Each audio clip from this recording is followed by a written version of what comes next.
Chapter 459. Don't worry, Second Prince. This commoner will definitely not do as you wish. Yin Sheng smiled.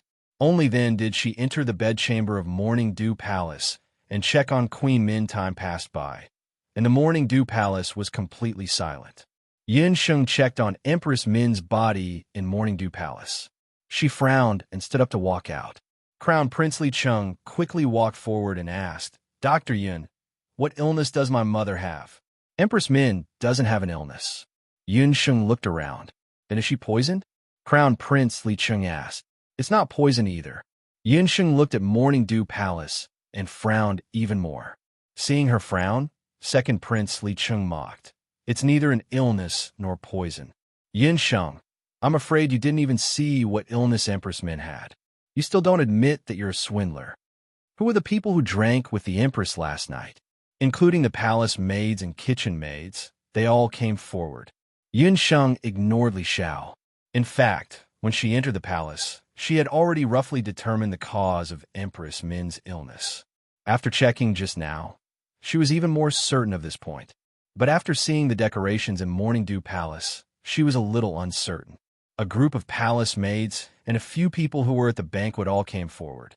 Yuan Bupo and Xian Mimi were among them. Li Cheng and Li Xiao also came forward. Last night, something happened to Empress Min, and a group of people didn't remember to go back.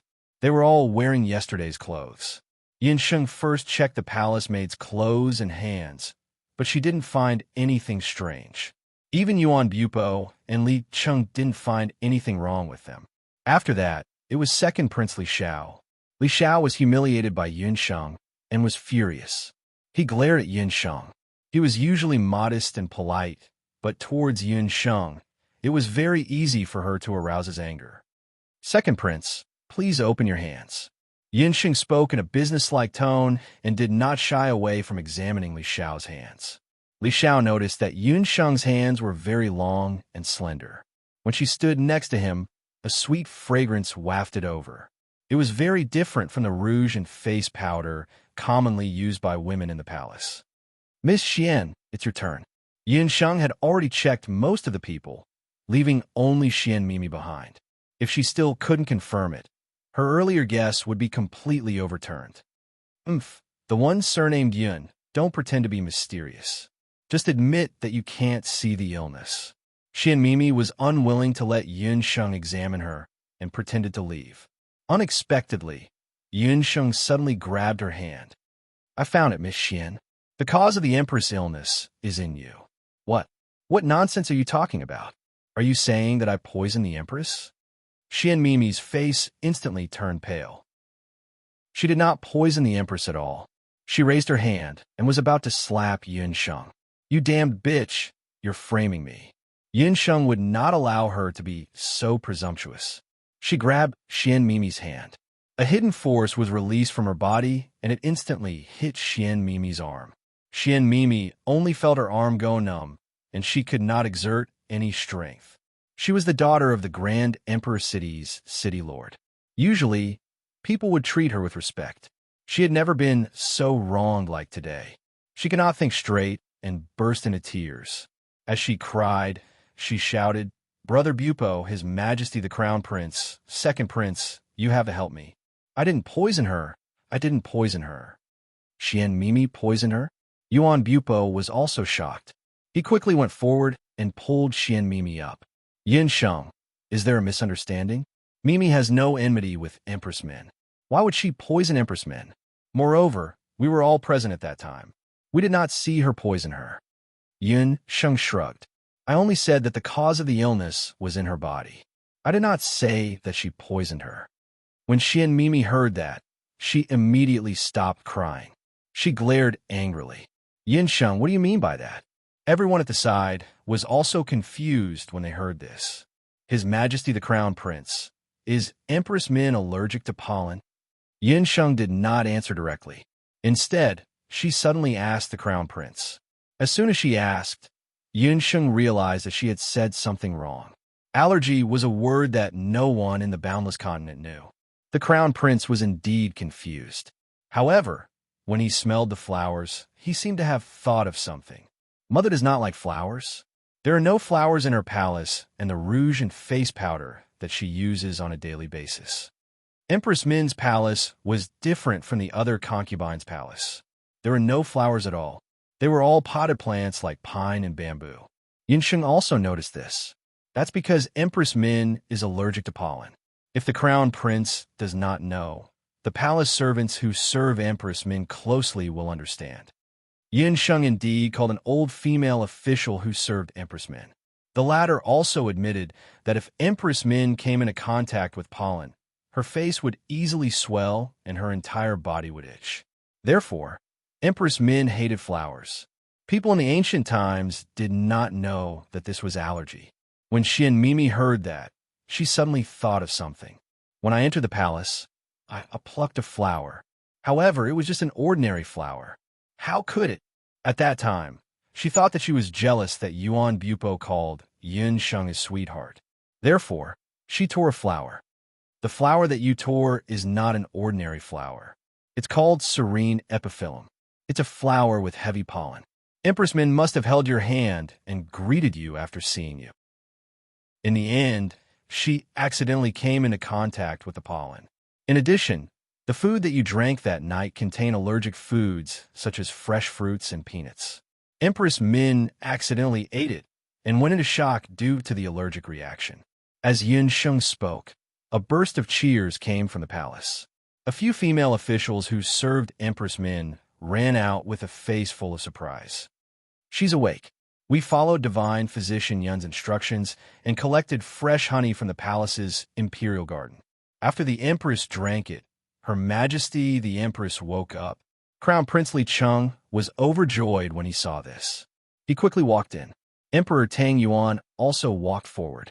Empress Min had indeed woken up. When she saw the worried Crown Prince and Emperor Tang Yuan, she smiled weakly. This is too miraculous. Yinsheng, you were clearly not present. How did you know what happened last night? Also, you said that the allergic reaction and shock were cured by drinking honey? Yuan Bupo was speechless when he saw this. Because he was a physician, he used golden needles or bitter medicine to treat his patients. Who knew that Yinsheng did not use any of those? She only called them out and looked at their hands and smelled their clothes. Xian Mimi's face was pale as she clenched her fists. However, Empress Min had fallen ill because of her. Although the responsibility for this matter was not on her, Brother Bupo and the Crown Prince's gaze when they looked at her just now carried a hint of blame. How would she know that old woman Empress Min was allergic to some pollen? Chapter 460. How could a normal person not be able to smell pollen at all? Tang Yuan's imperial physicians were also amazed by Yinsheng's miraculous medical skills. They all gathered around and said that they wanted to discuss with Yinsheng and ask about the treatment of this illness. Yinsheng had a bitter smile on his face. How could she explain? She couldn't tell these doctors from the boundless world. The real cause of Minho's illness was very simple. It was a coma caused by allergies. Fresh honey, especially the bees raised in the imperial garden, had pollen grains that could resist allergies in their honey. This was the real reason why Minho woke up. She could only beat around the bush. When Li Xiao and Empress Su saw this, they were very bored. Just as they were about to sneak away, Yinsheng caught them with her sharp eyes. Your Majesty's second prince, don't forget the agreement you made with this commoner earlier. Yinsheng was all smiles. Her eyes curved into two crescent moons as she smiled. Li Xiao could only stay reluctantly. After Minho woke up, Yinsheng ordered the female palace servants to prepare some fresh dates. Yinsheng told Minho that allergies were not completely incurable. Minho could add some fresh honey and fresh dates into his daily diet. These foods could alleviate the symptoms of allergies and even slowly change Minho's constitution. Minho had been troubled by allergies for many years, but the imperial physicians had been helpless for many years. When she was young, she also fainted occasionally because of allergies, but it was not as serious as this time. Yinsheng smiled and suddenly said, Minho, do you know who planted the most pollen of the nether epiphyllum outside your morning dew palace? I heard that the nether epiphyllum is Empress Su's favorite flower. Those flowers outside your door were planted by Empress Su herself. On the sickbed, Min-ho's gaze darkened slightly as he looked meaningfully at Yin-sheng. After Min-ho took some medicine, the people waiting outside also entered the palace one by one to pay their respects. Second Prince, I've heard about your agreement with Miracle Dr. Yin. After Min-ho woke up, Crown Prince Li Chung told her about how Empress Su stopped the Min family from entering the palace and insulted the godly doctor while she was unconscious. Along with the serene, serious flower incident, Min-ho hated Empress Su and the second prince to the core. Sister, imperial concubine, Su still wanted to plead for her son. She looked at Emperor Tang Yuan plaintively. Empress, the Emperor of Tang Yuan, who was standing at the side, received the signal from his favorite concubine and wanted to help. Earlier, he had only wanted to calm Yin-sheng down. After thinking about it, since he had already bestowed the title of National Master to her, and the second imperial prince had always been proud, it was indeed difficult for him to pour tea and apologize to her. Your Majesty, the most important thing for us in the imperial family is trust. Your Majesty's words are like gold and jade. If you go back on your words now, wouldn't you be ridiculed by the world? Empress Min said sarcastically. Only now did Yin-sheng realize that although Empress Min's appearance was average, she was very smart. No wonder she could stand firmly in the harem for so many years without collapsing. In this aspect, Empress Min was probably better than Empress Li of Zhou State. Emperor Tang Yuan was speechless. After a while, he said in a low voice, "Come, serve the tea." Second Prince Li Xiao's body couldn't help but stiffen. Ever since he was born, he had never been so humiliated in front of so many people like today. But since the Emperor of Tang Yuan had spoken, he couldn't say anything else. He could only take the tea against his will. Yin-sheng, on the other hand, sat comfortably at the side. The second prince, Li Xiao, placed the tea in front of Yin-sheng. Yin-sheng didn't take it. She said coldly, "Second prince, you forgot something." The veins on Li Xiao's temples throbbed. If looks could kill, Li Xiao's entire body would have already been pierced with hundreds of holes. He said in a muffled voice, "Great National Master Yun, I apologize to your master." Second prince, you're too polite. Yin-sheng took the tea and sipped it comfortably. She was secretly pleased. Empress Min's matter came to an end. Yin-sheng was conferred the title of Emperor of Tang Yuan. Ru-yi also returned to the Dharma Temple with the news. The first thing Ru-yi did when he returned to the Dharma Temple was to inform Ji-yu of this matter. Ji-yu had already divined Empress Min's fortune. Empress Min's fortune was indeed ominous, but he didn't accurately predict that a noble would come from the southwest. He immediately ordered someone to call Xiao Wenxiu over.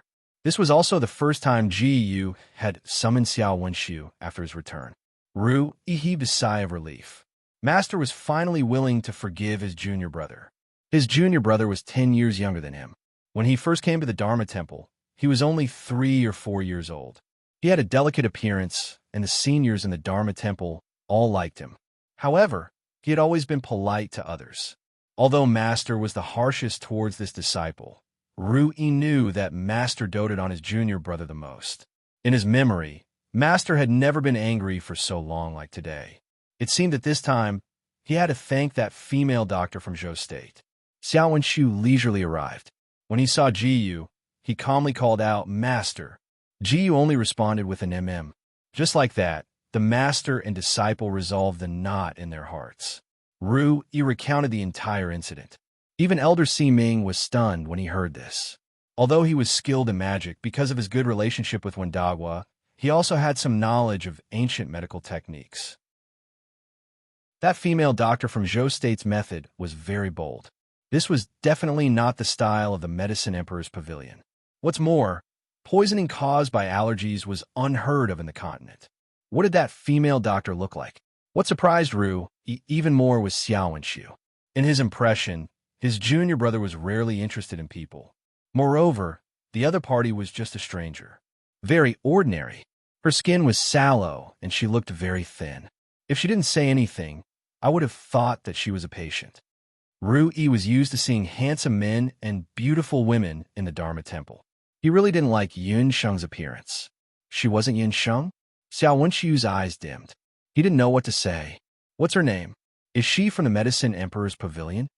Elder Si Ming noticed Xia Wenchu's expression. His white eyebrows twitched as he asked casually. She said that she's the disciple of the imperial doctor from Zhou State's Medicine Emperor's pavilion. Her name is Yin Sheng, Rui said. Xia Wenchu's expression didn't change. It's her, Wenxiu. That doctor called Yin Sheng. Is she the woman who created the Saint Grade pill and the Moon God's tribute? Elder Si Ming probed. Elder Si Ming glanced at Xia Wenxiu. He didn't find anything strange. Perhaps he was being paranoid. His disciple had always been indifferent.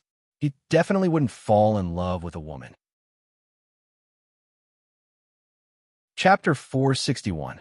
Elder Si Ming couldn't help but laugh at his own suspicions. What? You're saying that she's the legendary female magician? She's a dual cultivator of magic medicine and ancient medicine, the one who forced the Medicine Emperor Pavilion to retreat? Rui was surprised. He didn't expect that the sickly doctor who looked so ordinary was the female magician who was causing trouble for the temple these days. The mystery of the moon god's praise was still unknown to the temple. Even Rui and the other magicians were clueless. That's her. Speaking of which, Wenxiu, you stayed in the little Ci Antong for a while, but you didn't hear any news about the moon god's praise? Elder Si Ming didn't give up. Earlier, when Dagwa's subordinate had sent a letter saying that he should pay attention to Xiao Wenxiu. He said that Xiao Wenxiu got along well with the people in the little Ci Antong. Elder Si Ming, Jiyu, understood Xiao Wenxiu very well. This disciple of his, due to his background, treated people with gentleness, but only those who were close to him would know that under that layer of gentleness, there was indifference. He treated people with gentleness, neither happy nor sad, because he never put those people in his eyes. How could he get along with others to such an extent? Xiao Wenxiu said in his usual tone, "This disciple is useless. I didn't find any clues. If I knew that she was Yin Sheng, I would have. Sigh, it's too late to say it now." After Min Ho's illness was cured, the Tang Yuan Emperor was very happy and bestowed Yun Sheng with the title of Tang Yuan Imperial Hand. When Rui said this, Elder Si Ming took a deep breath. You said that Yun Sheng was bestowed with the title of Tang Yuan Imperial Hand? This is ridiculous. How old is she this year? She's not more than 10 years old. How many years has she been practicing medicine? I'm afraid she hasn't even been practicing medicine for 3 years. How can she be called an imperial hand with such qualifications? If Elder Si Ming's good friend, one Dagwa, knew that a little girl enjoyed the same glory as him, he would be furious.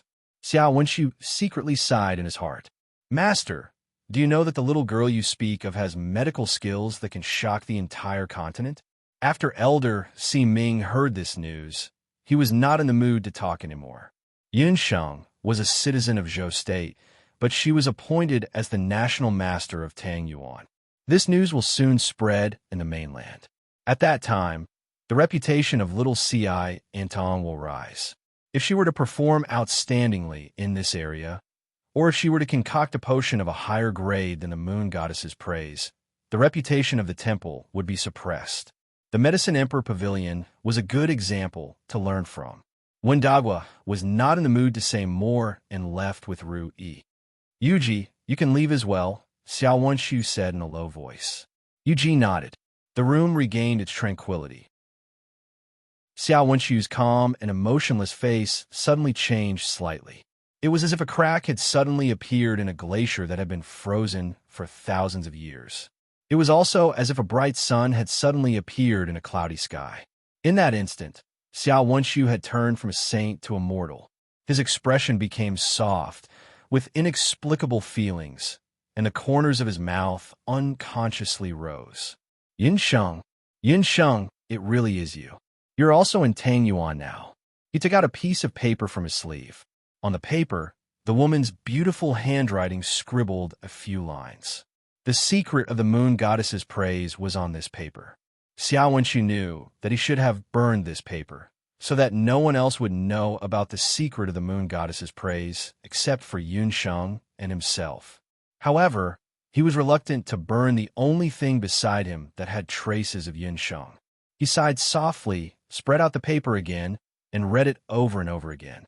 The potion formed by the conflict of two opposite magic elements was refined under the high-grade moon goddess's praise. Two opposite magic elements. The world only said that Yun Sheng was a genius doctor, but who would have thought that her biggest secret was not her medical skills, but her secret was dark magic soul. Only those who possessed a dark magic soul could withstand the magical conflict caused by the conflicting magical elements of the opposite magical attributes. Yun Sheng's body contained a powerful, dark magic soul. This secret was also the real reason why Xiao Wenshu concealed the secret of the moon goddess's praise. He put the paper away again. Xiao Wenshu could not help but envy the northern underworld prince of Zhou State. Compared to that man who did not have the shackles of imperial power, although he was a priest of the Dharma Temple and was known as one of the Wuji Five Walls, there was never a day where he could truly do things according to his heart. Even if he knew that Yun Sheng was in Tang Yuan and he missed her day and night, he still could not get close to her. The only thing he could do was to protect her in his own way from the other side. Inside Tang Yuan's Morning Dew Palace.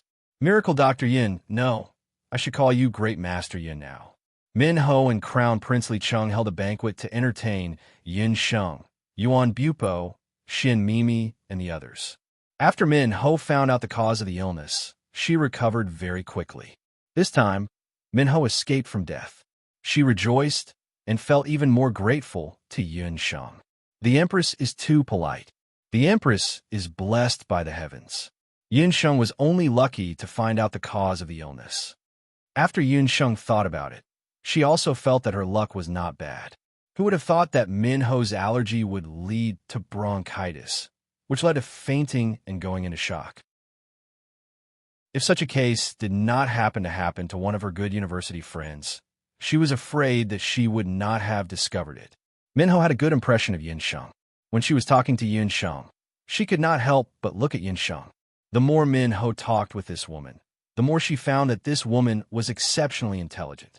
Min Ho had spent her life in the palace and had seen countless people. She had previously thought that Yun Sheng was only good in medicine because of her ordinary appearance. However, after talking in detail, she found that this woman was very knowledgeable, bold, and meticulous.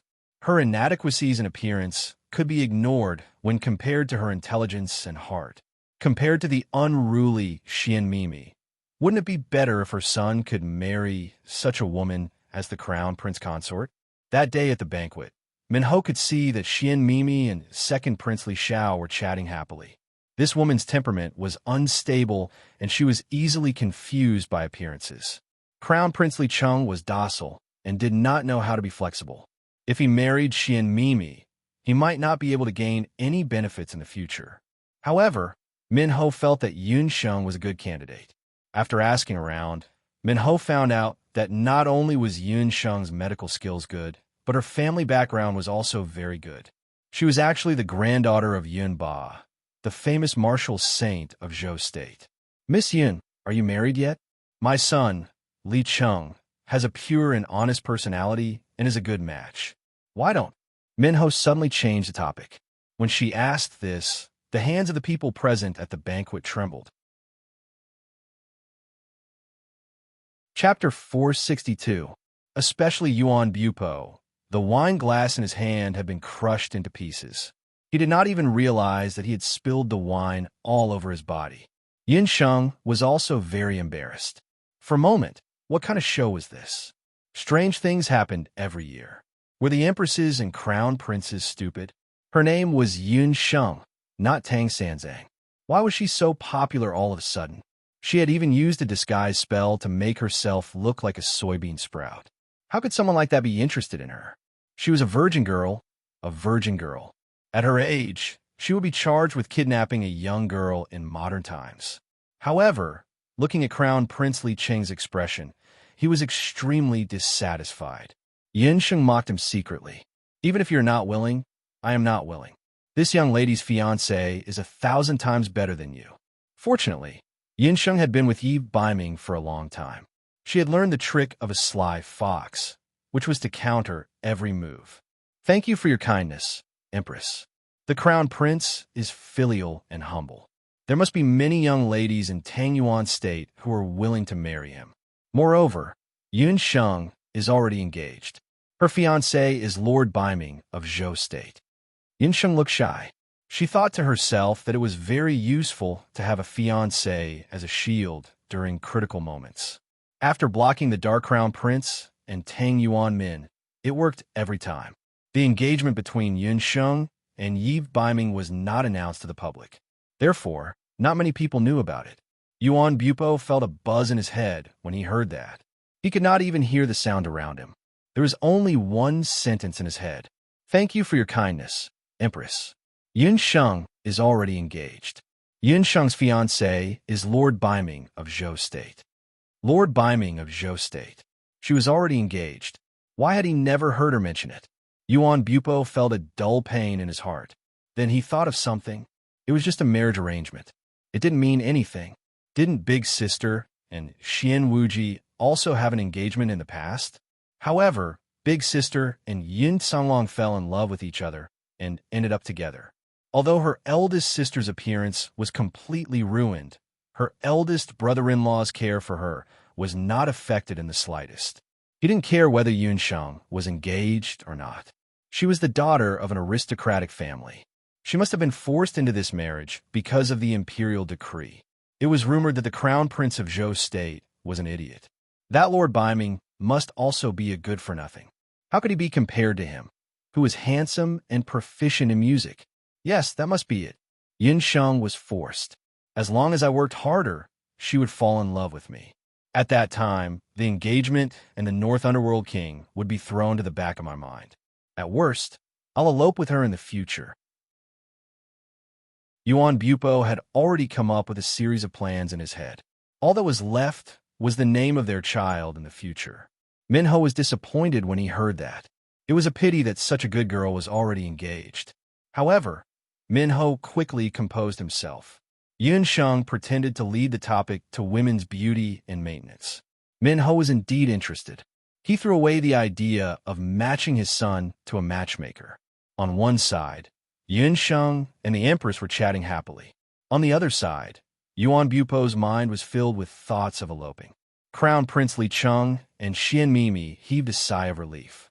Li Cheng heaved a sigh of relief.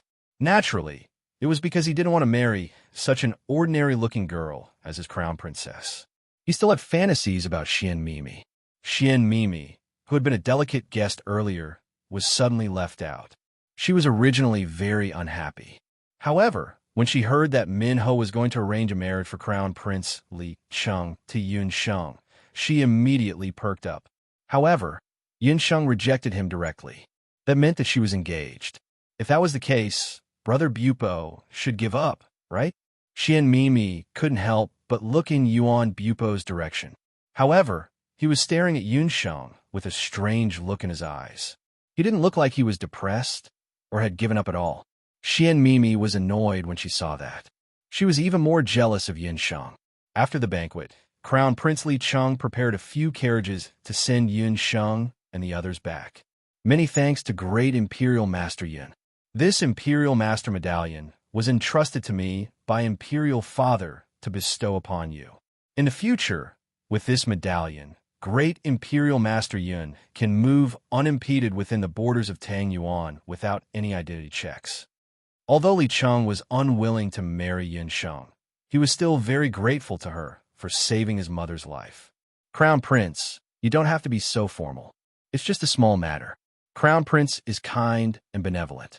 Empress Min is the mother of the country. Naturally, you are blessed. While I was in Zhou State, I often heard Lord Biming mention you. Yun Sheng smiled. She thought for a while and suddenly said softly, Crown Prince, if there's a chance, you can get closer to Zhou State's Lord Biming. Just say that I recommended you. Crown Prince Li Cheng was slightly stunned. However, he immediately understood. Yun Sheng's words meant that she wanted him to join forces with Zhou State's Lord Biming. However, Lord Biming of Zhou State was just a dethroned crown prince who had fallen out of favor. Li Cheng muttered in his heart. He thought that he should return to the palace and discuss with his mother before making a decision. Yun Sheng didn't say much. She acted as if she didn't say anything and got into the carriage. The carriage sent the three of them back to the inn. Yin Sheng said in her heart, "Second Princely Shao, if I don't trick you to death, my name isn't Yin Sheng." After Crown Prince Li Cheng received Yin Sheng's reminder, he hurriedly returned to Morning Dew Palace. Queen Min had just recovered from a serious illness. She drank some wine during the banquet, so she was a little dispirited. She was letting a palace maid massage her temples. When Li Cheng saw Queen Min, he complained, "Mother, why did you randomly matchmake me? I don't like that miracle Dr. Yin at all." Queen Min raised her phoenix eyes and waved her hand, indicating for the palace maid behind her to leave. When only the mother and son were left in the palace, Queen Min's face was filled with anger. She reprimanded, "Cheng-er, you're really becoming more and more useless. How did I teach you? You can't just look at appearances.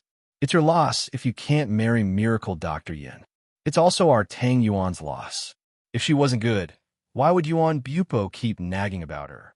Seeing that Queen Min was angry, Li Cheng hurriedly went forward and massaged Queen Min's shoulders. He said carefully, "Mother, I know my mistake. Ever since Yue's death, I haven't had any feelings for anyone. I've met that Xian Mimi before. I was indeed moved. That's why." Moved? Beauty is just a fleeting moment. No matter how beautiful a woman is, how many years can she be pampered? An emperor's wife is chosen based on virtue and not appearance. How you thinking what died? She was killed by that bitch, Empress Su. Queen Min's expression was gloomy. It was poles apart from her benevolent appearance during the day. How could Queen Min not know about the dirty things in Tang Yuan's harem? It wasn't just Tang Yuan. Every palace in the boundless continent was like this. Chapter 463. It was a pity that her mother's family had been weakened over the years. She was also getting older and couldn't keep the emperor's favor. When Yue was pregnant for 9 months, her body was always strong. If she gave birth to a child, he would be the first grandchild of the imperial family. Li Cheng's position as crown prince would be more stable. When Empress Su found out, she secretly killed Yue.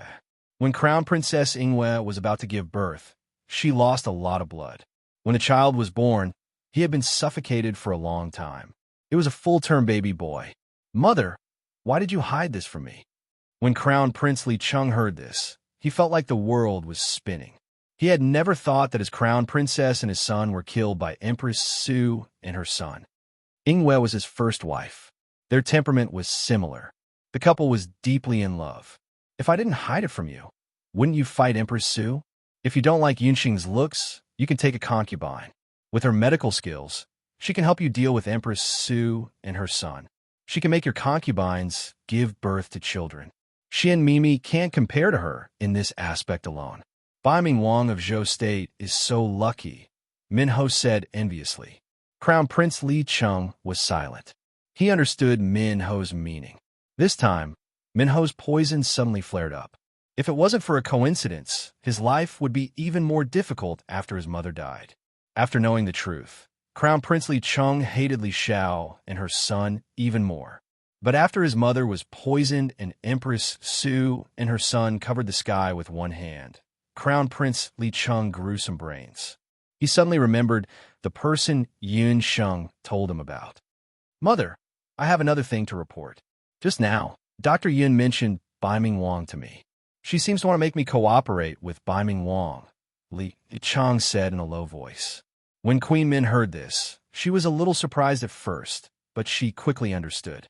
"The North Nether King's fiancé saved my life. According to etiquette, you should prepare a gift as a reward." Baiming Wang, Tang Yuan, Crown Prince Li Cheng sent a gift. In Wushuan Wuji Pavilion, Yi Baiming suddenly received a gift. Tang Yuan and Li Cheng? Yi Baiming was a little unfamiliar with this name. He was a nosy prince.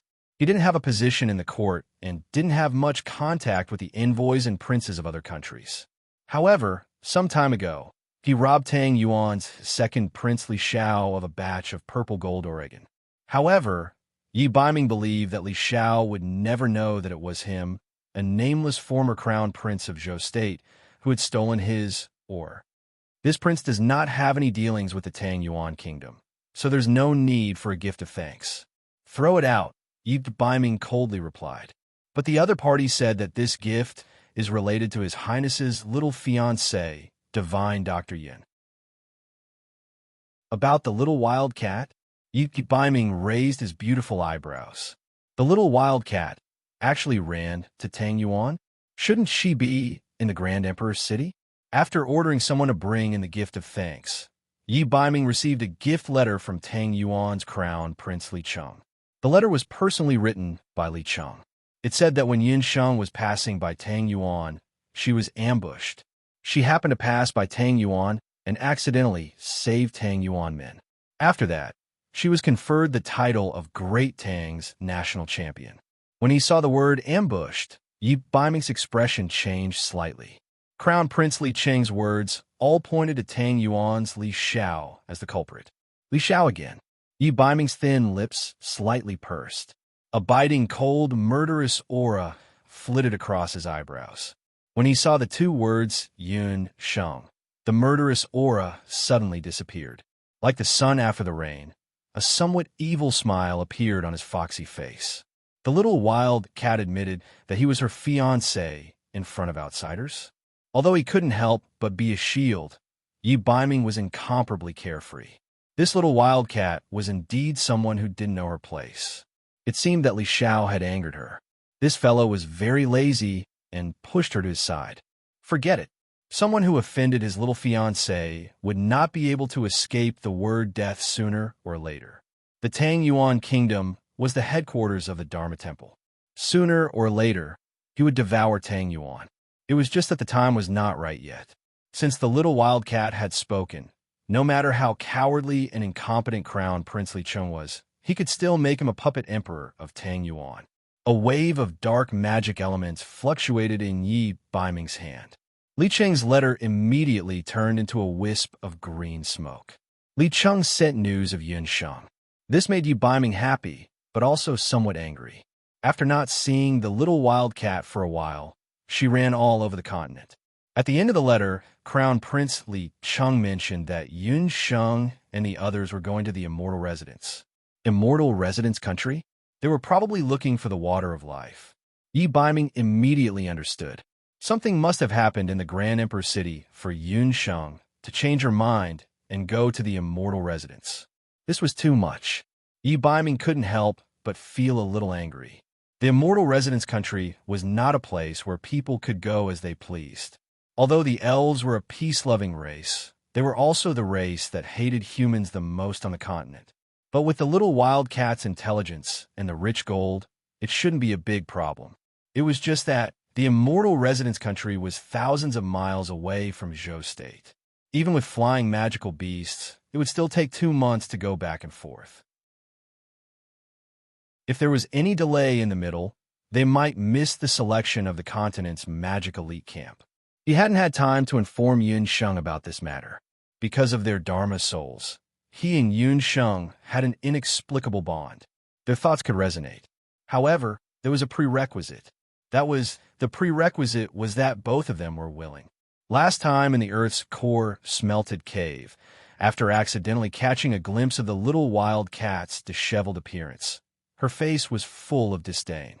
She strongly expressed that if Yi Baiming dared to rashly resonate with her thoughts next time, she wouldn't spare him. Although he liked the little wildcat's appearance when she occasionally lost her cool and bared her fangs and brandished her claws, Yi Baiming was still unwilling to be angry with Yin Sheng. It seemed that he could only wait until she contacted him before telling her this news. After leaving Biantang, Yin Sheng removed the disguise spell on her body. This time, Li Xiao's sneak attack was a blessing in disguise. With the title of Tang Yuan's great national master, Yin Sheng's following journey through Tang Yuan's border was very smooth. Crown Prince Li Cheng had even arranged for the best inns for them to stay in. This made Yun Sheng feel like she wasn't going to the Immortal Residence to seek the water of life, but was going on a vacation. Moreover, she could clearly feel that there was something wrong with Yuan Bupo and Xian Mimi. Xian Mimi's resentment towards her had increased significantly. She looked as if she had killed her entire family. Yuan Bupo was the exact opposite. His eagerness towards her had obviously exceeded the level of a friend. For example, during mealtimes, he would continuously put food on her plate. Early in the morning, he would play the flute outside her room. Yin Sheng, what do you want to hear? I'll play it for you. Yuan Bupo blinked his eyes. Chapter 464. It was another morning where she could meditate properly. Yin Sheng had no choice but to walk out of her room after being played by the flute. Dihong Song. Yin Sheng was not a fool. Since Yuan Bupo had to play the flute every day, she might as well let him play the last 3 chapters of the Dihong Song. Yin Songlong had only taught Yin Sheng the first 3 chapters of the Dihong Song. Yin Songlong and Yuan Shahua had only pledged their lives to each other. Yuan Shahua was cautious and did not dare to teach Yin Songlong the last 3 chapters of the Yuan family. Yuan Bupo was put in a difficult position when he heard that Yin Sheng wanted to listen to the last few chapters of the Dihong Song. He scratched his head and stole a glance at Yin Sheng. In the morning, Yin Sheng looked as if she had brought morning dew. She was exceptionally beautiful. The Dihong Song can't be taught to outsiders, unless you're from the Dihong city. Yuan Bupo stuttered when he said the short sentence. He was tactful enough. If the same words came out from a night fox's mouth, it would definitely sound different. That fox would definitely say in a domineering manner, "You can listen to it, but you have to be my woman." Yin Sheng pursed her lips and turned to leave. She was really not interested in the Dihong city. Yuan Bupo thought that she was angry, so he stopped her in a hurry. His face, that was as handsome as a woman's, had a layer of red glow that resembled the morning glow. "I'm afraid of you. I'll boast. However, this is the only time." Yuan Bupo was able to show a cold face to other women. However, when facing Yin Sheng, he was unable to harden his heart. "Just this once," Yin Sheng said slyly. Yuan Bupo would never have thought that Yin Sheng's memory was extraordinary. The Dihong Song, which was difficult for others to understand and memorize in one go, was difficult for her. She only needed to listen to it once to memorize it. Yuan Bupo really started playing the Dihong Song. This was a famous ancient song. Every chapter was different, and the effects it produced were also very different. In the end, Xian Mimi's expression changed when she heard the flute music. When she arrived at the courtyard, she saw Yuan Bupo standing beside Yin Sheng. He was looking at Yin Sheng affectionately, and she was the only one in his eyes. Yin Sheng, on the other hand, was lazily sitting on a stone table, listening to the sound of the flute. Brother Bupo actually played the last 3 chapters of the Imperial Hong Pavilion to an outsider. I must tell father about this matter. If the people outside of Grand Empress City learn the Dihong Song, only death awaits them. Yin Sheng, don't be complacent. When I find the water of life, it will be the time of your death. Xian Mimi stomped her feet and ran away. After Yin Sheng heard the last 3 chapters of the Dihong Song, she hurriedly sent Yuan Bupo away. She closed her door and recorded the 4th to 6th chapters of the Dihong Song. Yin Sheng always had an inexplicable sense of familiarity with the Dihong Song. It was as if the Dihong Song and the techniques passed down in the Yin family naturally complemented each other. With Yin Sheng's current cultivation, the Jade Marrow technique had broken through to the 4th level with the techniques passed down in her family. Shenong's eyes were at the 3rd level, and Trillium Hand was at the 3rd level. Her summoner level was at the wizard level, and her sorcerer level was at the master level. This kind of progress was very shocking. Part of it was due to luck, but a bigger part of it was due to Yin Sheng's hard work and the accumulation of her 2 lifetimes. Recently, she realized that the speed of her progress in teaching the techniques at home had slowed down. Thinking about it, she had reached the bottleneck. If she continued like this, she was afraid that she would not be able to reach the supreme level of Shenong's ancestor, the Yin Emperor. Ever since she learned how to meditate, she rarely slept. Whenever she had time, she would go to the Royal Magic Academy and use the magic tower to comprehend magic. However, she realized that there were too many masters in the Wuji continent. If she did not have the summoning magic beasts and tycoon gold, she would have died a few times. Therefore, Ever since she realized that the Dihong song might be able to help her achieve a breakthrough in her techniques, Yunsheng had never slacked off. Legend had it that the Dihong song had 9 chapters. Today, Yuan Bupo played the 4th, 5th, and 6th chapters of the Dihong song. As for the 7th, 8th, and 9th chapters, it was said that only people from the Dihong city who entered the legendary emperor's tomb had the chance to obtain them. Even the governor of the Dihong city, Xian Sitian, only obtained 2 chapters of the Dihong song by luck when he entered the emperor's tomb. Yunsheng looked through the chapters that she obtained and realized that she was not familiar with music theory. She could not ask Yuan Bupo directly. After thinking about it, she could only come up with one method, which was to ask Yi Baiming. Yi Baiming was cultivating when he suddenly felt something strange in his heart. Then he smiled. The resonance between Yunsheng and Yi Baiming's Dharma soul was quite interesting. In a sense, it was like a modern internet communication tool. Their thoughts were like the internet, and their resonance was like QQ online. Usually, if Yunsheng was not willing, even if Yi Baiming contacted her a million times, she would just go into hiding. However, the moment Yunsheng contacted Yi Baiming, he would immediately jump up and down. Yi Baiming was dissatisfied with this situation, but he could not do anything to Yunsheng. Just like what Chengbai said, Yunsheng was his destined nemesis. Little wild cat, you've thought of me. Yi Baiming, I obtained the last 3 chapters of the Dihong song, but there are some problems with the music. Can you help me take a look? Yunsheng had not seen Yi Baiming for a long time. In her mind, Yi Baiming's devilish face appeared. After not seeing him for a long time, Yi Baiming seemed to have become, well, even better looking. Yeah, Yunsheng noticed that this fox had changed. He was wearing a training suit, and there was sweat on his forehead. The Yi Baiming that Yunsheng knew was a nosy prince. The first time they met, he was sleeping on a tree. She had never seen him cultivating. Every time they met, he would hug and hug her. If he could sit, he would never stand. If he could lie down, he would never sit. But today he was actually cultivating. His sweat soaked his clothes and made them stick to his body, outlining his firm but not too exaggerated muscles. His waist was narrow, his legs were long, and his buttocks were perky. He gave off an aura that made people want to commit a crime. Yunsheng only felt her face turn red. She almost stopped resonating with Yi Baiming's thoughts. Perhaps Yi Baiming noticed Yunsheng's strange behavior, so he lowered his voice and chuckled. There was a hint of pride in his voice.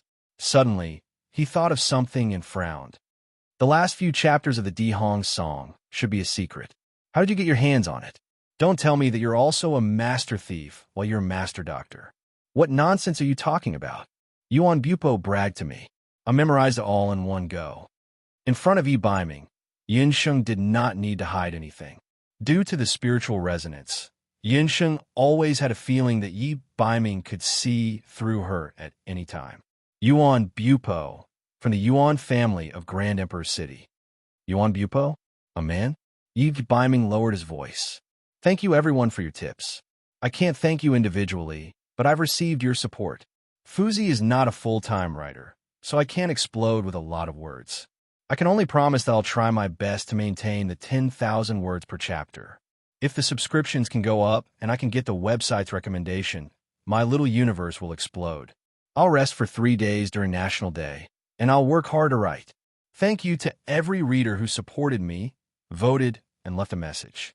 You're all the motivation for me to become a full-time writer.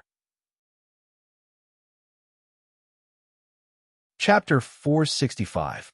In Yunsheng's ears, it was like someone was blowing air into her ear. Yunsheng remembered that day in the medicinal hall when Yi Baiming bit her earlobe. Her heart suddenly jumped. He's second aunt's younger brother, Yunsheng blurted out. However, she thought angrily inside. Why did she have to explain it to Night Fox? Little Wildcat, you seem to have forgotten something. You're now a married woman. In the future, you're not allowed to mention any other men in front of me.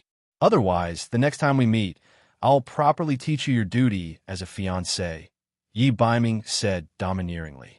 Night Fox, are you jealous? Yunsheng suddenly understood. She was jealous. I'm jealous, Yi Baiming said matter-of-factly. Our engagement is just a cover-up, Yunsheng said helplessly. This kid actually took it seriously. She would not discuss marriage with a youth who was younger than her by N years. Since the engagement is set, then you're mine. There's one more thing that I have to tell you. Regardless of whether or not you can find the water of life, you have to hurry back to Zhou State in 2 months. Yi Baiming did not want to push Yinsheng too far. He had known Yinsheng for many years. He also knew that the little wildcat was different from any other woman he knew. She valued friendship, but she was most afraid of restrictions. For some reason, she was especially slow when it came to the feelings of men and women. Whether it was Yuan, Bupo, Dugu Xiao, or Xiao Wenshu from the Temple of Dharma, whom he hated the most, they all had feelings for her. However, she could ignore them. If she wasn't naturally slow, then she was naturally a little fool when it came to feelings. However, this was also good. Once he kidnapped her into the elite camp of the mainland and cut her off from everyone else, he would have plenty of ways to train the little fool. This was also why Yi Baiming did not hesitate to use a marriage contract to tie Yunsheng down. 2 months? We haven't reached the Immortal Keeper Nation yet, so we're still in a bit of a rush. Yunsheng wasn't too sure. In 2 months, the selection for the Continental Magic Elite Camp will begin. This time, you must obtain this spot. Yunsheng went to the Wushuan Limitless Martial Arts School in the name of an exchange student. At that time, the exchange period agreed upon by the martial arts school and the academy was 4 years, which was limited to the next divine artifacts search. However, during this period of time, Yunsheng's student status remained in the Royal Magic Academy.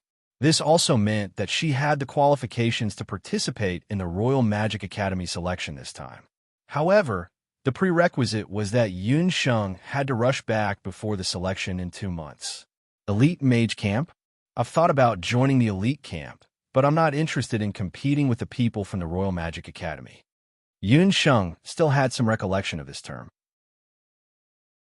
She remembered that when she was in Luoxia City, the female magician called Blue was a member of the Magic Elite Camp of the continent.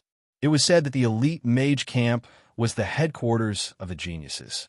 Geniuses from all over the continent would gather in the Elite Mage Camp to receive the continent's best guidance in magic and battle techniques. However, Yunsheng did not intend to join the Elite Mage Camp. She had never liked to interact with these so-called geniuses.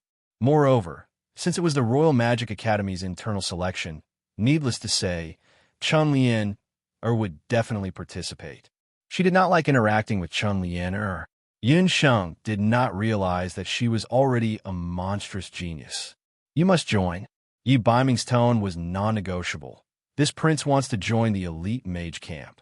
What he meant was, if you don't want to see your dear fiancé and Chun Lian being lovey-dovey for the next few years, then you should obediently follow the man you married and follow him to the elite camp of the continent with me. Yunsheng wanted to refute, but for some reason, when she thought of Yi Baiming and Chun Lian's faces overlapping, she felt a little depressed. However, she still refused to admit it. I'm not going. Yi Baiming persisted. If you want to learn dark magic, then you must go to the elite mage camp. When Yunsheng heard about dark magic, she was like a cat that had heard a fish. She immediately perked up. Dark magic? Most of Yunsheng's magic, including wind, earth, water, and fire, had already reached the intermediate level. She had even comprehended some profound magic. However, her dark magic was still stuck at the most basic level. There was no other reason other than the fact that the Mage Temple had banned it, so there were very few opportunities to learn dark magic on the continent. Yunsheng could only rely on the books in the Royal Magic Academy, so there was no way for her to learn dark magic of a higher level. Therefore, when she suddenly heard that the elite mage camp could learn dark magic, Yunsheng had such a reaction. You're not tricking me, are you? How can the elite mage camp break the rules and learn dark magic? Yunsheng did not understand. The mainland's understanding of dark magic is a little extreme. However, due to the huge influence of the Temple of Sorcery, most countries, including Tang Yuan, rarely see traces of dark magic. However, the mainland's magic elite camp is different. They only have one purpose, which is to pursue the highest level of magic and battle techniques. Regardless of whether it is light magic or dark magic, they are all magic. As Yi Biming narrated, Yunsheng roughly pictured the mainland's magic elite camp in her mind. It was a concentration camp for warriors and magicians. Everywhere, there were madmen who were obsessed with magic and battle techniques. However, Yunsheng did not feel the slightest bit of fear. The stronger the opponent, the stronger the opponent, the stronger the opponent. This was Yunsheng. Yunsheng was like this, and so was Yi Biming. I will find a way to rush back. Yunsheng calculated her itinerary. It seemed that she had to change her traveling method. Yunsheng's zither skills had improved under Yi Biming's guidance. Her performance of the last 3 movements of the Dihong song was also decent. At the end, Yi Biming did not forget to remind Yunsheng, the power of the Dihong song cannot be displayed without a corresponding instrument. You must not play it rashly. Yunsheng also had a sense of propriety. She had already asked Zhou Qingchuan to use the power of the everlasting Chamber of Commerce to search for a good zither. Before that, she would not use the Dihong song in battle. After a few more days, Yunsheng finally arrived at the border between the Immortal Residence and Tangyuan. Yunsheng had been to the border between the later Qin and Zhou State. She had also been to the border between Zhou State and Tangyuan. However, there was no border like the one between Tangyuan and the Immortal Residence. Most of the countries would build a common city between them. However, there was no city between Tangyuan and the Immortal Residence. The border of the Immortal Residence is just ahead. We can only send you here. A few of the Tangyuan guards in charge of escorting them asked.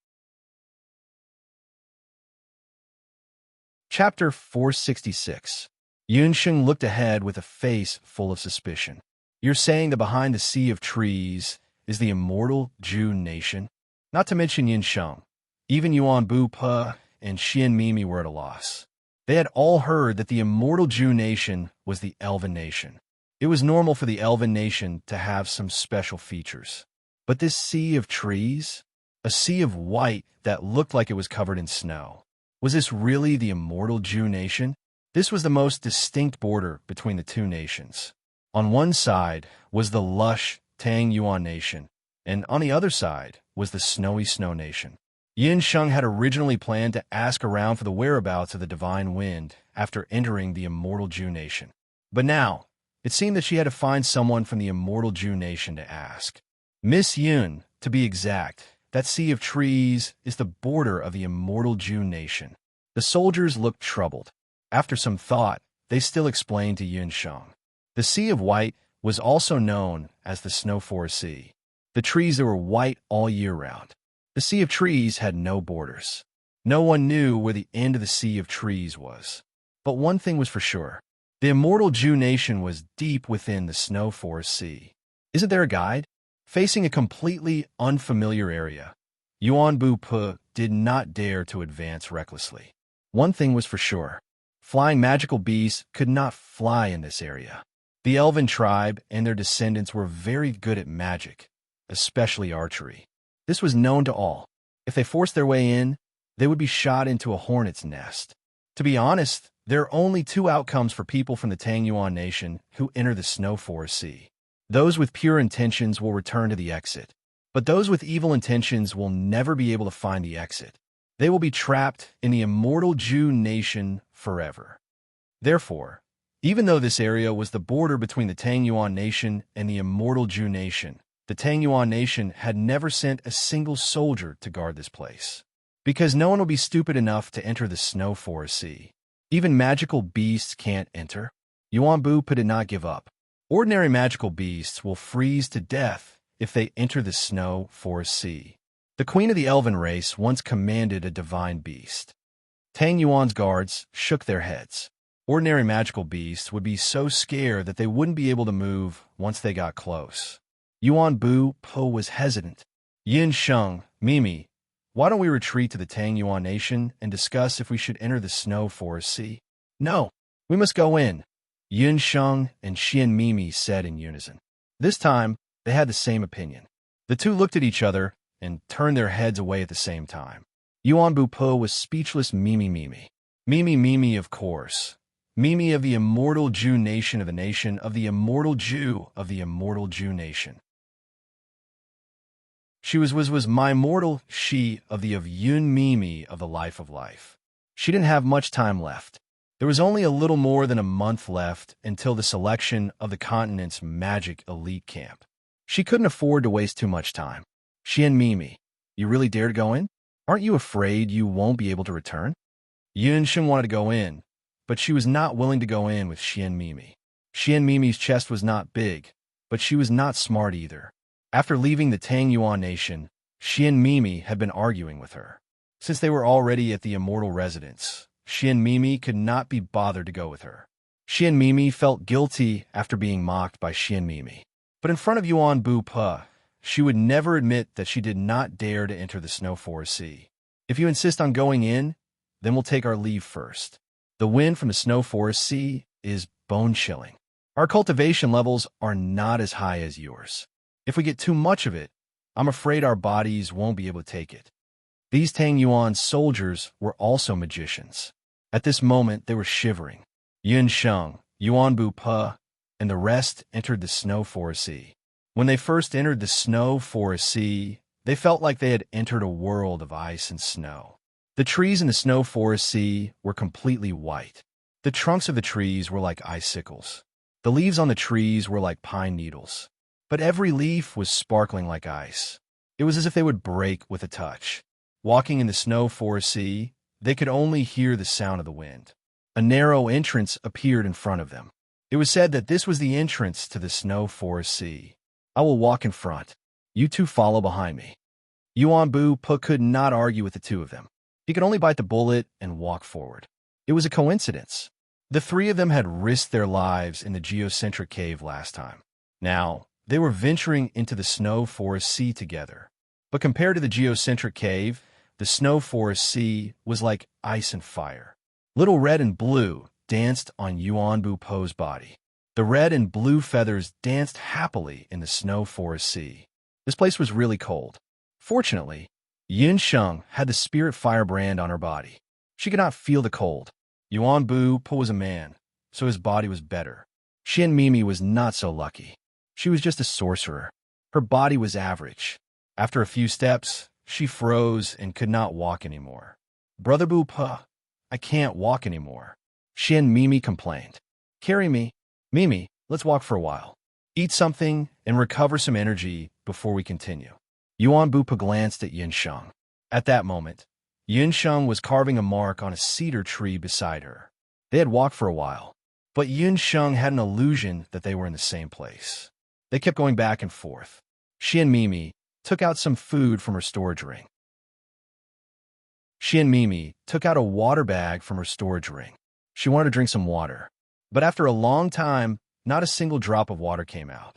She took a closer look and realized that the water in the water bag that they had prepared before entering was completely frozen. It was the same for the other water bags. She looked at the food. It was the same. The meat and dry food were all frozen hard. If she bit into them, she would break her teeth. Because of this, the food and water that they had prepared before entering the Snow Forest Sea were all wasted. What the hell is this place? I want to get out. Xian Mimi was anxious and panicked. She threw the water bag on the ground. At this moment, Xian Mimi was truly afraid. Rather than being trapped here to death, she would rather live her life with this ugly face. Yuan Bu Pe checked his storage ring. The items inside were the same. They were all frozen and could not be used or consumed. This has happened before in the geocentric cave. I think it's due to the influence of a special magic element. The immortal Jew nation was indeed a land of fairies. The magic of outsiders would be greatly affected here. Yin Sheng was not too surprised. When Tang Yuan's guards talked about how scary the Snow Forest Sea was, she was already mentally prepared. Chapter 467. Yin Sheng also noticed that they had been walking all the way, but they had been circling around the pine tree that they had marked. She and Mimi looked in the direction that they had come from and realized that they were surrounded by paths that looked similar. She could not tell which path was the one that they had come from. If you want to go out by yourself if you can find a way out. Yin Sheng grabbed a handful of snow from the ground and put it in her mouth. She chewed a few mouthfuls and felt her cheeks turn cold. However, the snow water here was not bad. It had the fragrance of pine trees. Brother Bupo, she and Mimi did not give up. Shut up. If you make any more noise, I'll leave you alone. Yin Sheng glared at Xian Mimi. Mimi, stop fooling around. Yuan Bupo ordered Xiao Honglan to fly higher.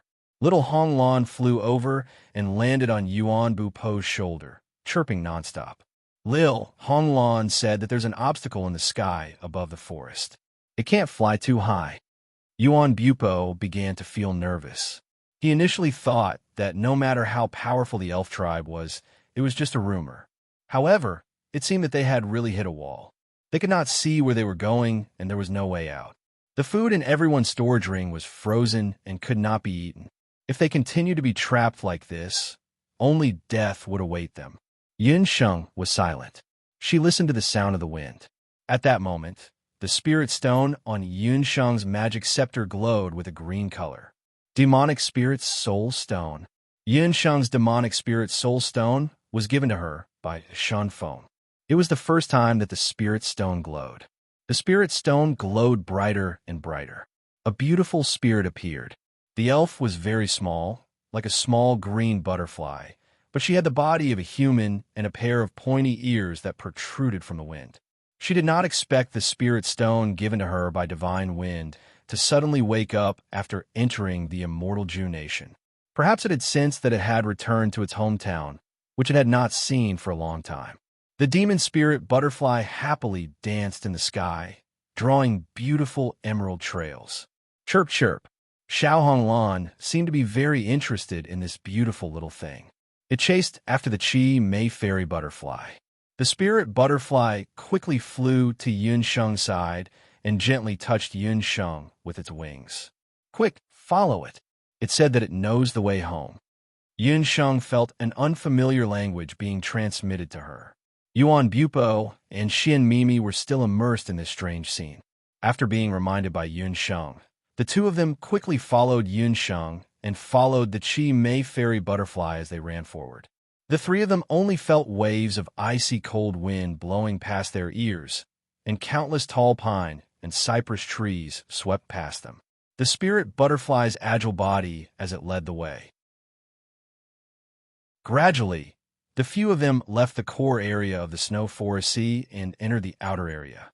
Just as Yun Sheng and the others entered the outer area of the snow forest sea, in a majestic city not far from the snow forest sea, a few white-haired, blue-eyed elven archers who looked like enlarged versions of the spirit butterfly heard the alarm.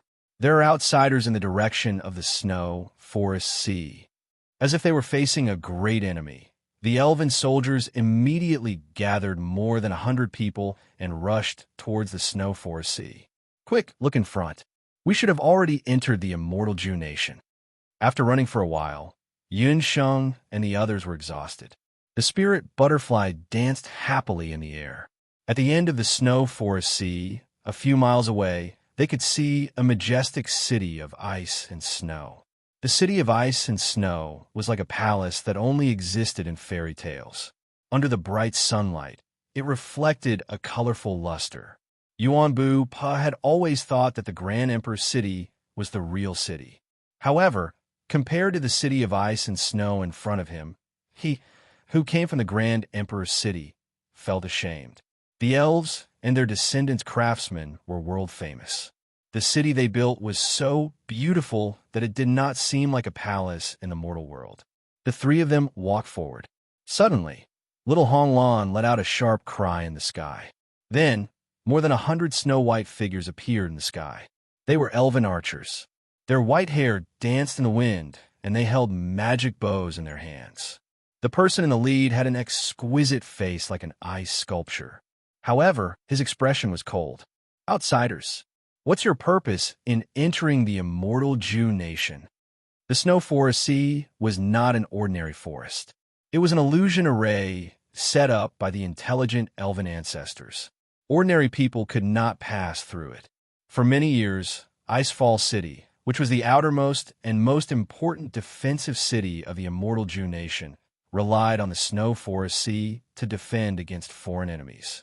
However, some outsiders would unintentionally break the illusion array of the Forest Sea and break into Icefall City. The elves, who didn't like fighting, would erase the memories of outsiders who accidentally broke in and send them out. However, the elves would imprison those who try to spy on the elves' treasures forever in Icefall City. Therefore, Icefall City was also where the elves' biggest prison was located. Although these elves looked very beautiful, their faces were cold, and this place was also very cold. We're here to look for the water of life. After seeing the elves, she and Mimi thought that everything was safe. She could not wait to find the water of life and leave this damn place as soon as possible. When Yun Sheng heard this, he almost cursed out loud. Most elves did not seem to understand the human language. The captain who could understand the human language understood Xian Mimi's words. Human thieves, catch them. She had seen stupid people, but she had never seen such stupid people. Xian Mimi's words were like a robber running to the police and yelling, "This is a robbery. Take out your guns." The water of life was the holy water of the elves. Even the elven royal family could not obtain much of it in a year. Xian Mimi, an intruder, actually asked for the water of life. Sure enough, the elven archers of the Ice clan all frowned. The bows in their hands flickered with magic light. Run! Being faced by 100 elven archers who were good at shooting, Yun Sheng's first reaction was to run without any hesitation. With a whoosh, a magic ice arrow fell on a stone beside Yun Sheng. Whoosh! Another arrow was shot, and the rock immediately exploded. A magic array quickly formed between the two arrows. Almost at the same time, Yun Sheng, Yuan Bupo, and the others felt the magic souls in their bodies stiffen. A strange feeling surrounded them. Not good. Their Dharma souls were sealed. Cold sweat appeared on the foreheads of the three people. There will be a major turning point next. Wait for me to smash my phone. I'm going to write Happy National Day, double monthly ticket period, true love, Kongming Star. Chapter 468. Magic Seal. It was the elf tribe's most unique magic that could seal a person's magic power instantly. The three of them did not run away. Facing a group of winged archers, running away seemed to be an unwise choice. The three of them were tied up, their magic scepters and musical instruments were taken away. Even Xiao Honglan's wings were tied up, and they were taken to Icefall City. The fairy butterfly saw that Yun Sheng was taken away and hesitated for a moment before it flapped its wings and escaped. When they were close to Icefall City, Yun Sheng noticed that the city was built in front of a huge icefall. The icefall formed a natural city wall. They passed through the icefall and walked inside. They saw many pointy-eared elves along the street. Those with wings were real elves. The rest looked similar to humans. Those without wings were the descendants of elves and humans. The elf tribe did not have a good impression of humans. After knowing that Yun Sheng and the rest were here to steal the water of life, the three of them were locked up in Icefall City's prison. Yun Sheng and Xian Mimi were locked up in Icefall City's prison. It was a natural ice house. The prison cells here were separated into male and female cells. They were locked up separately. No one knew where Yuan Bu Po was locked up. Looking at the cold cave, Xian Mimi's face was filled with fear. Yun Sheng also frowned.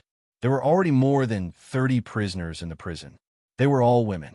These women were of different ages. Most of them were in their 30s or 40s.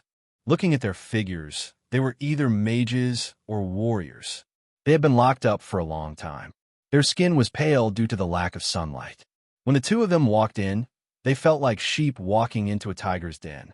The elves walked away. "Newcomer, take off all your clothes and shoes." The one who spoke was a female warrior sitting on the far left. She spoke in a rough voice as she stared at Xian Mimi's clothes fiercely. There were 7 to 8 female prisoners sitting next to her. Xian Mimi was wearing a mage's robe with beautiful workmanship. Her leather boots were also exquisite. Yun Sheng, on the other hand, was wearing ordinary clothes for convenience. Xian Mimi raised her head in disdain. "Who are you to order me around? Do you know that I am?" Before Xian Mimi could finish, a fist came flying over. She immediately covered her face and screamed, "You dare to hit me? You lowly prisoner! How dare you hit me? What a picky little wench! Go pull out her teeth one by one." Xian Mimi did not have good eyesight. This female warrior was obviously the leader of this prison. In this prison cell, most of the prisoners had their Dharma souls and battle chi sealed with a special method after they were locked up. In addition, their belongings and magic scepters had all been taken away. At this moment, their ability to resist was very limited.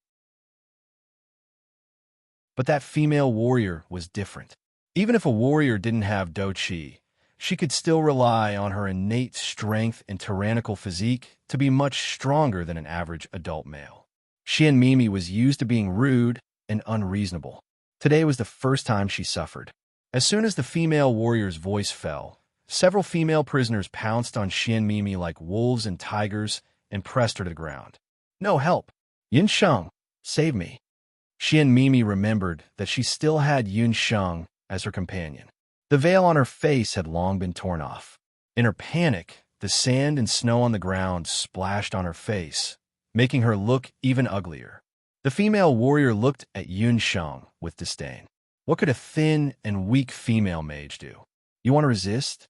I advise you to obediently take off all your clothes and shoes. This is a rule for newcomers. I am the boss here, Yi Xia. There are some rules in this prison cell. You'd better remember them clearly, Yi Xia said slowly.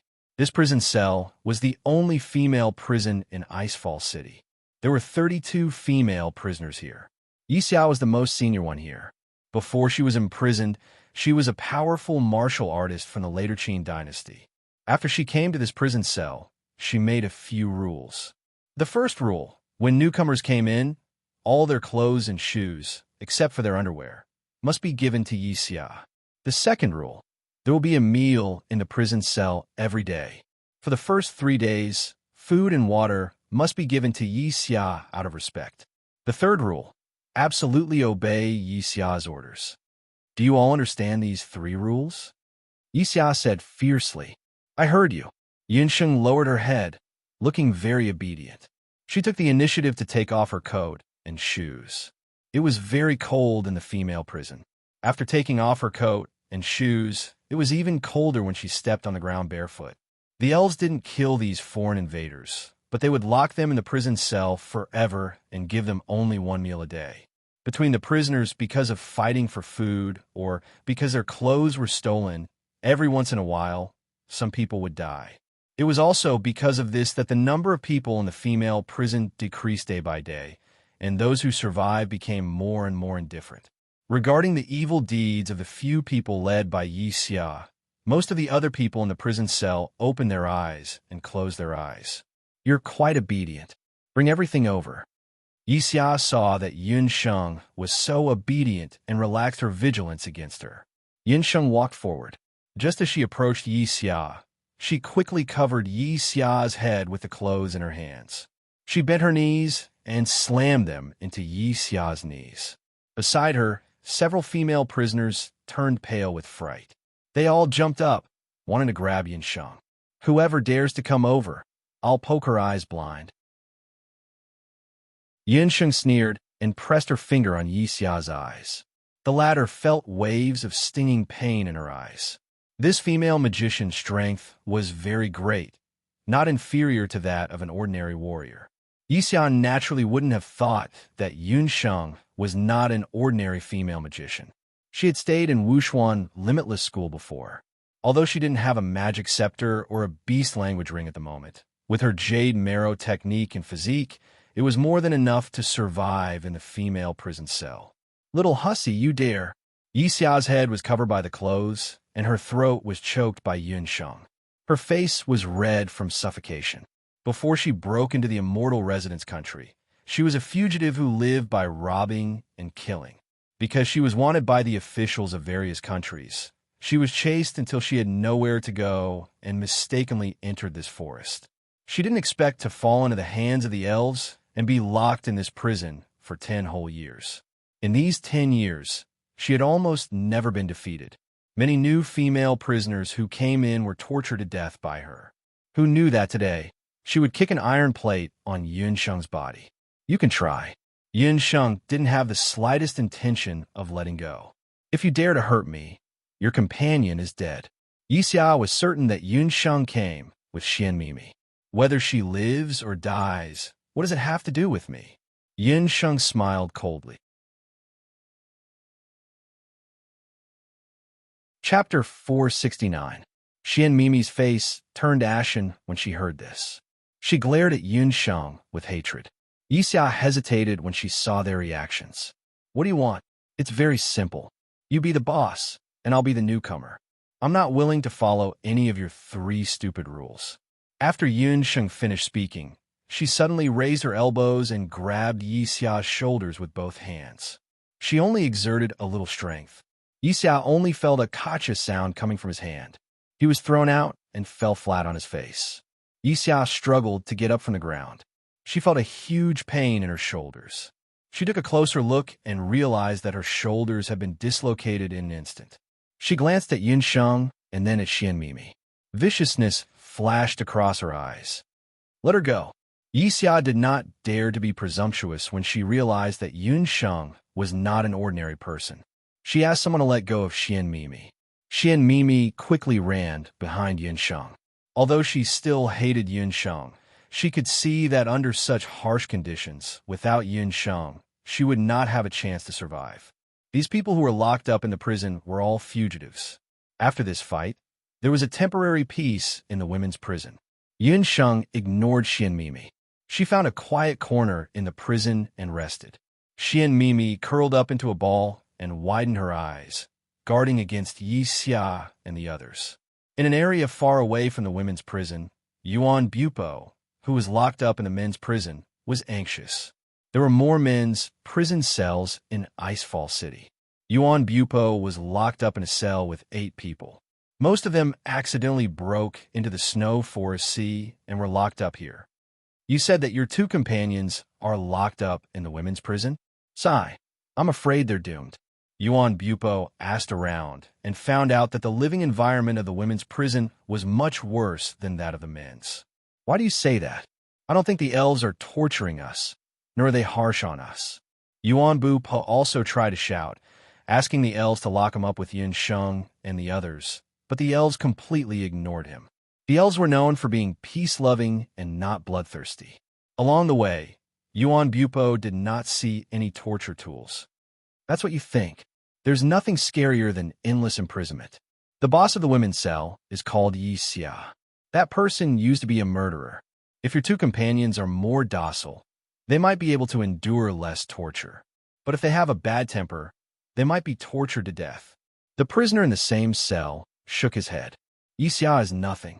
At most, it's just a competition of torture. If we meet that she-devil, the person who spoke had a face full of fear. The others also revealed looks of horror. What she-devil?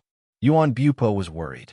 Unfortunately, the Yunsheng he knew was definitely not a docile person. After an unknown period of time, the elves delivered food once. As soon as the food was delivered, everyone fought for it. Yixia's shoulder had yet to be reattached, and it hurt terribly. She did not dare to fight with Yunsheng again. After eating a few mouthfuls of food that she did not know the taste of, Yunsheng leaned against the wall. Yixia's words earlier still lingered in her ears.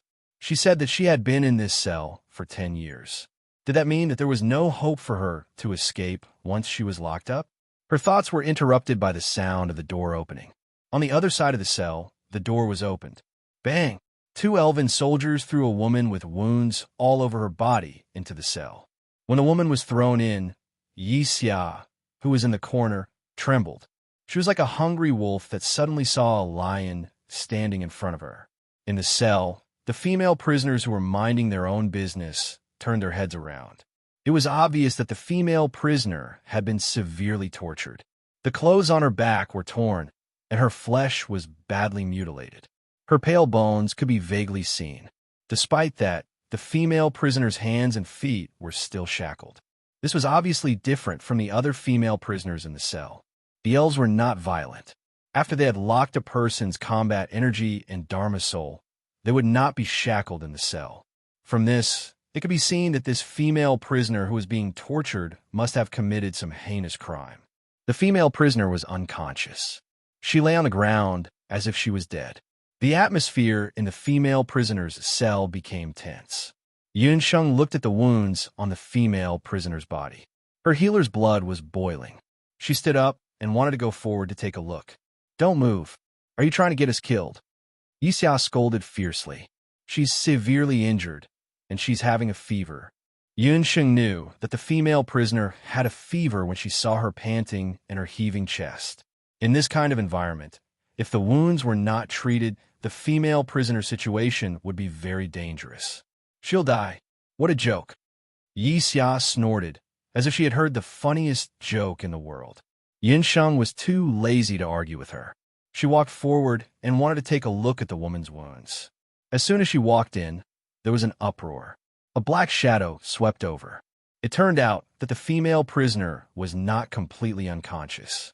When she heard the footsteps, she subconsciously flew up, and the iron chains on her hands and feet rolled towards Yunsheng. Yunsheng did not expect that a seriously injured prisoner with a high fever would be so agile. However, Yunsheng's reaction was not slow. She slipped, and her body moved back a few meters, just brushing past the female prisoner's iron chains. "I'm a doctor. If you don't want the wounds on your back to rupture and die from a high fever, it's best to let me take a look at your wounds." Yunsheng observed and found that Yixia's group, for unknown reasons, were very afraid of this female prisoner. The more this was the case, the more she wanted to be on good terms with this female prisoner. Yunsheng knew very well that she could not be locked up here forever. Since this female prisoner had been taken out for interrogation, there must be a special reason. Perhaps she could find out a way to escape from the prison from her. Hearing Yunsheng's words, the female prisoner stopped in her tracks. She looked up and her hair was thrown aside, revealing a mask. The patterns on the mask were very strange. Only a pair of eyes were revealed, but even just a pair of eyes lit up the entire cell in an instant. It was a pair of almond-shaped eyes. Under her thick and long eyelashes, her pitch-black eyes were like the night stars. Even in a country like the Elf Kingdom that was rich in beautiful men and women, it was difficult to find such a pair of soul-stirring eyes. Just these eyes alone made it easy to guess that the female prisoner must be very beautiful. Other than the mask on her face, the woman's entire body was like a jade sculpture. Her hair was silvery white, and other than the mask, the rest of her skin was like the finest cloud satin, exuding a seductive charm from her bones. She was a natural beauty, and her entire person was so unreal. Chapter 470. You're a doctor? The woman's eyes were very beautiful, but her voice was very unpleasant. When it landed in her ears, it was as if a file was being scraped hard. "I'm a doctor from Zhou State." Zhou State. A trace of hesitation flashed across the woman's eyes. The female prisoner heard Yunsheng mention Zhou State. Where was Zhou State? The name sounded a little familiar. The female prisoner felt a dull pain in her head. She wanted to think clearly, but her mind was muddled. There seemed to be a hand in her mind. Every time she vaguely recalled a figure, that hand would quickly scatter her memories. This female prisoner was a felon. After Yunsheng and the others were locked in prison, their shackles were removed. However, this female prisoner's hands and feet were all shackled with magic shackles. Moreover, upon closer inspection, one would find that her magic shackles were very special. They were actually magic shackles made of a mixture of 4 magic elements. The cold magic shackles made her slender limbs look even thinner. Her body shook and she fell to the ground on her back, making a dull sound. When the people in the ice prison saw that the masked female prisoner had fallen, no one dared to go forward. All of them only avoided the masked female prisoner vigilantly. "Xian Mimi, help me carry her to the corner." Yunsheng gave Xian Mimi a look. Xian Mimi walked over reluctantly. Yunsheng was her backer now. Yunsheng lifted the woman's long hair and saw her wound. What a serious injury. Yunsheng had seen countless thrilling scenes since she started practicing medicine, But this was the first time she saw such a shocking wound on a woman's body. There were hundreds of messy whip wounds, some horizontal, some vertical, all over the place. Compared to the skin on the masked female prisoner's body, it was even more shocking. What kind of felony would make the elves, who had always loved peace, treat this female prisoner so heavily? What did she do? Why did she have to be punished so severely? Yunsheng was puzzled as she checked the wound. No one in the cell answered. Yunsheng didn't ask further. In this cell, people's hearts were as cold as ice. Her body is so hot, Xianmimi exclaimed. Yunsheng touched the woman's forehead. Sure enough, it was scalding hot. Yunsheng checked the woman's pulse and heartbeat, and found that her heartbeat was very fast, and her body temperature was shockingly high. The wound must have been infected, causing tetanus. If the fever didn't subside, even if the woman managed to survive by the time dawn came, she would have turned into a retard. Yunsheng couldn't help but frown. The facilities in the cell were very simple. There wasn't even a bed. Her orc speech ring and magic scepter had all been confiscated. He didn't have any medicine or tools on hand. What should he do? Yunsheng thought for a while. She couldn't cook without rice. In a situation where there was no medicine to be used, she could only use the materials on the ground. She casually grabbed a handful of clean snow from the ground. There was nothing in the ice cell except for snow everywhere. Yunsheng quickly squeezed the snow into a small ball and threw a piece to Xianmimi. What are you doing? Xianmimi was annoyed. Let's cool her down physically. You use this snowball to follow my method and gestures. Wipe her armpits, knees, armpits, limbs, and her entire body until her body temperature drops. After Yunsheng finished speaking, she took the lead and started to move her hands. You want me to serve a female prisoner? Xianmimi's spoiled temper flared up again. You're also a female prisoner now. Either you help or get lost. Yunsheng shouted sternly. Xianmimi was frightened by Yunsheng's imposing manner. She could only look at Yunsheng's actions with resentment. Following Yunsheng's instructions, she squeezed the snowball and wiped the masked female prisoner's body. There were only women in the female prison. Yunsheng didn't have any concerns. She took off the woman's outer clothes. The woman's outer clothes had long been torn apart. The outer clothes were still covered with flesh and blood. With a rip, a large piece of skin on the woman's back was torn off. Even Yunsheng's heart trembled for no reason when she made her move. The woman, who had fallen into a coma due to her high fever, stiffened her back and didn't make any unnecessary sounds. This was a very strong-willed woman. She wouldn't beg for mercy even when she was being tortured. Yunsheng thought as she continued to wipe the woman with ice and snow. Xianmimi wiped for an hour and refused to do any more. Yunsheng could only hold on by herself. After 5 to 6 hours, Yunsheng's fingers were stiff. A layer of ice had formed on the woman's body and then evaporated into a thin layer of mist. The temperature of the masked female prisoner's body had also dropped. Yunsheng touched the woman's forehead with her hand. After confirming that the fever had subsided, she breathed a sigh of relief. Her body temperature is normal. She'll be fine after drinking some water. Yunsheng also noticed that the woman didn't look very strong, but her recovery ability was amazing. The whip wounds that were fatal had actually healed spontaneously after 12 to 12 hours. The whip wounds on her back had already scabbed over on their own without the use of any medicine. Presumably, her wounds would be healed in a few days. When Yunsheng examined the woman, she also secretly paid attention to the woman's body. She didn't find any fighting energy or magic power in the woman's body.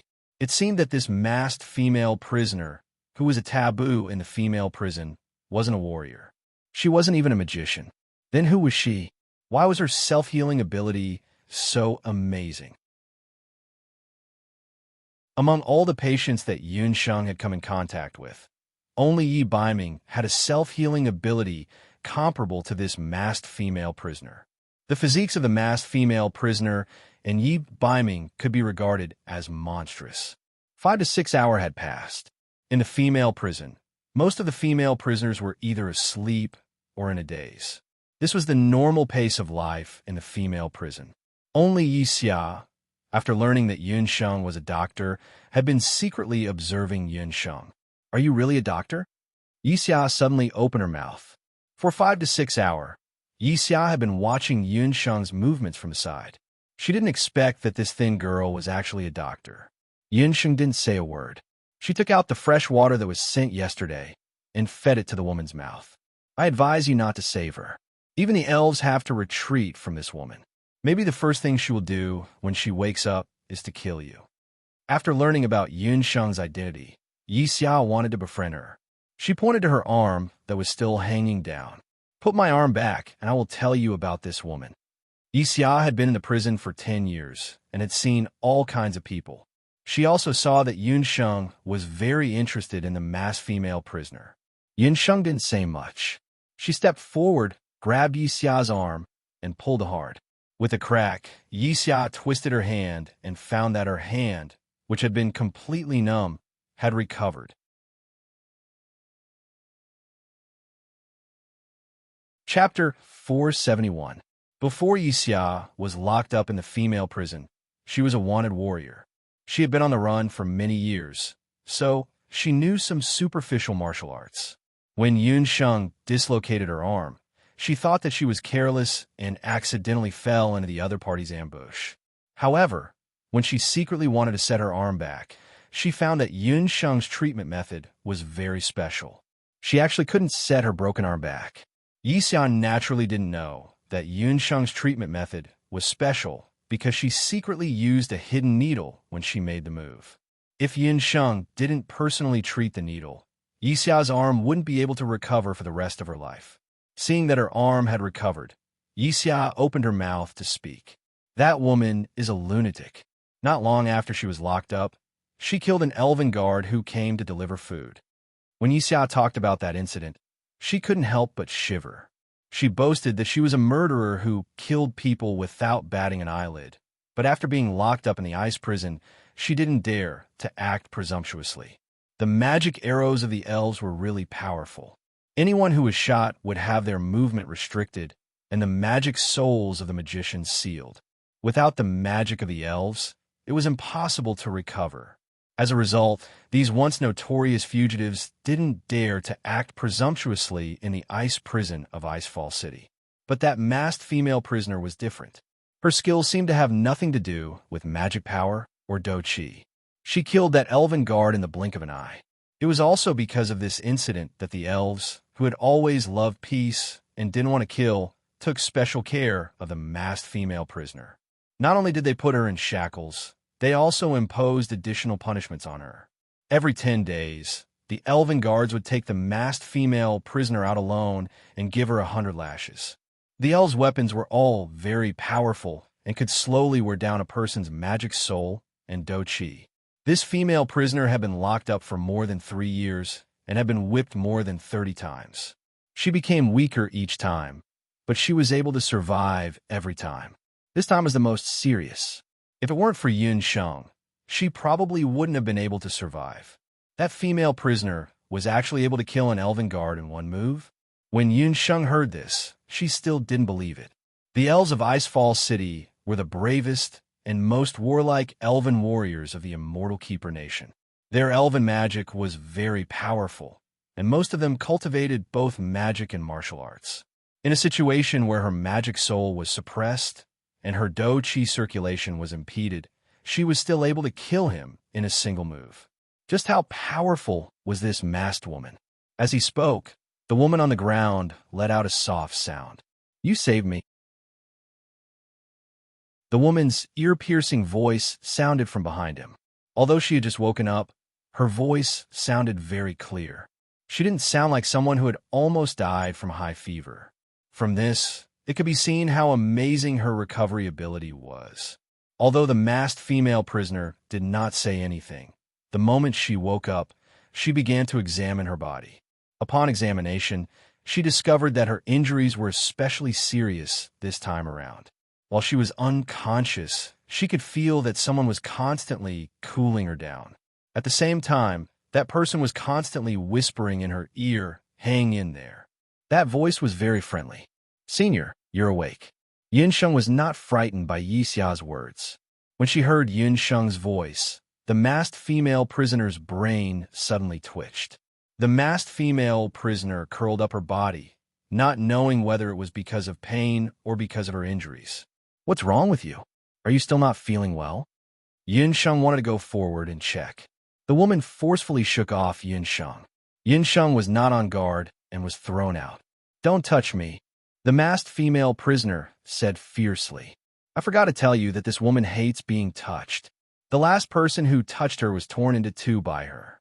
She's just like a wild beast." Yi Xiao watched from the side and rejoiced in other people's misfortune.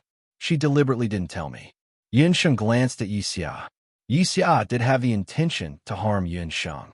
Who told Yun Sheng to give her a show of strength as soon as she entered the cell? In this female prison, other than the masked female prisoner who was like a killing machine, Yi Xiao had never been bullied by anyone else. She couldn't wait for Yun Sheng to anger the masked female prisoner and be torn in half. However, the masked female prisoner looked a little strange today. If it was any other day, Yun Sheng would have been killed long ago. She seemed to have hit her hard just now, but compared to her previous fierceness, it was nothing. After the masked female prisoner threw Yun Sheng away, she gasped for breath and looked at Yun Sheng warily. She was a very beautiful young lady, and it was easy for people to have a good impression of her. Although she was unreasonably thrown away, she didn't seem angry. Soon, the masked female prisoner noticed the water bag beside her. That was the young lady's water. A trace of surprise flashed through the masked female's eyes. She understood that it was the young lady who had been taking care of her last night. She even left her own water for her. "Senior, I didn't mean to offend you." Yinxing no longer pestered her and didn't look angry. She found a clean corner and sat down, closed her eyes and rested. Without magic power, and with the demon's sealing arrow, she was busy all night and her situation wasn't good. Not long after the masked female prisoner woke up, the elven guards brought dry food and water, as usual. Unlike the previous scene of a hubbub, this time, no one in the prison dared to rob her. Everyone looked at the masked female prisoner. As long as the masked female prisoner wasn't taken out and tortured, the female prisoners in the female prison were most in awe of her. She didn't move, and the others didn't dare to step forward. Even Yi Xia didn't move. Time seemed to have frozen. The masked female prisoner moved, and the magic chains on her body made an uproar on the ground. "You take it first." The masked female prisoner said was Yun Sheng. Yun Sheng was surprised. Was she repaying her for saving her life last night? Yun Sheng didn't refuse. The food and water in the ice prison was very limited. Everyone only had one meal a day. For Yun Sheng, who was used to 3 meals a day, this was obviously not enough. Under the gaze of dozens of people in the ice prison, Yun Sheng took 2 portions of water and 2 portions of dry food. Xian Mimi, who was at the side, was also starving. Seeing that Yun Sheng could take the food, she mustered up her courage and walked forward. "Get lost, who do you think you are?" The masked female prisoner waved the chain in her hand. The magic chain looked thick and heavy, but in the hands of the masked female prisoner, it was like a dancer's sleeves, drawing a beautiful arc in the air. "Pah!" The chain smashed down. Xian Mimi screamed and covered her hand. A piece of flesh had been torn off her arm, and blood flowed out. "I'm her companion," Xian Mimi cried. The masked female prisoner looked at Yin Sheng. Yin Sheng took a bite of dry food, drank a mouthful of water, and chewed a few mouthfuls. Her face was expressionless. Yin Sheng wouldn't easily forget what Grand Emperor City had done to the Yun residents. She wasn't a saint. Yun Sheng's indifference was undoubtedly the best denial. "Yin Sheng, wait until I get out. I won't let you off." Xian Mimi covered her wound and cursed fiercely. She couldn't wait to tear Yun Sheng apart. Yin Sheng's meaning was very clear. Xian Mimi didn't dare to be presumptuous anymore. She could only put down the food and water and retreat. Yin Sheng said indifferently, "It's not too late to say ruthless words when you can get out."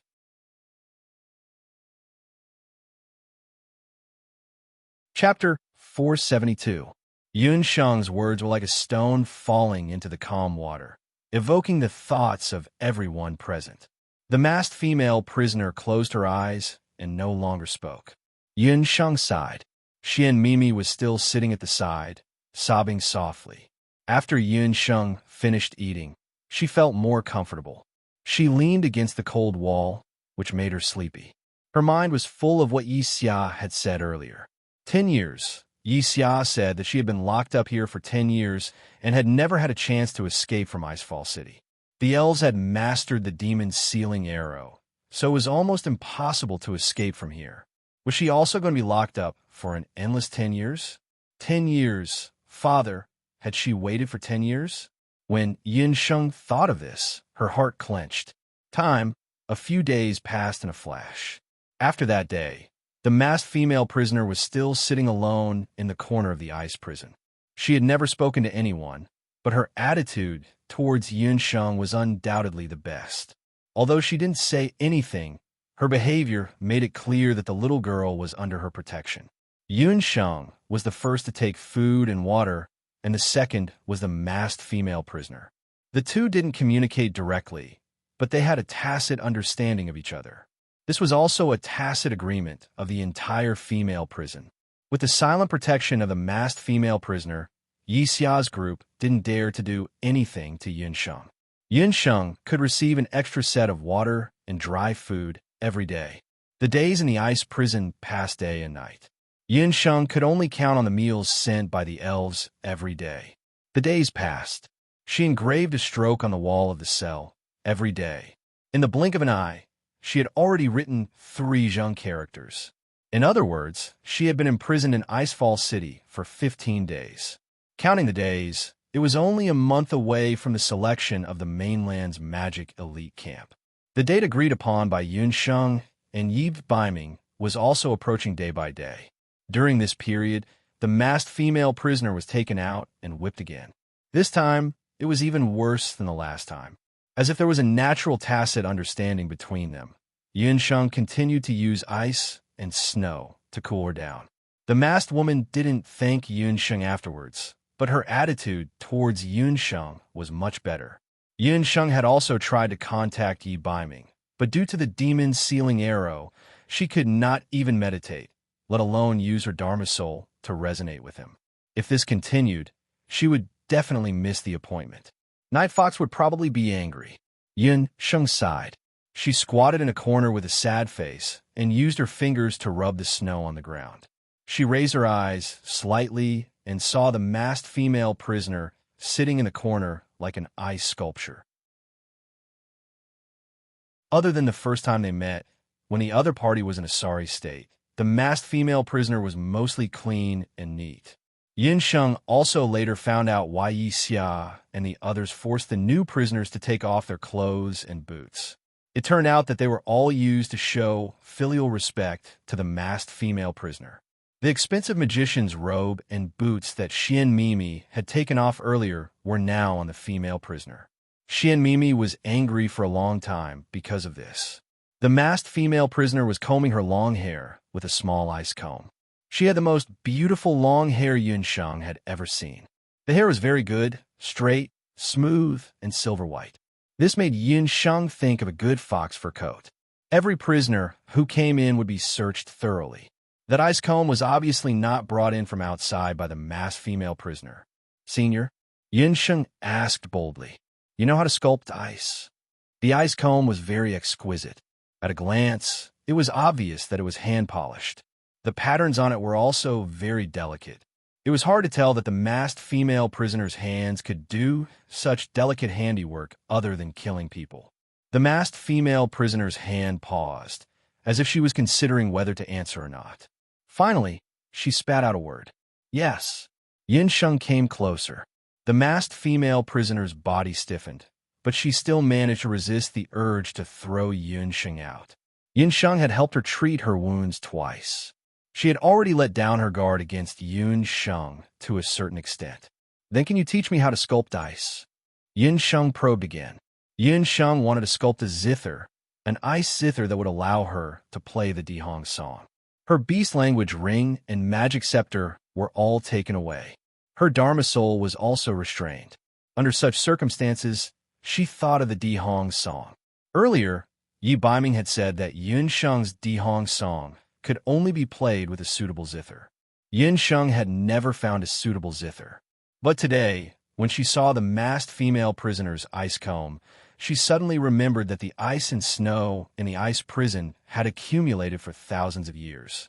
It was incomparably hard. If she could sculpt a 1,000-year-old ice zither, she would have a zither that she could use temporarily.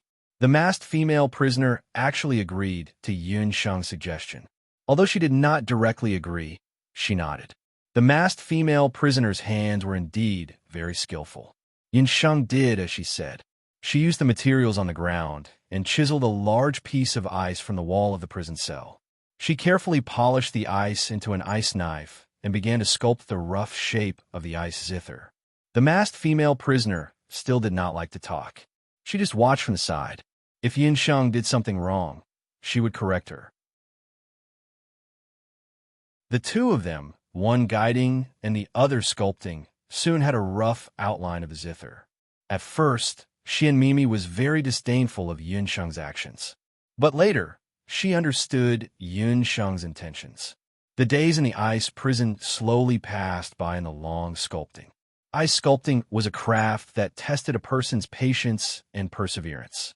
Yun Sheng also unconsciously forgot that she was in the ice prison while sculpting. Those people and things in Zhou State were also temporarily forgotten by her. There was only one zither in her eyes. Now, her only thought was to sculpt the ice zither as soon as possible and play the Di Hong song as soon as possible. This way, she might be able to reverse the situation of her being trapped. What Yin Sheng did not know was that during the days when she lost contact, Yi Baiming had already gone crazy. Within a month, Yi Baiming had tried to resonate his thoughts nearly 100 times. After failing without exception, Yi Baiming could no longer hold back. He was like a male beast on the verge of collapse, looking for a female beast that was alone. I need to go to the Immortal Residence Nation. Yi Baiming immediately found battle strength. Go to the Immortal Residence? Baiming, the examiner of the mainland's warriors' elite camp, is about to arrive at Yujing. This trip to the Immortal Residence will take at least a month. Battle Strength also knew that Yun Sheng had gone to the Immortal Residence Nation. He also knew that there was no news of Yin Sheng now. Battle Strength and the Yun residence had a deep relationship. Yin Sheng was also important to Wushuan Limitless School and Battle Strength himself.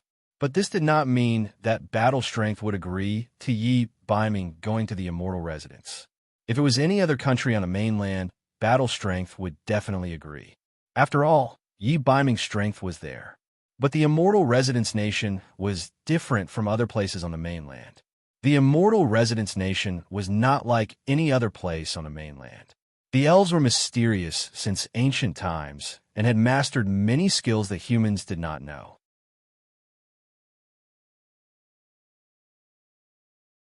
Chapter 473.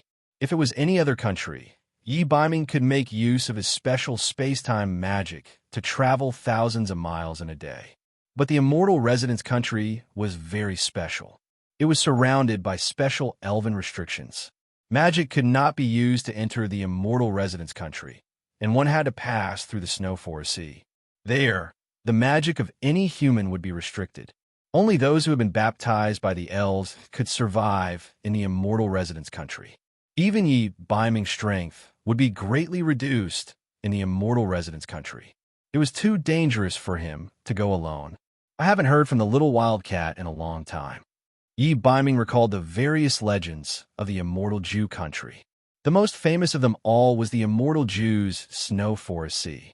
It was rumored that no one who entered the Snow Forest Sea had ever successfully left. Just as Yi Baiming and Zhang Li were in a deadlock, a warrior guarding the entrance of the martial arts hall delivered a message. Senior Brother Yi, someone just delivered a message at the entrance of the martial arts hall. That person told me to tell you that if you want to know Elder Yun's whereabouts, you have to go to the Thousand Snow Pavilion in the city alone at midnight. He said that he has news of Elder Yun's whereabouts. That person also specifically said that you have to go alone. Otherwise, don't even think about getting any information. The warrior said. The person who delivered the message was wearing a bamboo hat. He was neither tall nor short. From his accent, it was hard to tell if he was male or female. Little wildcat's whereabouts? Yi Biming could not help but become excited. Biming, there's something wrong. Zhonli felt that there must be some conspiracy behind this. It's better to believe it than not. It's just a meeting. I've been to the Thousand Snow Pavilion a few times. Even if there was just a little bit of news about Yinsheng, he would not let it go. Zhonli could not help but shake his head. Once the matter involved Yinsheng, Yi Biming's calmness completely disappeared. The word love was really misleading. He could only hope that Yi Biming would be able to find out about Yinsheng's whereabouts tonight. Otherwise, Zhonli could not imagine what Yi Biming would do. At night, Yi Biming arrived at the Thousand Snow Pavilion around midnight, just as he had been told. Thousand Snow Pavilion was a small tea house in the city for people to rest. It was built by a famous philanthropist and official in Jade Capital City. There was a row of stone tables and chairs set up inside for the passers-by to rest and recuperate. The pavilion was warm in winter and cool in summer. The surrounding scenery was beautiful, and there was a field of canna growing quite well. At this time, the fat green banana leaves and red canna were in full bloom, often attracting passers-by to stop and watch. At night, the tea house should have been empty. Yi Biming strolled over, looking around cautiously. After making sure that no one was lying in ambush, he entered the Thousand Snow Pavilion. As soon as he entered the tea house, Yi Biming saw a person lying on the stone table. Although he hadn't approached, Yi Biming could smell a faint scent of blood in the air. Looking at the clothes, Yi Biming felt a chill in his heart. He was just about to back away. Suddenly, the surrounding area was brightly lit. A group of fully armed Imperial Guards rushed out. The one leading them was Chun Lianer, whom he hadn't seen in a long time. However, tonight, Chun Lianer's expression was clearly different from usual. Yi Biming, you actually dared to poison the Crown Prince. Chun Lianer's face was tear-stained. She held a letter in her hand, her eyes filled with accusation. It was a letter signed by Yi Biming. The handwriting was also written by Yi Biming. The letter said that Biming King had invited the Crown Prince to the Thousand Snow Pavilion for a gathering at noon. Behind Chun Lianer were dozens of Imperial Guards. Each of them held a crossbow and surrounded the Thousand Snow Pavilion. Yi Biming narrowed his eyes. His initial shock had already disappeared like a tide. He didn't even look at Chun Lianer. He only glanced sideways at the dead Yi Biming. He had been tricked. He knew that this was a trap, but because it involved the little wild cat, he had lost his composure. Yi Biming didn't explain. He knew that tonight's trap was not set up by Chun Lianer alone. The people behind her had already blocked off all his escape routes. Dozens of Imperial Guards were nothing in Yi Biming's size. Chun Lianer was also not his match. However, he wouldn't run away. If he ran away, everyone related to him would be implicated. The Emperor of Zhou State was never someone who cared about old friendships. Yi Biming's silence was a confession in the eyes of the Imperial Guards. They also didn't expect Biming King to be so bold as to poison the Crown Prince. You have nothing to say? Yi Biming, I didn't expect you to be so vicious. Men, take Biming King back and put him in prison, Chun Lianer said harshly. The Imperial Guards swarmed forward and took Yi Biming away. The tears on Chun Lianer's face hadn't dried yet. Seeing Yi Biming being taken away, she felt a tearing pain in her heart. Even when Yi Biming was taken away, he didn't even look at her. In his heart, she couldn't even compare to a speck of dust. She muttered to herself, Yi Biming, you're really smart all your life, but now you're stupid. You completely lose your cool when it comes to Yinsheng. You clearly know that this is a trap, but you still jumped into it? Why? Don't you remember it all?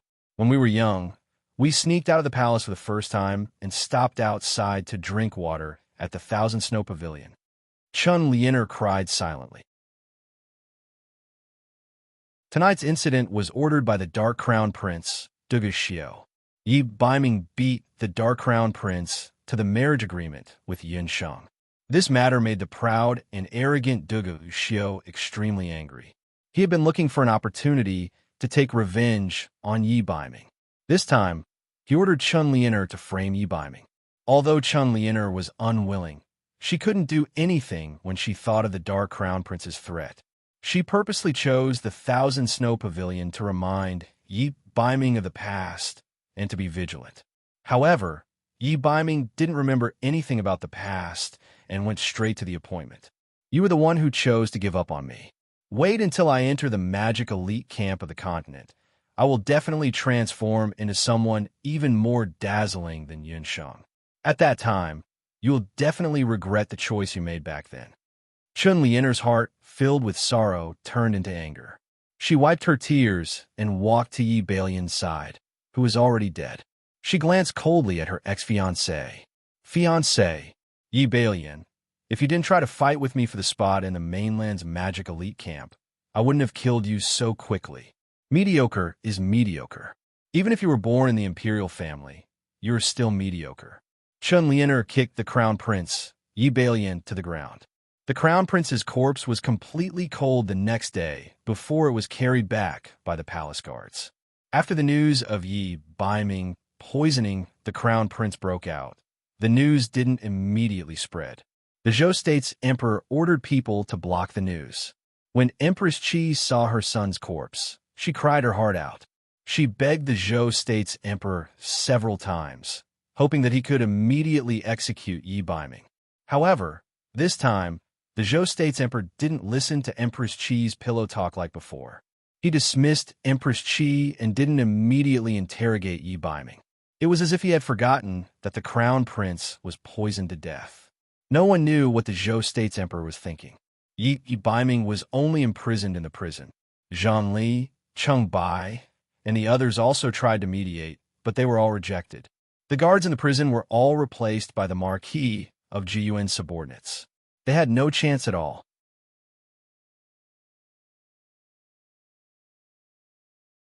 Chapter 474. On the other side, in Icefall City, there was a different scene. Yunsheng's ice zither, after nearly half a month of meticulous carving, had finally been made into a zither embryo. The moment she saw the zither embryo, even the masked female prisoner couldn't help but raise her eyebrows. This zither was sparkling and translucent, having been carved out of a complete piece of thousand-year-old ice. It looked like a reclining ice sculpture of a beauty. From head to toe, there wasn't a single spot that wasn't beautiful and delicate. She didn't expect that Yunsheng's technique would be so good on her first attempt at ice sculpting. Ice sculpting wasn't a quick skill. During this period of time, the masked female prisoner also noticed that Yunsheng's attention and imitating ability were the best among all the people she had seen. If this kind of temperament appeared in an old man or a middle-aged man who had experienced the world, it wouldn't be strange. But if Yunsheng was at her age, it was very strange. The masked female prisoner was really puzzled. What kind of experience could make a young girl develop such a calm habit? Yunsheng didn't know that the masked female prisoner was gradually becoming curious about her. Because she had trillium hands and Shenong pupil, she was observant and remembered all the masked female prisoners' carving tips in her heart. After careful carving, it finally became a good zither. The thousand-year-old ice zither was purely handmade, without a trace of flaw.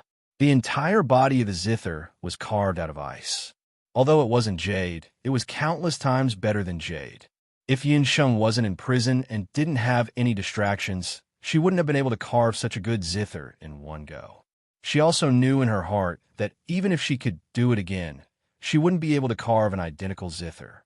The moment the zither was carved out, even someone like Xian Mimi, who was born in Grand Empress City and had seen all kinds of first-class musical instruments, couldn't help but be envious.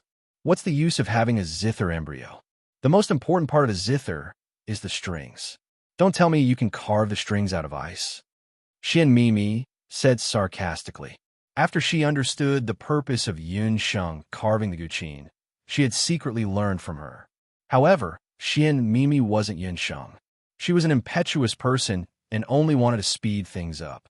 After carving for a few days, she gave up and wasted a lot of good ice materials. She could only be envious of Yunsheng's guqin. With Xian Mimi's reminder, Yunsheng finally noticed that the zither in her hand was just a stand without any strings. The zither strings on the continent were mostly made from the tendons or hides of various magical beasts. However, Yunsheng was now trapped in a place like the ice prison. Where could she find the zither strings? The Millennium Ice Zither had a zither, but no strings. Without strings, how could she play it? Ice could not be carved into elastic zither strings. How could she play the Di Hong song without the strings? Yunsheng was a little discouraged. Her dejected look fell into the eyes of the masked female prisoner. The masked female prisoner thoughtfully glanced at the skeleton of the ice zither. Although there were no strings, Yunsheng still cherished this newly carved 1,000-year-old ice zither very much. She carefully carved a few karmic fire lotus patterns on the body of the zither. The whole zither also became more beautiful. The next morning, Yunsheng woke up after a nap. She suddenly noticed that there were a few more silver strings on her zither. Yunsheng was astonished. She touched the zither strings. When her hand touched the zither strings were full of elasticity. The luster was light silver, as if it was draped in the moonlight. She looked at the masked female prisoner in disbelief. Those few silver strings were actually the silver hair of the masked female prisoner.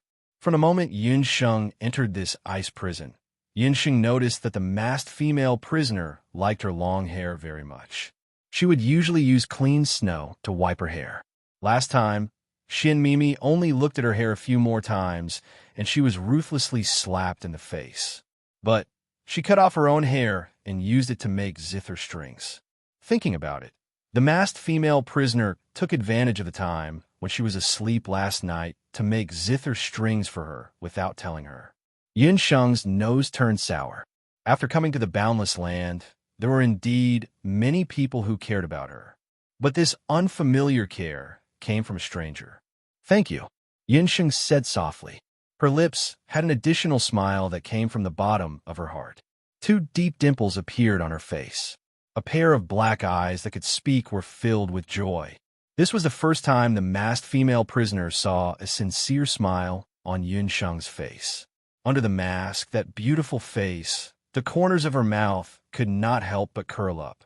But just as the masked female prisoner was about to laugh, her expression suddenly became alert, as if she felt uneasy about her strange emotions. She was not good at expressing goodwill to people, but she did not know why. But she liked this young lady who knew medicine.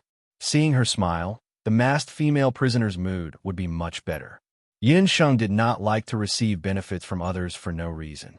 After thinking for a while, she took out a hairpin from her sleeve. That hairpin was polished by Yunsheng when she was making the Millennium Ice Zither. Her original intention was to let the masked female prisoner use it to tie up her hair. The woman's silver hair was very beautiful. If she used such a sparkling and translucent hairpin, it would definitely be very suitable. The masked female prisoner hesitated for a moment. Then, with a swift hand gesture, she snatched the hairpin away. After receiving the hairpin, she did not wear it. She only rubbed it in her hand and did not allow others to see it. She was afraid that those people would snatch it away. Although she could not see the expression under the mask, Yunsheng saw a trace of joy in the masked female prisoner's eyes. That trace of joy made the warmth in Yunsheng's heart thicker. Because of this incident, the relationship between Yunsheng and the masked female prisoner became more harmonious. The two of them still did not speak much, but their private interactions revealed a sense of harmony that they had never felt before. This sense of harmony made the other female prisoners in the ice prison very apprehensive. The masked female prisoner's hair was unexpectedly suitable for making zither strings. Not only was the quality of her hair good, but it was also very flexible.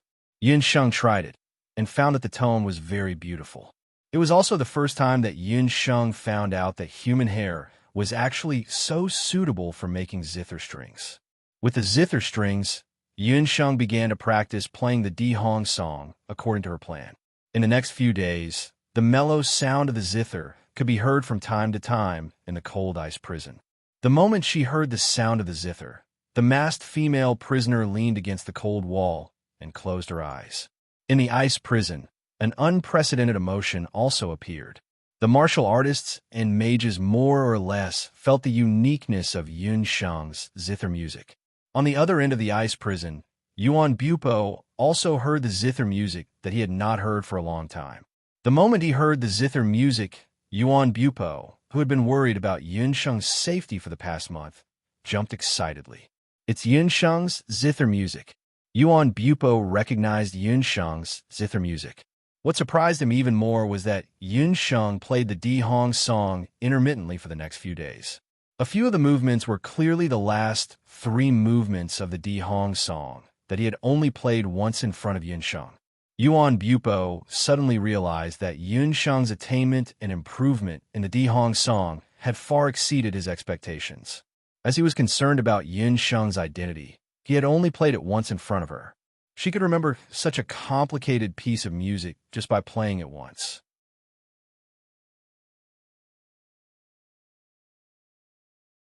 Chapter 475. In the past, Yun Sheng was clearly a tone-deaf person who did not know how to play the zither. She must have hired a musician after the incident. That musician must be quite skilled in the zither. In just a few short months, Yun Sheng's zither skills were quite good. In the field of Di Hong song, she could be said to have improved the fastest among all the people that Yuan Bupo had seen. She was definitely a genius. Yuan Bupo was suspicious.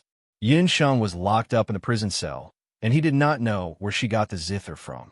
However, from the sound of the music, it was undoubtedly a very good zither. Even Xian Mimi's zither might not be comparable to that zither. Perhaps a bold thought appeared in Yuan Bupo's mind. While he was overjoyed, Yun Sheng was the most suitable person to enter Emperor's tomb with him. According to the rules of Grand Emperor City, a woman would play the zither and a man would play the flute. They would complement each other. After entering Emperor's tomb, they would be tested by Grand Emperor's ancestor. Only those who passed the test would be able to obtain the last 3 chapters of the Di Hong song, the 7th, 8th, and 9th chapters. Legend had it that they were the true essence of the Di Hong song. All this while Grand Emperor City had been looking for the most suitable person to play the zither and flute in order to enter Emperor's tomb.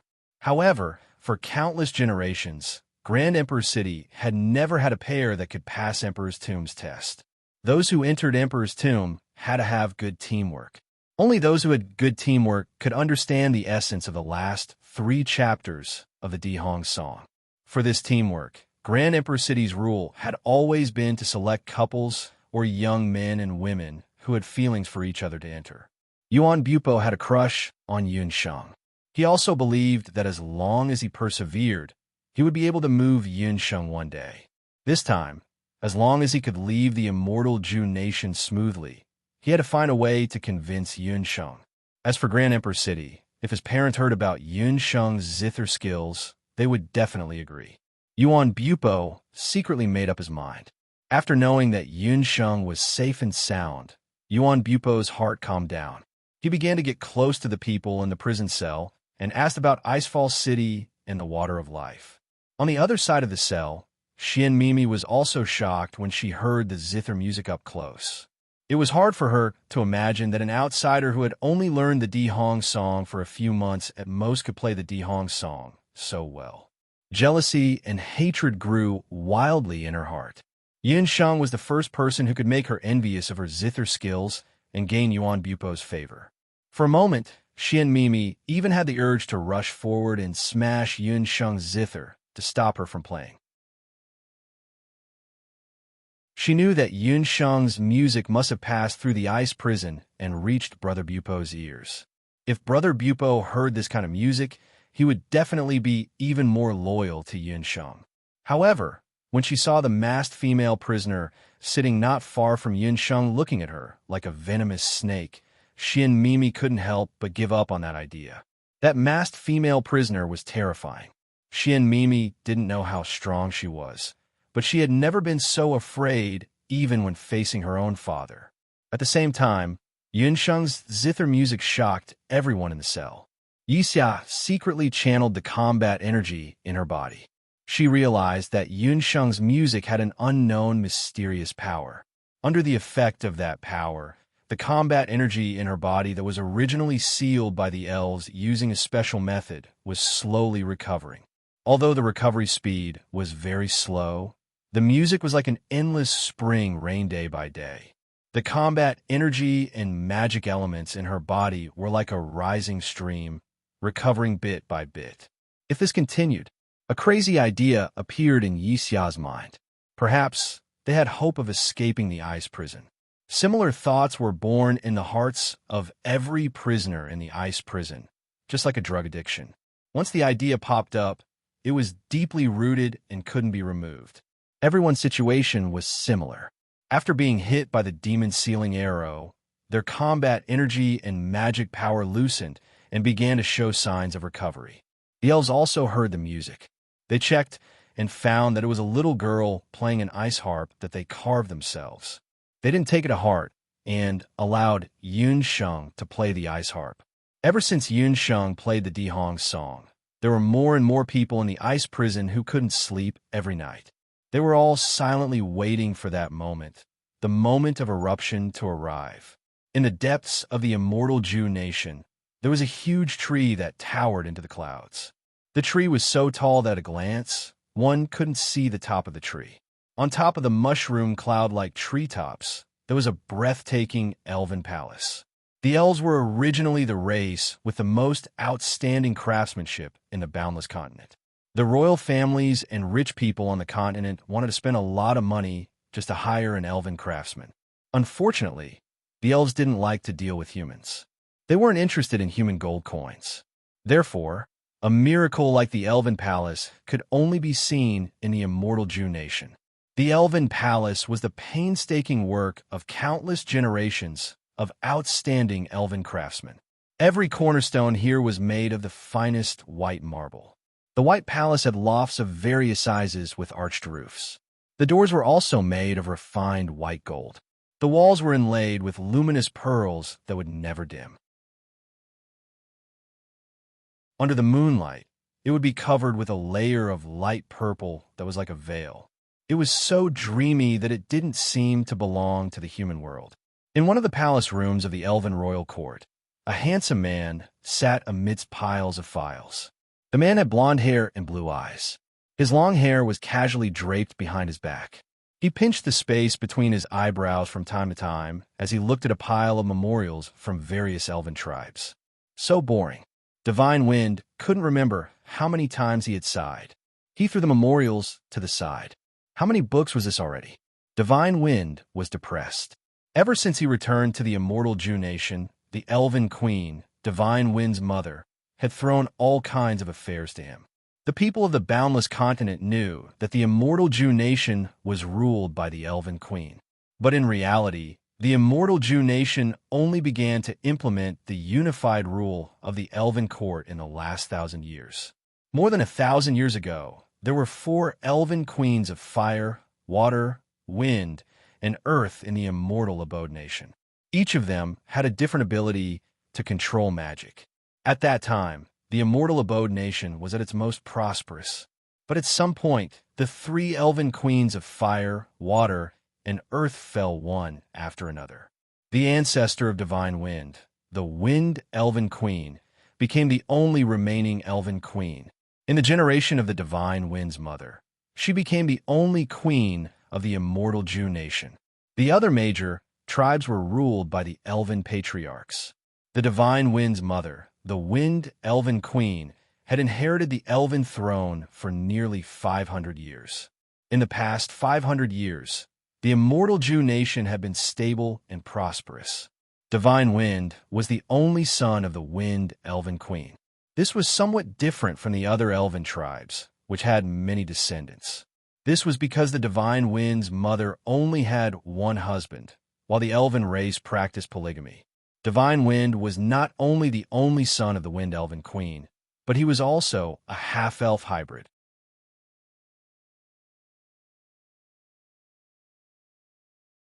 Chapter 476. Divine Wind's father was a mixed-blood elf court musician. His bloodline wasn't high, but not long after Divine Wind's mother gave birth to Divine Wind, her husband died in an accident. and that accident happened to be caused by the invasion of the human race. Since then, the Elf Queen closed the Snow Forest Sea and prohibited outsiders from entering. She also hated the human race very much. Anyone who invaded the Snow Forest Sea would be thrown into Icefall City. As the only son of the Elf Queen, Divine Wind grew up in that kind of environment. Because of his human bloodline, when Divine Wind was young, he heard his father talk about the life of the human race in the outside world. After his father died, no one dared to talk about the outside world in front of him. Divine Wind had always had a longing and curiosity for the outside world. Although from the moment he was born, he was destined to inherit the elf throne and become the next elf king. But just like his name, Divine Wind's temperament was naturally erratic, like the most erratic wind in the Snow Forest Sea. He didn't want to face mountains of memorials all day long, nor did he want to face the balance between the different races in the immortal residence country. He also didn't want to accept the elf throne, which made the Elf Queen very distressed. Divine Wind missed Yunsheng very much after parting ways with her at Daoi Mountain. But because the Elf Queen summoned him, he had to return to the immortal residence. He came back, but his heart was lost. I really want to sneak out of the immortal residence and go to Zhou State. How long has it been since I last saw little Loli? 721 days plus 2.5 hours. Divine Wind picked up a brush and wrote a number on the thickest memorial. He missed little Loli very much. In the past 2 years, he always wanted to find a chance to sneak out, but unfortunately, the Elf Queen kept a close eye on him. Sigh, if this goes on, the Elf Queen will definitely make me the Crown Prince. After I become the Crown Prince, I won't have so much free time to sneak out to see Little Sheng.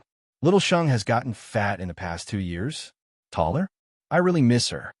Divine Wind's face was full of worry. There was a slight sound, but Divine Wind didn't turn around. He seemed to inadvertently flick his finger, and a gust of wind rolled towards the source of the sound. As the wind came and went, it formed a palm-sized magic cage with a little fellow inside. Divine Wind's handsome face moved closer to take a look. The source of the sound was a moth-sized demon spirit butterfly. Little guy, why did you come to the king tree? If the cleaning lady saw you, she would slap you flat. Divine Wind played with the wind cage in her hand. The Chimay spirit butterfly kept bumping into the cage. It looked like it wanted to rush out and tell Divine Wind something. Normally, this kind of spirit butterfly would not be able to fly up the Elven King tree. For this Chimay spirit butterfly to be able to fly up here, it must have gone through a lot of hardships. Divine Wind noticed that on the wings of the demon spirit butterfly, there were small wounds caused by excessive flapping of its wings. Divine Wind frowned as he recalled something. The Chimay spirit butterfly seemed to know that Divine Wind didn't understand its meaning, so it shook its body and turned into a light green Chimay spirit stone. Little Sheng-Er's soul stone. Divine Wind's 5 fingers exerted force, and the wind cage turned into a few wisps of wind. The Chimay spirit stone appeared in his palm. Divine Wind remembered very clearly that this was the Chimay spirit stone he gave to Yunsheng. Under normal circumstances, Xiao AI would not separate the spirit stone from the magic scepter, but the Chimay spirit stone was different. The Chimay spirit stone that Divine Wind gave her was a little special. It was a wind Chimay spirit stone that could transform into a spirit butterfly. Divine Wind's original intention was to use this spirit stone when he wanted to find Yunsheng in the future. He didn't expect that it would come in handy today. Why would Yunsheng come to the immortal residence for no reason? Moreover, looking at the situation of the Chimay spirit butterfly, it was very likely that Yunsheng was in deep danger. There was only one way for outsiders to enter the immortal residence country, and the first stop was the Snow Forest Sea. If they were caught, they would definitely be imprisoned in Icefall City. Divine Wind immediately had the court's female officer send over the list of prisoners in Icefall City. Every prisoner's name and country of origin would be recorded and updated in real time. Divine Wind read 10 lines at a glance, his mouth muttering Yunsheng's name. He had already inquired about it. Yin Yun was only Yunsheng's pseudonym. Her real identity was a descendant of the Zhou State's Yun residence. Divine Wind wanted to see Yunsheng's name, But at the same time, he was afraid of finding Yunsheng's name. If she was imprisoned in Icefall City, it would not be easy to rescue her. Yunsheng, Zhou state citizen, imprisoned in the women's ice prison for attempting to steal the water of life. Divine Wind's hand paused when he saw Yunsheng's name. Just a few lines below Yunsheng's name, there was another name, but Divine Wind didn't pay attention to that name. Little Lowly came to the Immortal Keeper Nation to look for the water of life. Divine Wind wanted to immediately go to Icefall City, but he still had a layer of concern in his heart. Icefall City's status in the Immortal Keeper Nation was very special. The prisoners inside would only be pardoned during the Queen's coronation or the 100th birthday. On ordinary days, the prisoners of Icefall City would never be released. Even if he was the Divine Wind King in the Immortal Keeper Nation, he couldn't break this rule. Divine Wind pondered. In a few days, it will be the 497th birthday of the Queen Mother. Maybe I can take advantage of her birthday to secretly go to Icefall City. The Elven Queen's birthday was a national celebration. The elves, according to tradition, would fast and bathe on that day. The guards of Icefall City would be no exception. If Divine Wind sneaked into Icefall City at that time and released a female prisoner, it wouldn't attract much attention. Divine Wind decided to secretly bring a bottle of water of life to Yunsheng on the day of the Queen's birthday after the birthday celebration. Yunsheng didn't care too much about the disappearance of the demon spirit butterfly. After all, her magic scepter had been confiscated. With the Millennium Ice Zither, Yunsheng's days in the ice prison were a little better. At least, each day didn't feel like a year. The Dihong song was worthy of being called an ancient war song. Its effect was very significant. Yunsheng's magic soul, which had been suppressed by the elves, was gradually recovering. Although it still couldn't reach the state before she was locked in the ice prison, it had at least 50 to 60% of its usual magic power. She also gradually resumed her meditation. But to Yunsheng's disappointment, every time she tried to contact the Night Fox, her thoughts would be interrupted. It seemed that there was a mysterious power in the Elven Kingdom that prevented her from contacting the outside world. Under the influence of the Dihong song and her constant meditation, Yunsheng waited for her opportunity to escape. On this day, as usual, Yunsheng received food and water in advance. Why is today's food and water a little different? As usual, Yunsheng took 2 sets of water and food. She found that today's food and water were a little different.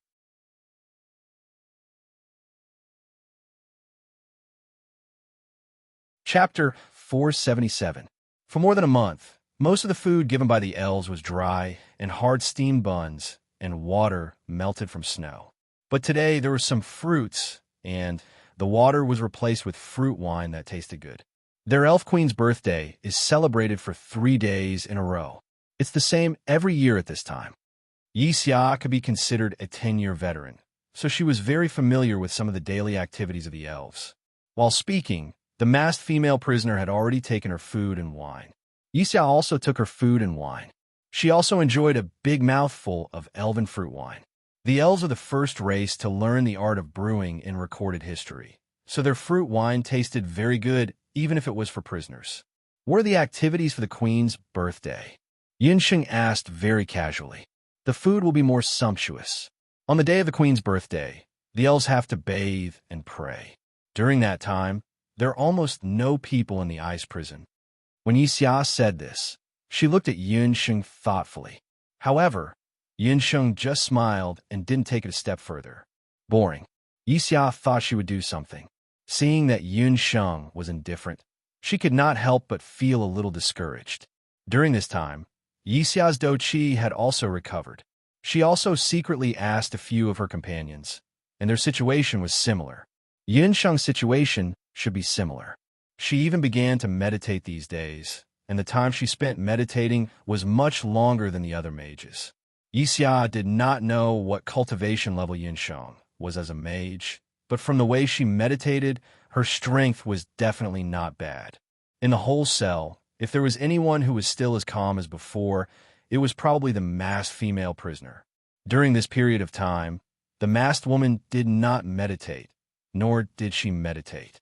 Most of the time, she would just listen quietly to Yunsheng play the zither.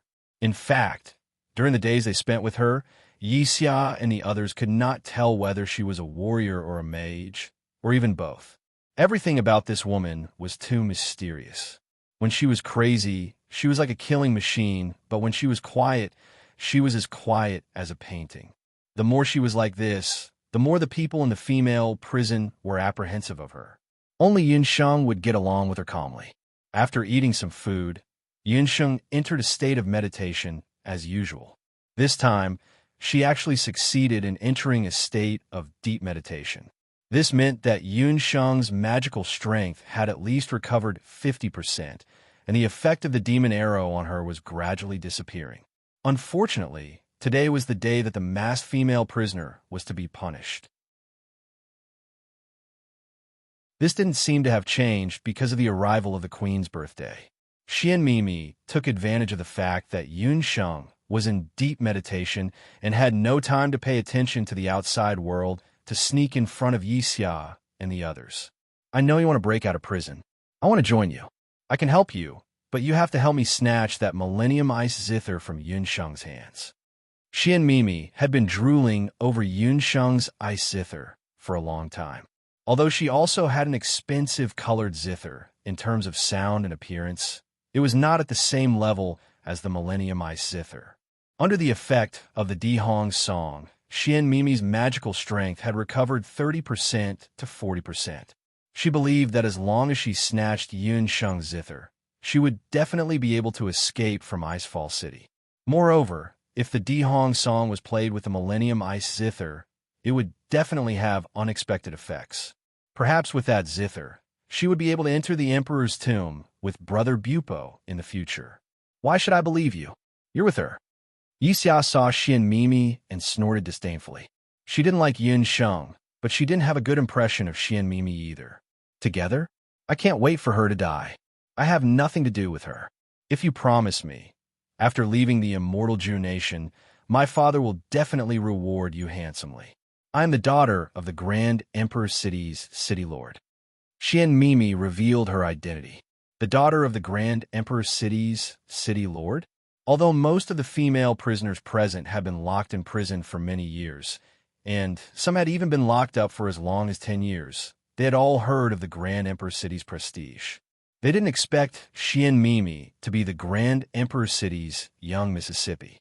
If it was in the past, even if these prisoners saw the Grand Emperor City's City Lord, they wouldn't have anything to say. This was because they had always believed that once they were locked up in Icefall City, it meant that they wouldn't be able to leave for the rest of their lives. No matter how powerful the Grand Emperor City was, it was impossible for them to invade the immortal Ju Nation and take down Icefall City. However, it was different now.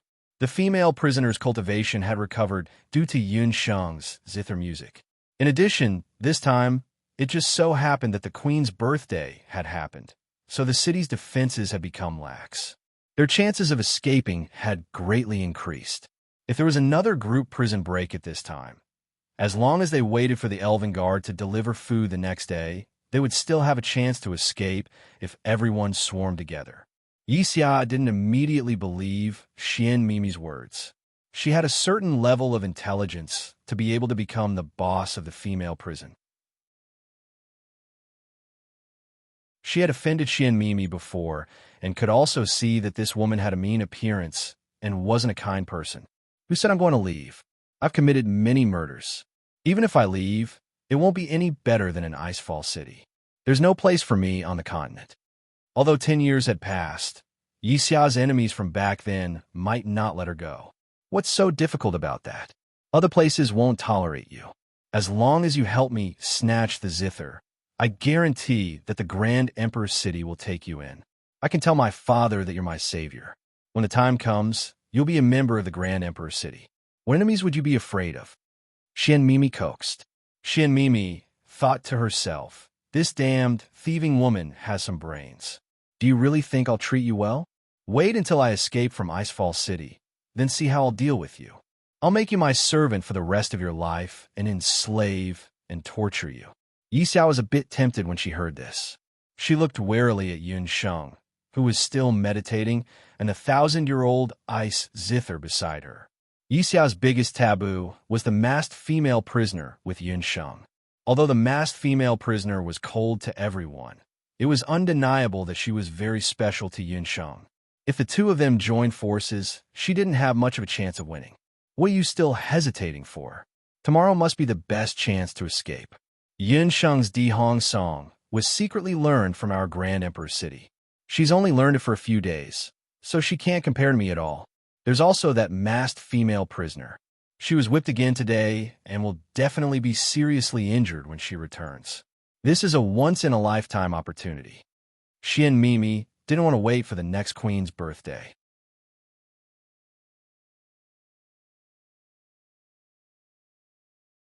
Chapter 478.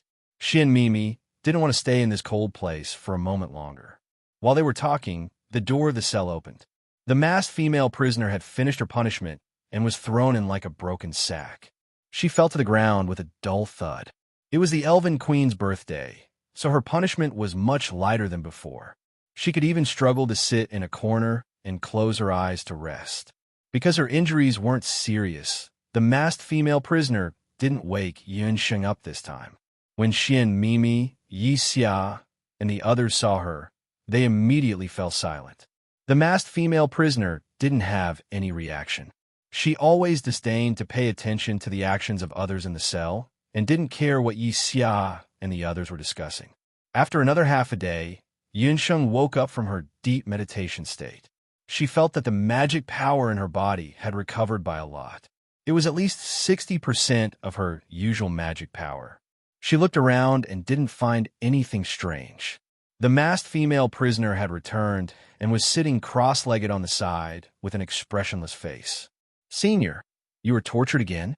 Yun Sheng walked up and looked behind her. She found that the punishment this time was much lighter than a few days ago. While pretending to check her wounds, Yun Sheng lowered her voice and said in a mosquito-like voice, "Senior, I want to break out of prison.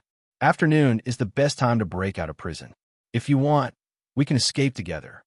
The masked female prisoner didn't say a word as if she didn't hear her. She neither objected nor agreed. Yun Sheng couldn't help but feel a little disappointed. She and the masked female prisoner didn't know each other for long, but they got along very well. Yun Sheng and the masked female prisoner didn't know each other for long, but the two of them had cultivated a very special tacit understanding. The masked female prisoner looked lonely and didn't know which country she was from. Yun Sheng thought that if she could successfully break out of prison this time, she might be able to persuade her to return to Zhou State with her. However, the masked female prisoner didn't seem to have any intention of leaving. While they were talking, the door of the cell opened and two elves came to deliver food. In the cell, Yixia and the others, as well as Yun Sheng, were all sitting in a corner, pretending that nothing had happened. Yun Sheng used her hand to gently stroke her 1,000-year-old ice zither, while Yixia gave several female prisoners a meaningful glance. Today was the birthday of the Elf Queen, so the food delivered by the elves was more abundant than usual. The moment the two elves bent down, Yun Sheng and Yixia moved at the same time. Yixia was surprised by Yun Sheng's skill. She couldn't tell what skill Yun Sheng was using. She only saw a green shadow flash by. A strange gust of wind blew past their ears. When they realized that something was wrong with the prisoners, the elves hurriedly tried to pull out their elven bows. However, it was already too late. Yixia used Black Tiger Steel's heart and punched the elf's chest. The sound of bones cracking could be heard. At the same time, several female prisoners rushed forward and covered the elf's mouth and nose. Compared to Yixia and the others, Yun Sheng's killing was much faster and more convenient. A sharp icicle suddenly appeared in her hand. The icicle pierced the elf's Achilles heel. The elf swallowed his last breath and fainted. Whether it was elves or humans, even if their bloodlines were different, the acupoints on their bodies were the same. Yixia's expression became serious when she saw Yun Sheng easily knocked out an elf without making a sound. In the cell, there was dead silence. In the next second, almost at the same time, Shi and Mimi was the first to dash out of the cell, followed by Yixia and the others.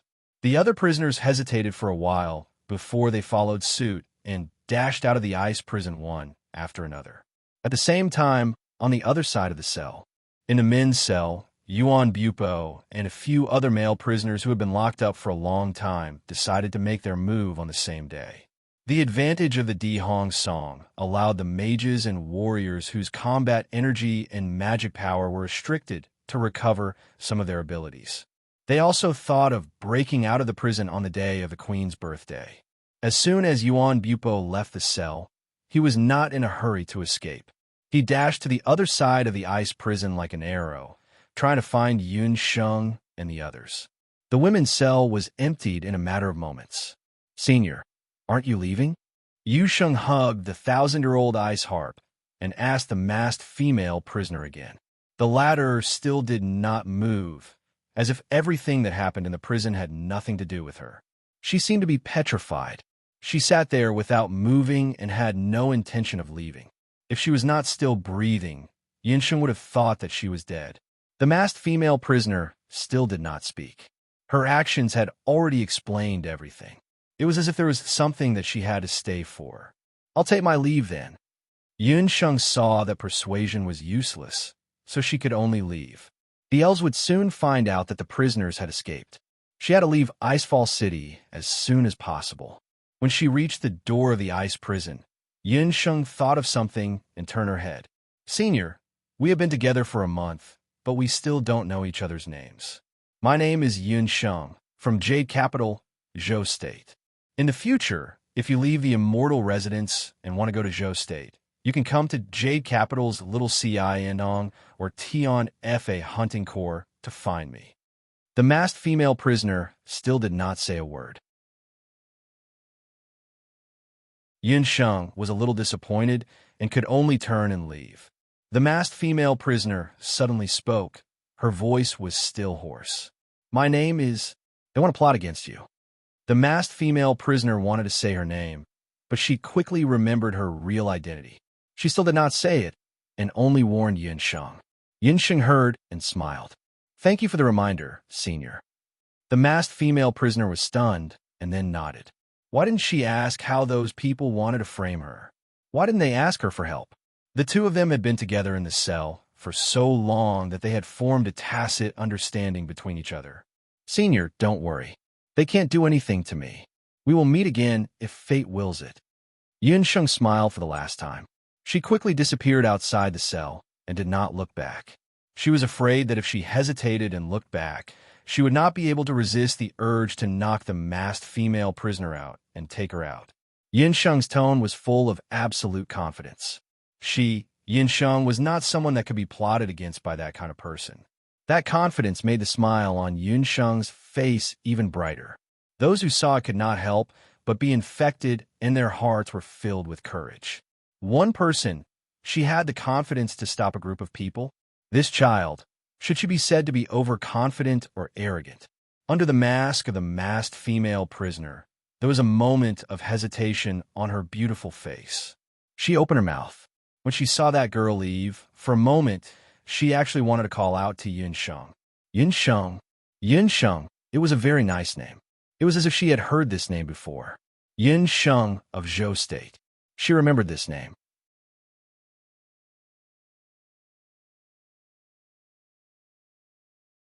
Chapter 479.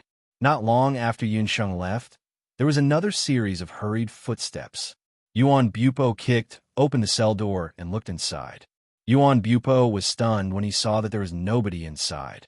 However, he soon realized that the female prisoners in the female prison had the same thought as them. They had broken out of the prison together. He was to blame for being stupid. Yunsheng was smarter than most people. Since she could play the Dihong song in the prison, she must have planned to break out of the prison. Yuan Bupo looked at the female prison. Everyone had left, and there was only a female prisoner with a mask sitting at the corner of the prison cell. Yuan Bupo paused for a moment. Then he walked up and asked, "Were there two young ladies in prison here before?" One of them had two dimples when she smiled. "Senior, do you know where she went?" The masked female prisoner did not say a word. This female prisoner was very strange. Yuan Bupo did not even dare to get close to her, as he felt an inexplicable sense of danger when he was too close to this woman. Weirdo, Yuan Bupo mumbled. He did not stay any longer and rushed out to look for Yun Sheng and the rest. When Yun Sheng left the female prison, she wanted to return to the male prison to look for Yuan Bupo. However, she happened to choose the opposite path from Yuan Bupo. She ran halfway, but before she reached the male prison, she saw a few male prisoners running out. She grabbed one of them and asked. Only then did she know that Yuan Bupo and the rest had broken out of the prison too. There might be a riot in Icefall City today. Along the way, Yun Sheng saw that every cell was opened. It seemed like someone was purposely confusing the elves and releasing the prisoners who did not break out of the prison. When Yun Sheng was halfway there, she still did not see Yuan Bupo. To make matters worse, just as Yun Sheng planned to continue searching, a bugle horn sounded above Icefall City. It was clear that the elves had discovered that someone had broken out of the prison. This was the first time in the history of Icefall City, as well as the first time in the history of the elves that something like this had happened. The elven archers, who were still immersed in the joy of celebrating the queen's birthday, were now fully armed and carrying elven bows on their backs. They flapped their wings and appeared above Icefall City like locusts. Most of the prisoners who escaped without any preparation. They had no plan or organization, and all of them fled in all directions. We've discovered a group of prisoners. Shoot them. A red-haired elven captain led 50 to 60 elven archers. They looked down from above, and after discovering the fugitive, they showed no mercy. Flame arrows fell like meteors. This time, they did not use demon-sealing arrows. Instead, they used arrows that directly carried fatal magic attacks. The magic arrows were shot at the fugitives. The fugitives either turned into fireballs or ice shards. The 50 to 60 elven archers killed several of the fugitives in an instant. Yun Sheng hugged the 1,000-year liar and did not immediately escape from Icefall City. Unlike the others, after hearing the elven bugle horn, she did not rush out of the city. Instead, she ran towards the elven warriors' residence. Since most of the elven warriors were out hunting the fugitives, the palace, which was originally the most heavily guarded residence, was now the most lightly guarded. Yun Sheng looked through a few rooms and only met one elven warrior. After knocking him out, Yun Sheng broke into one of the elven rooms. There were wine and fruits for today's birthday celebration in the room. It seemed that this room was more luxurious than the others. It should be the residence of the captain of Icefall City. Yun Sheng rummaged through the room. As expected, she found the orc language ring and magic scepter that were taken away from her earlier. After putting away the ring and scepter, Yun Sheng took out a defensive map of Icefall City from her room. Only then was she fully prepared for her escape. After opening the defensive map and seeing her current location, Yun Sheng quickly determined that she was at the northwest corner of Icefall City. It was an empty spot. She could break through there and leave Icefall City smoothly. Yun Sheng put away the defensive map. Just as she was about to walk out of the room, a few people rushed in. Leading them were the complacent Xian Mimi and Yi Xia, as well as a few warriors and mages. It turned out that Xian Mimi asked Yi Xia to find Yuan Bupo, but the prison that held the male prisoners was empty. When Xian Mimi was looking for Yuan Bupo, she saw Yun Sheng and followed her quietly with Yi Xia. Hand over the defensive map. Yi Xia was very experienced in escaping. She knew that if she wanted to escape from Icefall City, she must have a defensive map in her hands. Otherwise, they would be killed by the elves sooner or later. Why are you talking to her? Just kill her and snatch it. Xian Mimi wanted to kill Yun Sheng immediately. As long as Yun Sheng died, Brother Bupo would give up on her. If you want to kill me, we'll have to see if you have the ability to do so. Yun Sheng took out her magic scepter and chanted an incantation. Suddenly, a pair of wings sprouted from her back. She cleverly used an earth meld spell to avoid Yi Xia, Xian Mimi, and the others, and escaped from the room. The situation in Icefall City was urgent. Yin Sheng did not want to be entangled with Xian Mimi and the others. In an instant, she had completed the body fusion technique with puffed egg. What are you waiting for? Chase after her and kill her. Xian Mimi was anxious. They all had weapons in their hands. Along the way, they killed a few elves and snatched them from them. The magicians immediately chanted, and Yi Xia no longer hesitated. If she succeeded in breaking out of prison, she would be able to see the sky and have a slight chance of survival. However, if she failed, the enraged elves would definitely retaliate crazily. The combat energy in her body suddenly surged, and a pair of combat energy wings appeared on her back. It turned out that Yi Xia had actually made a breakthrough in her combat energy during the 10 years she was imprisoned. Under the influence of the Dihong song, she had actually begun to comprehend the flight of combat energy.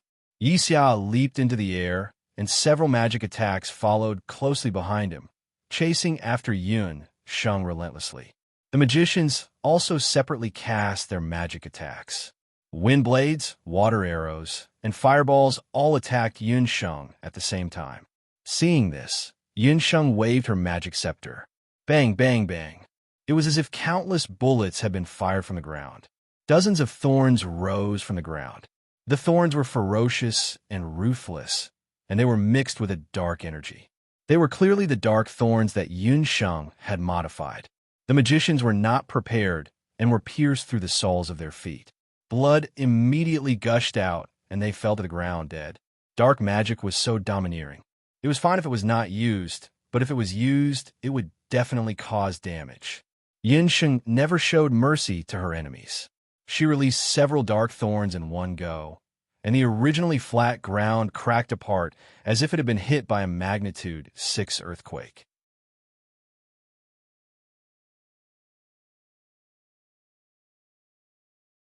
Chapter 480.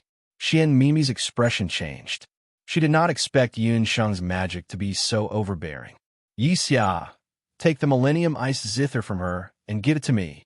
Xian Mimi dodged as she scolded.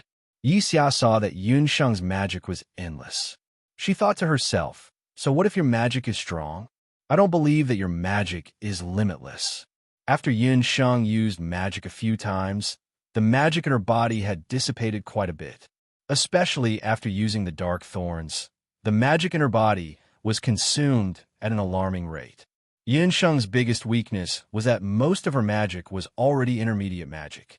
She even possessed profound magic. However, these magic consumed a shocking amount of magic. For a normal master magician like Yun Sheng, her magic was not enough. Usually, Yun Sheng would still have some meditation water with her. However, after coming to the Snow Forest Sea, the meditation water was all frozen and could not be used at all. After a few more fireballs, Yun Sheng barely managed to beat back Yi Xia, who was relentlessly chasing after her. She was flying at low altitude. She was still within the Icefall City's range. The sky was the real territory of the elves. Yun Sheng also didn't dare to rashly rise into the air, but because of this, Yi Xia and Xian Mimi chased after her relentlessly. Yun Sheng, Yuan Bupo ran out of the city and saw Yun Sheng. Yun Sheng heard Yuan Bupo's voice and looked down. However, Xian Mimi was very cunning. The moment Yun Sheng lowered her head, she actually cast a wind blade. The wind blade slashed Yun Sheng's wings. This pair of wings was formed after Yun Sheng and the puffed egg fused. However, in reality, it was the body of the puffed egg. With this attack, Yun Sheng's fusion skill was immediately dispelled. There was a deep wound on her body. The puffed egg was Yun Sheng's natal beast. The natal beast was closely related to the summoner. Yun Sheng endured the pain on her body and quickly chanted a wind magic. She barely managed to stop herself from falling and hovered in the air. Mimi, what are you doing? Yuan Bupo saw the attacker clearly. It was Xian Mimi. Yin Sheng was more worried about the puffed egg. It had never been defeated since it was born. Brother Bupo, don't worry about me. Why is Yi Xia still standing there? Kill this brat. Xian Mimi saw that she had been exposed and decided to shed all pretenses. She hugged Yuan Bupo. Earlier on, she wanted to use Yun Sheng to heal her face. However, now that she was in the immortal Ju Nation, she did not need to use Yunsheng anymore as long as she thought of a way to get the life water. She knew very well that Yuan Bupo had fallen in love with Yunsheng. Other than killing Yunsheng, there was no other way to get back Yuan Bupo's heart. She did not care about the life water anymore. She only wanted to kill Yunsheng. Half an hour ago, not long after Yunsheng and the rest had successfully escaped from prison, after Yuan Bupo had left the prison cell and there was no one else around, the masked female prisoner who had been sitting in the corner of the prison cell opened her eyes. She stood up, took out a ring from her clothes, and put on her finger. If Yunsheng saw the ring, she would definitely be shocked. That was because she had a similar ring too. It was a beast language ring disguised as a summoner's ring.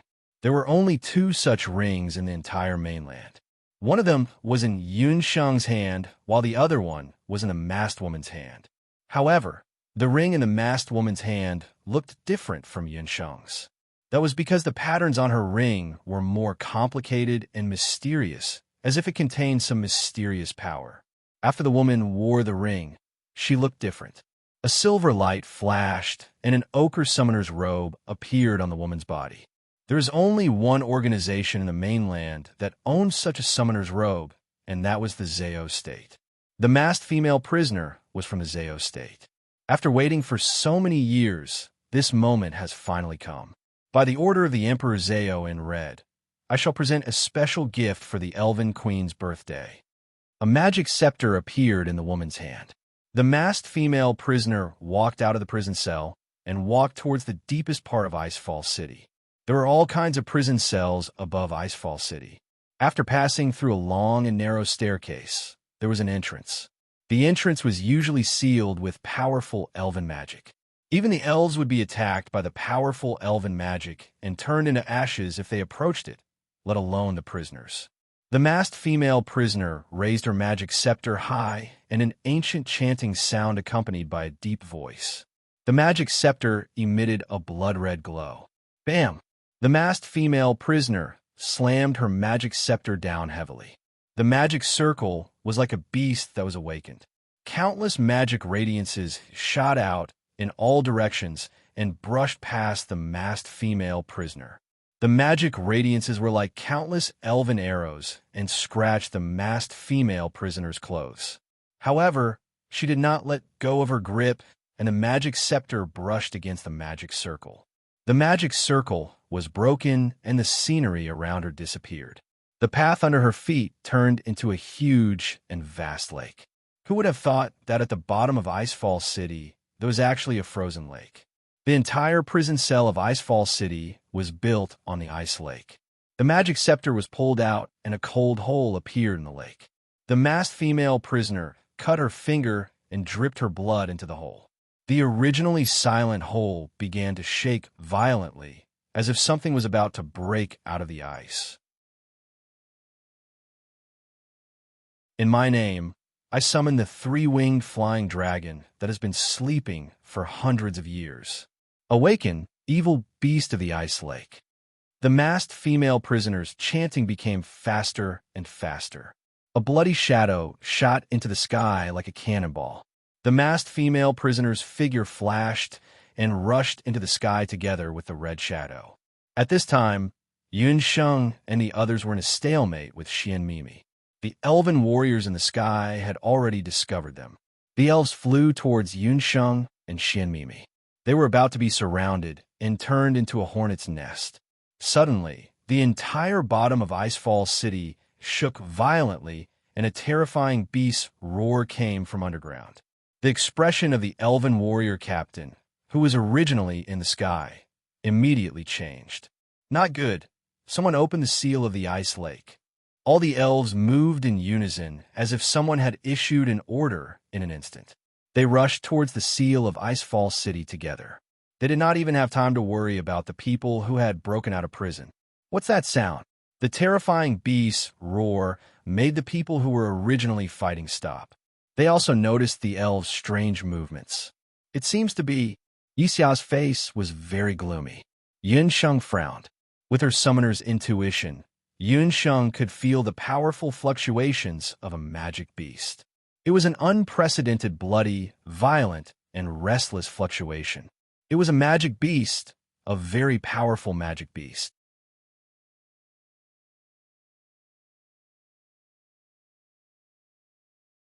Chapter 481. There was no sign of such a powerful magical beast's aura appearing earlier. It suddenly appeared just a moment ago, as if someone had used teleportation magic to lure this magical beast out. But how could such a powerful magical beast suddenly appear in Icefall City where the elves lived? And from the sound, that magical beast seemed to have been released from underground. They had stayed in Icefall City for so long, but they never knew that there was an additional dungeon under the city. Yinsheng's heart was like a drum ringing nonstop.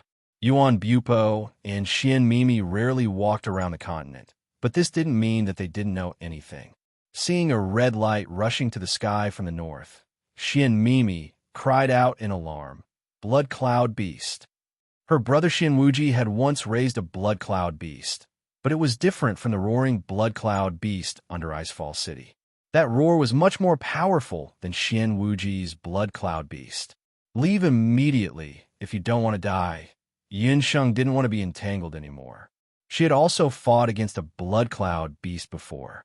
Even her father, Yin Songhai, who was an extremely talented sky magician, could only fight to a draw against a Blood Cloud Beast, let alone her. But it was already too late.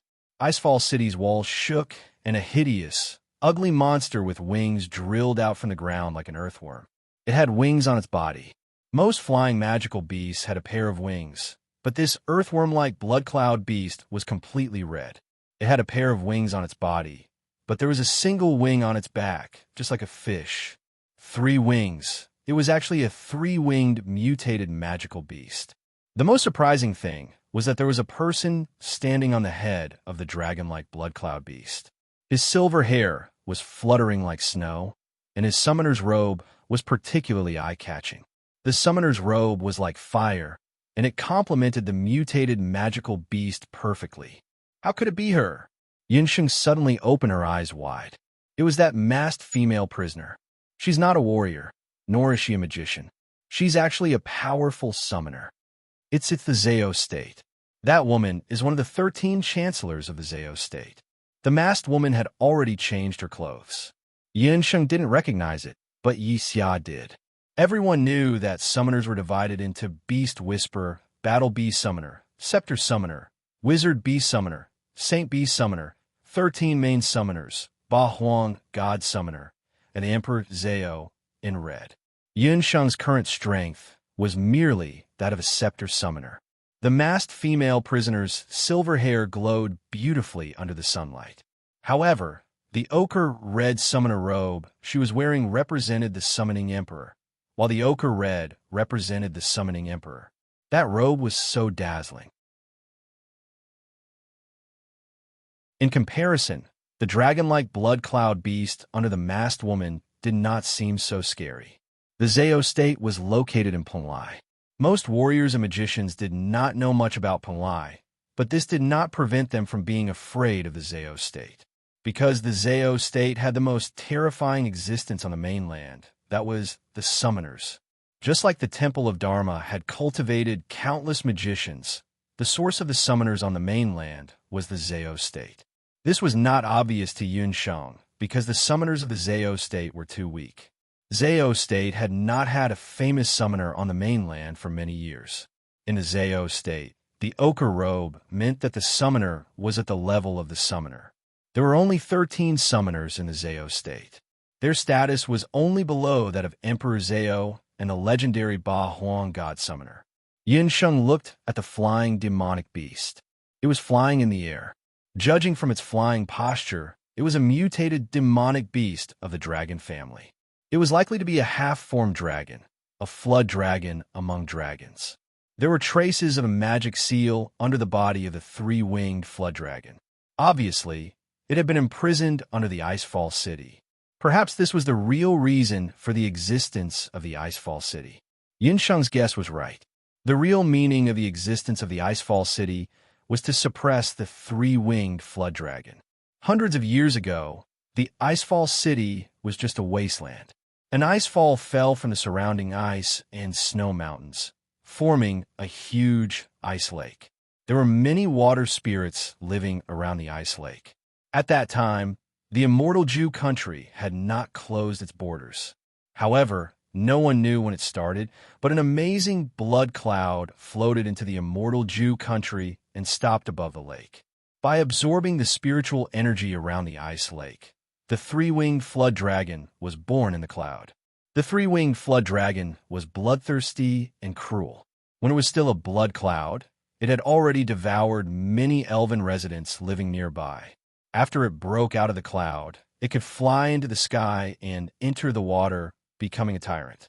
The local water spirits had no choice but to ask the elven royal court for help. When the current elven queen, Fonglan, ascended the throne, she used the elven queen's most powerful ice magic, ice sealing 10,000 miles, to freeze the entire lake. Even the waterfall was frozen, and a seal was added on top of it. In order to completely suppress the flood dragon that was frozen under the lake, the elven warriors built a city in this area. Gradually, the current Icefall City came to be. After the masked female prisoner entered the Icefall City, she had been looking for an opportunity to enter the underground lake. She even killed an elven warrior and faced the punishment of being whipped once every 15 days.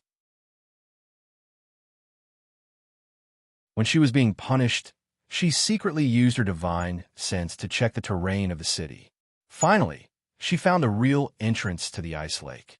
It was also a coincidence that Yun Sheng appeared and used the Dihong song to restore the magic power of the masked female prisoner, which had been restricted for a while. That was why she was able to break out of prison so smoothly today and unlock the ice dragon seal again. It turns out that the masked woman is the most cunning one. We have all been used by her.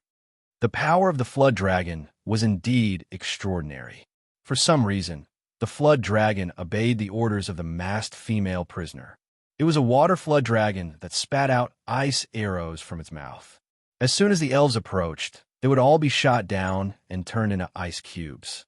In the blink of an eye, the fire dragon had already killed at least 500 to 600 elven warriors.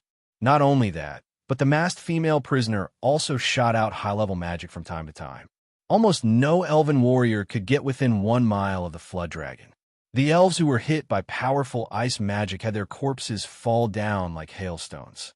Even Yunshin couldn't help but be shocked when she saw the tragic scene. The masked female prisoner on the head of the three-winged flood dragon waved the magic scepter in her hand freely. She was like a goddess of death, killing all life that approached her. Knowing that they were no match for the flood dragon and the masked female prisoner, the elven warriors of the Icefall City didn't have any intention of stopping. That was because the elven warriors were unafraid of death. The 3-day holiday is over, and I have to go back to work today. In order to comfort my brittle heart, those of you who are still on holiday and have monthly tickets, remember to spend them. Recently, double the tickets. In the last few days of last month, I was instantly killed and covered in chrysanthemum petals. So miserable.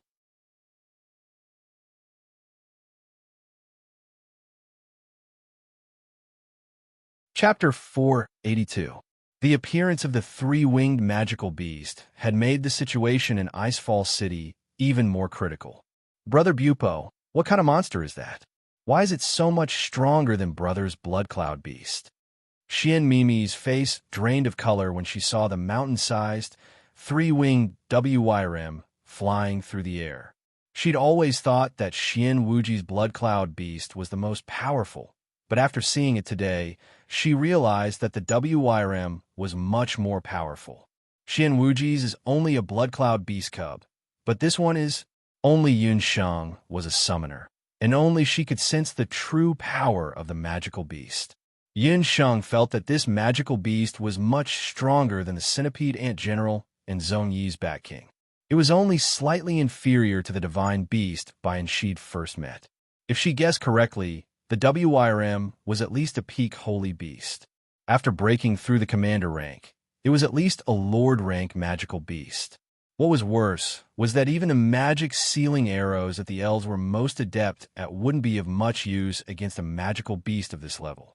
This magical beast could instantly obliterate an army. Icefall City was the most important defensive city on the border of the Immortal Keeper Nation. There weren't any residents living here, but looking at the WRM's momentum, it was actually continuing to move into the Immortal Keeper Nation's territory. Could it be? Yun Sheng was greatly alarmed and looked at the masked female prisoner in the air. High up in the sky, the wind was very strong, and the masked female prisoner's face was covered by the mask. She couldn't see her expression at this moment. Her entire being was ice cold. She was neither happy nor sad, just like a puppet. But without a doubt, everything she did was based on her own will. Could it be that she came to Icefall City and lay dormant for so long to unlock the WRM seal? Her goal was... Yun Sheng's heart became uneasy. The other party's actions weren't as simple as a prison break. Judging from the current situation, the masked female prisoner's strength was extraordinary. Could it be that the previous torture and coma were all faked? Yun Sheng felt that she'd been deceived. Her concern for the female prisoner was sincere. The masked female prisoner could have escaped at any time, but she didn't. Her purpose was to wait for today. Her goal was to destroy the Immortal Keeper Nation. No, Yun Sheng was shocked when she realized this.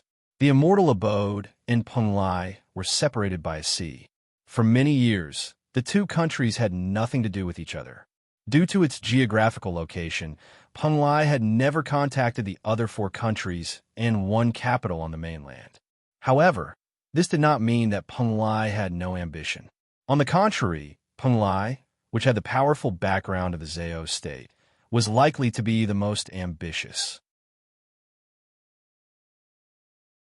She couldn't just sit by and watch the Immortal Keeper Nation be destroyed by this flying dragon and that masked female prisoner. Yun Sheng hadn't come to the Immortal Abode with the intention of killing too many fairies. Her goal was only the water of life. She had a good relationship with Divine Wind, and she had a good impression of the peace-loving fairies. Even when she broke out of prison, she didn't kill the innocent. If the Icefall City was massacred because of her Dihong song, and the Immortal Keeper Nation suffered heavy casualties on the Queen's birthday, Yun Sheng didn't want to see that happen. Yun Sheng, let's go. I'm afraid that the Immortal Residence Country is going to face a calamity this time. Yuan Bupo could also see that the masked female prisoner and the three-winged flying dragon were not people that they could stop with their current strength. Perhaps only the city master Dihong's summoned beast could fight against the three-winged flying dragon. It was better for them to leave before the flying dragon discovered them. Since they couldn't find the water of life for now, they would think of a way to find it later. It was better than losing their lives. Bo, Yun Sheng communicated with Puffed Egg. Can you do it? Dearest master, Puffed Egg is fine, but Bo wants to teach that bad woman a lesson. Puffed Egg complained. It had the Linglong Beast Tower, so the wound on its wings wasn't serious. However, it would remember the grudge against Xian Mimi in Xiao Hei's book. Then be prepared for a fierce battle. We might die. Yun Sheng frowned. Yuan Bupo was about to remind Yun Sheng when Yun Sheng suddenly jumped. A pair of strange wings appeared on her back, and she was already in mid-air. Yuan Bupo, go to the north of the city. When you see a gap in the city wall, leave immediately. I'm going to stay and help the fairies kill the flying dragon. Yun Sheng told Yuan Bupo the way to leave the Icefall City that she saw on the defense map. Before Yuan Bupo could stop her, Yun Sheng didn't hesitate and flew toward the fairies. Everyone, don't panic. They saw a fugitive flying toward them instead of running away. The fairies who thought that they were going to be attacked immediately split into two groups. One group stopped the flying dragon, while the other aimed their bows at Yun Sheng. Their biggest enemy now was the flying dragon. The fairies had already realized that the flying dragon's target was the depths of the Immortal Keeper Nation. They didn't have the time to chase after the fugitives. In fact, more than half of the fairies in the Icefall City had either been devoured by the flying dragon or hit by the red-clothed female summoner's magic. They could only rely on the fairies' fighting spirit and their determination to protect the immortal Keeper Nation to hold on. You don't have to be afraid. I'm not here to attack you. I'm here to help you. I'm good friends with your Holy Wind King. I was imprisoned because of a misunderstanding. If you don't believe me, you can look at my magic scepter. It has the imprint of the Wind Fairy. Yinsheng raised her magic scepter. There was indeed a strong imprint of the Wind Fairy on the magic scepter. The fairies would only bless those with pure hearts. When the fairies heard that Yinsheng knew the Holy Wind King, they realized that she was indeed different from ordinary humans. She had a very strong fairy aura. This fairy aura was comparable to the nobles of the 4 major fairies. This made the fairies put down their doubts. Among the elves, an elf captain with a bow flew out. He bowed towards Yinsheng and said, "Friend of the Divine Wind King, thank you for your help. However, you should escape. None of us here can stop the 3-winged blood dragon. We've already sent a distress signal to the Elven King Tree. However, even if the Elven King Tree sends reinforcements, they won't be able to reach here before nightfall." Most of the fairies were straightforward. If it was an enemy, it would be an enemy. If it was a friend, it would be completely trustworthy. The captain's meaning was clear. If Yinsheng stayed, she would die.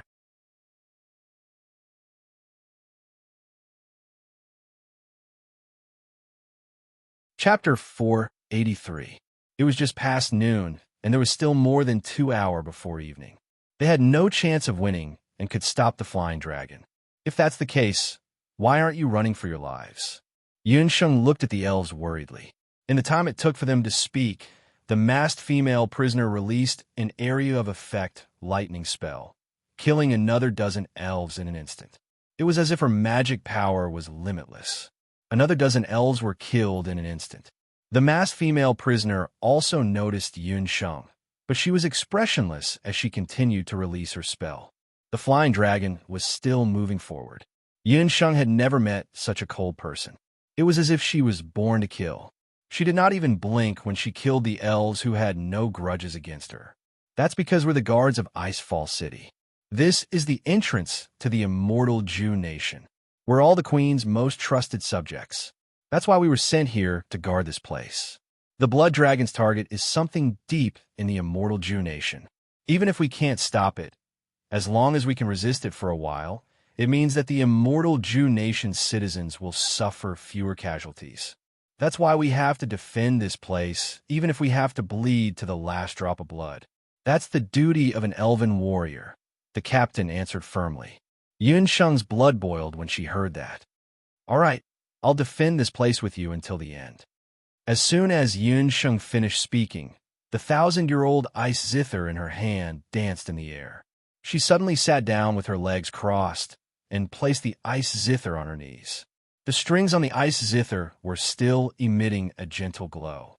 That was the hair of the masked female prisoner.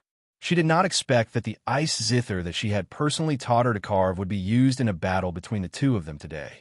A sense of bitterness welled up in Yinsheng's heart. They were enemies, not friends. Since she had already made her decision, then she would help the elves in this battle. Yinsheng got rid of the distracting thoughts in her mind. Her heart was calm.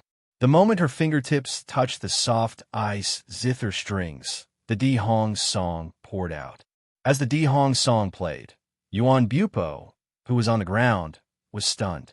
"Brother Bupo, let's leave quickly. It's too dangerous here." Xian Mimi pulled Yuan Bupo. "That woman is crazy. She likes to kill people in prison. Yinsheng doesn't want to live, but we still want to live." Xian Mimi's hand was flung away. Yuan Bupo suddenly plucked a leaf from the tree beside him and put it in his mouth. The same melody of the Di Hong song was played from the leaves. When Yinsheng heard the familiar voice of Yi, she was shocked. She lowered her head and saw Yuan Bupo calling out to her from afar. A knowing smile appeared on her face. The sound of the zither and flute mixed together in an unprecedented harmony. Yinsheng couldn't help but think that it was no wonder that third uncle, Yin Songlong, was able to rely on his strong willpower to hold on until the very end, when he was in a situation where his soldiers and food were exhausted. The elf warriors who were initially pushed back by the flying dragon and were fighting with their last shred of dignity heard the music. They could not help but feel the dissipating magic power in their bodies gathering bit by bit. Elves were a peace-loving people who loved music. Although the Dihong song was a foreign piece of music, it was an ancient battle song that contained a magical power. With Yun Sheng and Yuan Bupo playing the song together, it had an unprecedented effect. The elf warriors felt a surge of passion in their chests. They raised their hands one after another. Under the command of the elf captain, the elves attacked the flying dragon once again. Release, attack the demon seal, the elf captain shouted. As soon as he gave the order, rows of demon seal arrows were released. They shot towards the flying dragon in a straight line. The flying dragon was stopped by the rain of demon seal arrows. Its body slowed down, and its speed slowed down significantly. The masked female prisoner who had been standing on top of the flying dragon's head was slightly moved. She already knew the magical effect of Yun Sheng's song. In addition, there was a young man with her. Although the duo's music and flute were a little uncoordinated in the beginning, they soon cooperated very well. The effect of the Dihong song was much better than when Yun Sheng played it alone earlier. The elves seemed to have recovered their strength. They seemed to be even stronger than before. Wave after wave of attacks, wave after wave of arrows. The masked female prisoner knew very well that these locust-like elven warriors might really be able to last until the end if they didn't break through immediately. If she waited until the people from the elven palace arrived, she would fail in her real purpose this time. The masked female prisoner was not as dumb as she appeared to be. She glanced around coldly and quickly recognized the culprit who caused the current situation. Yun Sheng. Ever since she joined the elves' camp, the situation had changed. She had to kill that woman. As long as the song was stopped, the elves would be at their wits' end. The masked female prisoner glanced at Yun Sheng. Was she really going to kill that child? For the first time, there was hesitation in the masked female prisoner's heart. She was a killing machine. She would not hesitate in the face of anyone. But at this moment, there was a voice in her heart that was shouting, stopping her from killing that child. The flying dragon below her let out a violent roar. It was pierced by several powerful elf arrows. I can't drag this on any longer. A trace of ruthlessness flashed in the masked female prisoner's eyes. She suddenly started chanting. Boom! A bolt of purple lightning struck towards Yun Sheng. At that moment, Yun Sheng suddenly raised her head. Their gazes met. But just as the lightning was about to hit Yun Sheng, the masked female prisoner's scepter trembled slightly. The lightning moved with incomparable precision. Pong! An elf beside Yun Sheng was hit and immediately fell from the sky. Yun Sheng was shocked. The zither in her hand vibrated. Pong! One of the zither strings broke. The zither string cut her finger. Blood flowed out instantly. Yun Sheng, danger! On the ground, Yuan Bupo raised his head and saw that the masked female summoner was like a ghost. With a teleport, she passed through the layers of defense of the elf warriors and appeared in front of Yun Sheng. Her strength was unfathomable. She was not like an ordinary sorcerer. She raised her hand and blocked Yun Sheng. Then, she grabbed Yun Sheng's neck. Her hand was cold. It was 100 times colder than the 1,000-year-old ice in the ice prison. You shouldn't have come back. The masked female prisoner looked at Yun Sheng coldly. Her eyes flashed with a strange emotion. Who are you? Why are you working for the Zhao state? Yun Sheng's throat was choked by her. The masked female prisoner's strength was astonishing. It was hard to imagine that such a frail body could contain such terrifying strength. A dead person doesn't need to know so much. The masked female prisoner's hand had a strong magical wave. She raised her magic scepter and focused her gaze on Yun Sheng's face.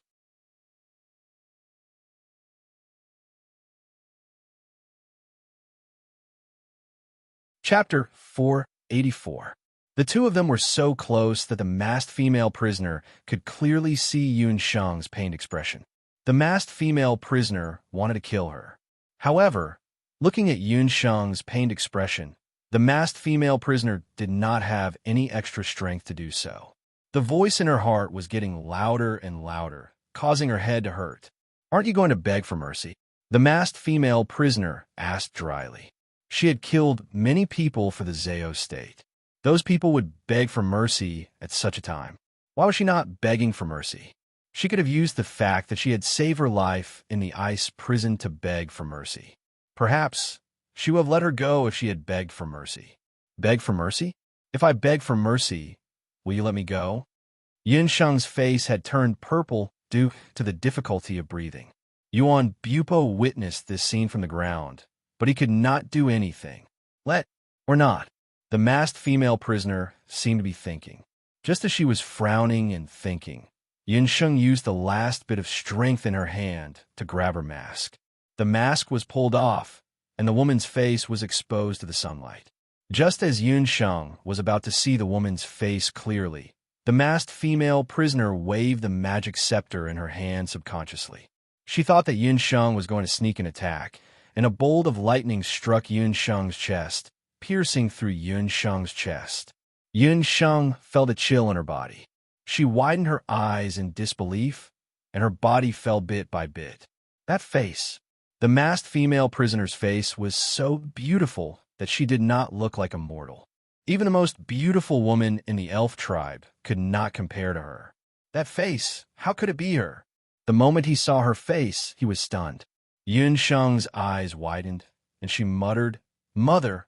In the sky, the silver-haired woman who was so beautiful that she did not look like a mortal was actually Hu Jiuxing, whom Yunsheng had only met once in her dream. Hu Jiuxing, who was supposed to be dead. She was so beautiful that even though Yunsheng had only seen her once in her sleep, she would never forget it. No, she couldn't be his mother. Although they had the same face, Yunsheng couldn't believe that the masked female prisoner was Hu Jiuxing, because the woman's face was cold. There was no love at all. The Hu Jiuxing who sang songs in her sleep and talked to her unborn child was definitely not like this. Or was his father hiding something? Mother wasn't dead. She had become a pawn of the Zao state.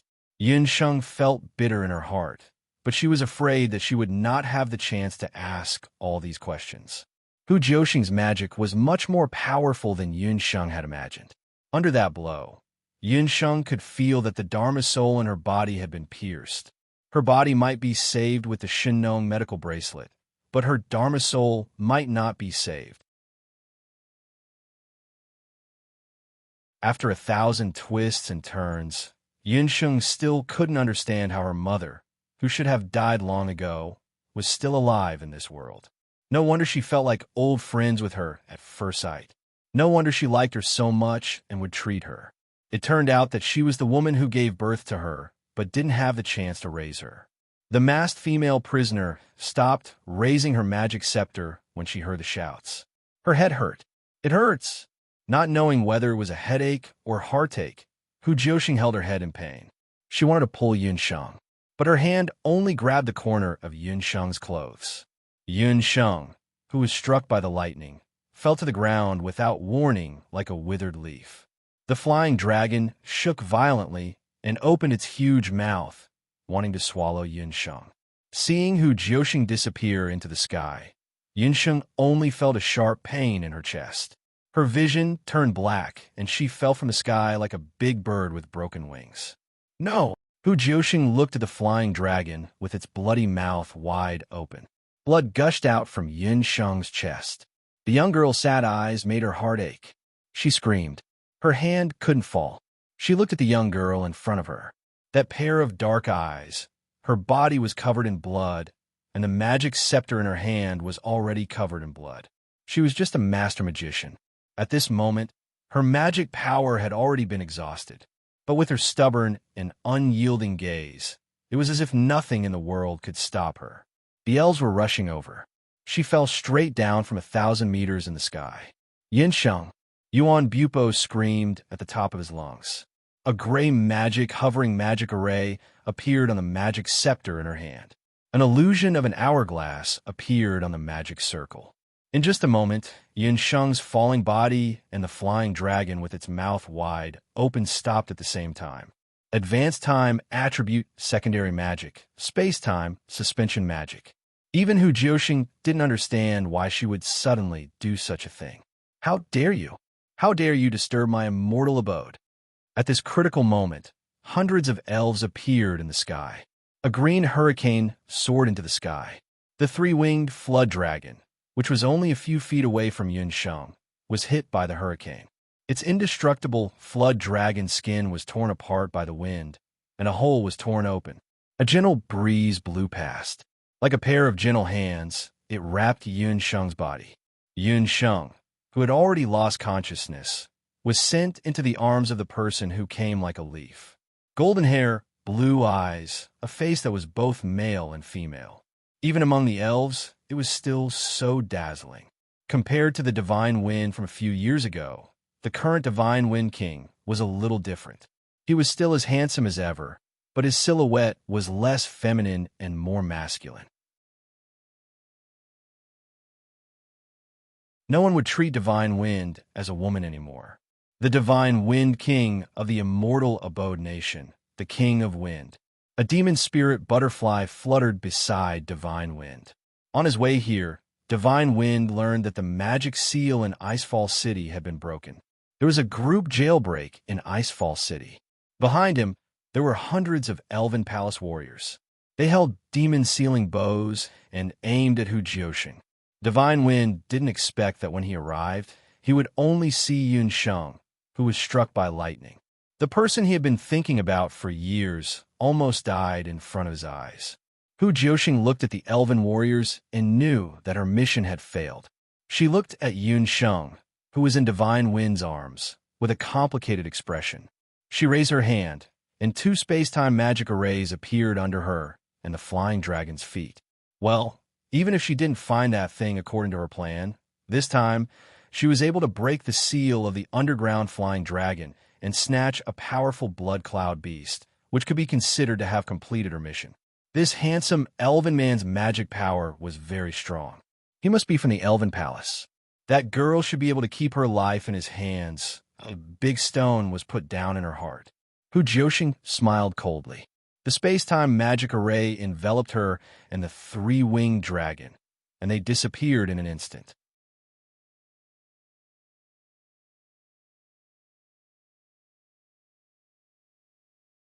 Chapter 485. Don't chase after a cornered enemy. Reorganize Icefall City immediately and arrest the fugitives, Divine Wind ordered. Icefall City had been destroyed by the three-winged blood dragon. The corpses of the elven warriors were everywhere. He was shocked by the scene. Divine Wind looked at Hu Jiuxing, who had disappeared, with a serious expression. Was it the 13th summon of Peng Lai? Sure enough, Peng Lai could no longer hold back. However, since when did Peng Lai have such a powerful female summoner? Although he had not officially fought with Hu Jiuxing, he was sure that if he fought with that woman rashly, he might not be her opponent. Moreover, she was a summoner who had the ability to expel Lord-level magical beasts. He had to inform the Empress about this and strengthen the security of that place. Humans. Divine Wind led a group of elven warriors and looked down at Yuan Bupo and the others who were standing in the ruins. After experiencing this calamity, the entire Icefall City seemed to have experienced a violent earthquake, and the entire city was in a mess. Most of the fugitives did not escape. The elven warriors also suffered heavy losses. The lucky ones who survived were only Yuan Bupo, Yi Xia, Xin Mimi, and a few others. Here's a bottle of life water. For little Sheng Er's sake, I'll give it to you. Immediately scram out of the immortal Keeper Nation, otherwise. Shen Feng anxiously looked at Yun Sheng in his arms. If it weren't for the fact that they were Yun Sheng's friends, he definitely wouldn't have spared a single one of these people who had caused so much damage to Icefall City. However, he had to bring Yun Sheng back to the Elven Palace as soon as possible. The magic of the red-clothed sorceress just now was really powerful. Yun Sheng was seriously injured. In addition, she had been imprisoned in the ice prison for a while, and her body was greatly exhausted. Only a large amount of life water could save her. Divine Wind threw the bottle of life water to Yuan Bupo. Yuan Bupo took the bottle of life water but did not leave. Give Yin Sheng to me. looking at the dying Yun Sheng in his arms, who was so weak that it seemed like she would disappear with a touch. Shun Feng's heart ached. Chase these humans out of the immortal residence.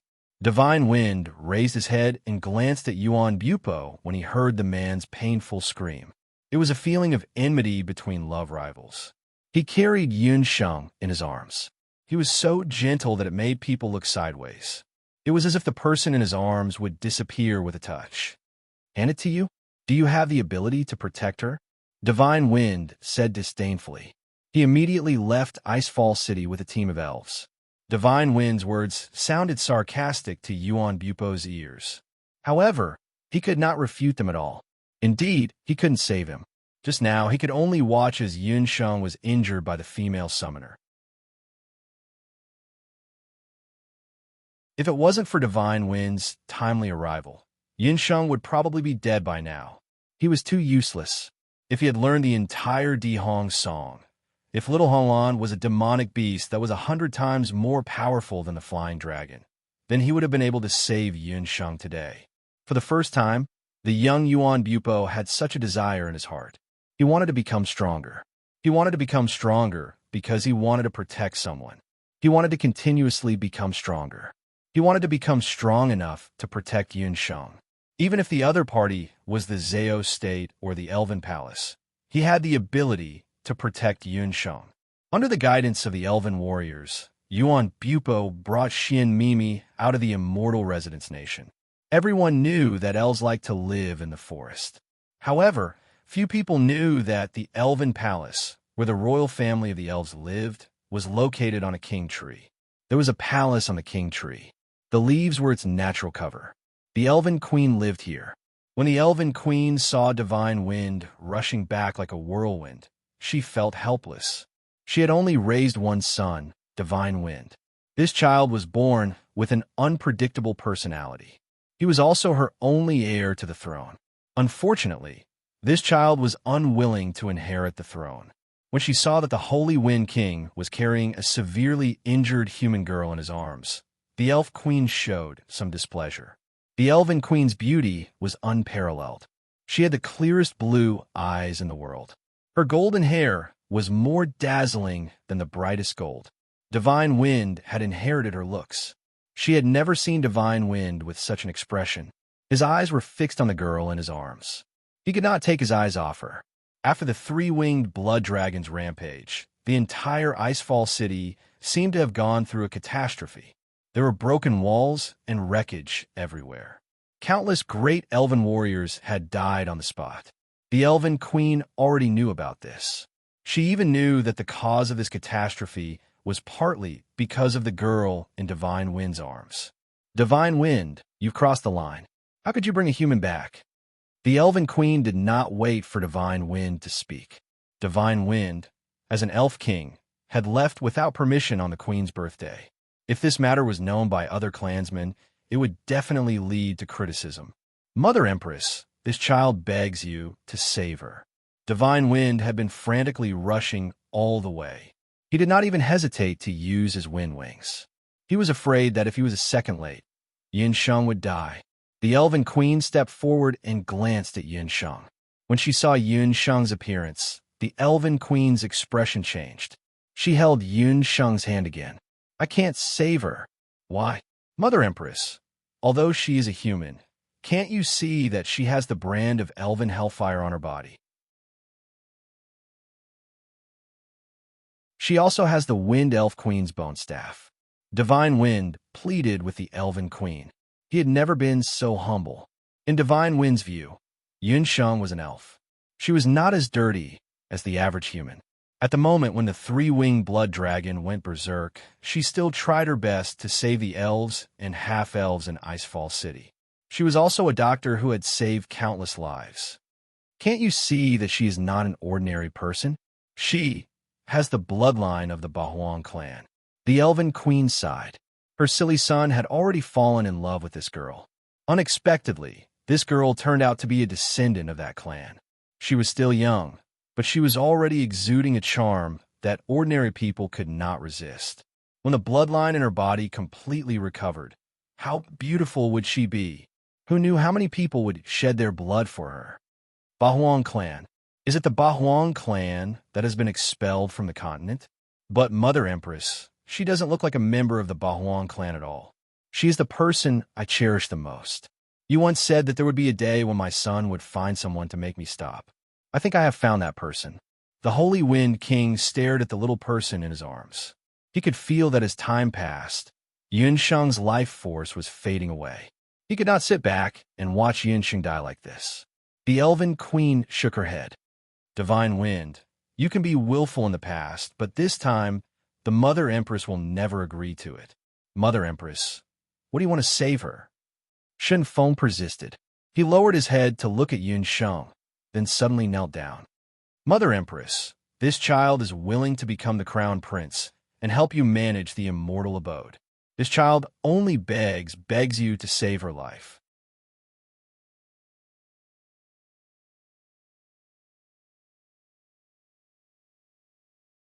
Chapter 486. The Elven Queen's body could not help but tremble. She looked at Divine Wind in disbelief. Divine Wind was actually willing to give up his freedom and become the Elven Crown Prince for this young lady. In the past few years, no matter how hard she tried to persuade him, Divine Wind did not relent. He wandered around in order to avoid the right to inherit the Elven throne. It seemed like this young lady was really important to him. In the end, the Elven Queen compromised. As a mother, the Elven Queen had no choice but to compromise when faced with the pleading of her only child. Divine Wind, remember your promise today. However, if you want to keep her, you have to promise me one thing. I'll heal her Dharma soul. However, if she wants to stay in the Elf Kingdom, everything about her past must be erased. The Elven Queen stared at Divine Wind. That was her bottom line. Letting a human stay in the immortal residence was against the Elf Kingdom's laws. Queen Mother, you mean? Divine Wind recalled the ancient magic of the elf tribe. He pondered for a moment and looked at Yunsheng, whose face was getting paler. If she woke up and realized that her Dharma soul was damaged, she might not be able to accept it. Erasing Yunsheng's past meant sealing all of her memories. Divine Wind struggled in his heart. In the end, he gritted his teeth and said in a deep voice, Queen Mother, I'll promise you. You must save her. Under the Elven Queen's command, a few elf palace maids walked out and brought the heavily injured Yunsheng away. Outside the snow forest sea, Yuan Bupo and the others were chased out by the elves. Let me go. Yuan Bupo was like a trapped beast. However, he was exhausted from the battle. He could only watch as Yunsheng was brought away by that strange man. The blond man had a face that was more eye-catching than all the other elves. When he looked at Yunsheng, he had a pained and happy expression. That man must be a very powerful person in the Elf Kingdom. He brought away the heavily injured Yunsheng. He must have a way to save Yunsheng. But Yuan Bupo could not describe the feeling in his heart. He knew that Yunsheng was severely injured after being attacked by the Blood Cloud Beast and the Masked Lady. Without the Immortal Keeper Nation's elf tribe's life elixir that could revive the dead, Yunsheng would be dead for sure. However, if Yunsheng was taken away by the man, who knew when she would come back? What would happen to her? Brother Bupo, shall we go back? Xian Mimi looked at Yuan Bupo unwillingly. She was originally very happy that she had finally gotten out of that damn place. Although her face had not fully recovered, with the water of life, her face was saved. However, it was still better than staying in this place. I'm not leaving. I'm going to wait here for Yunsheng to come out. Yuan Bupo did not leave either.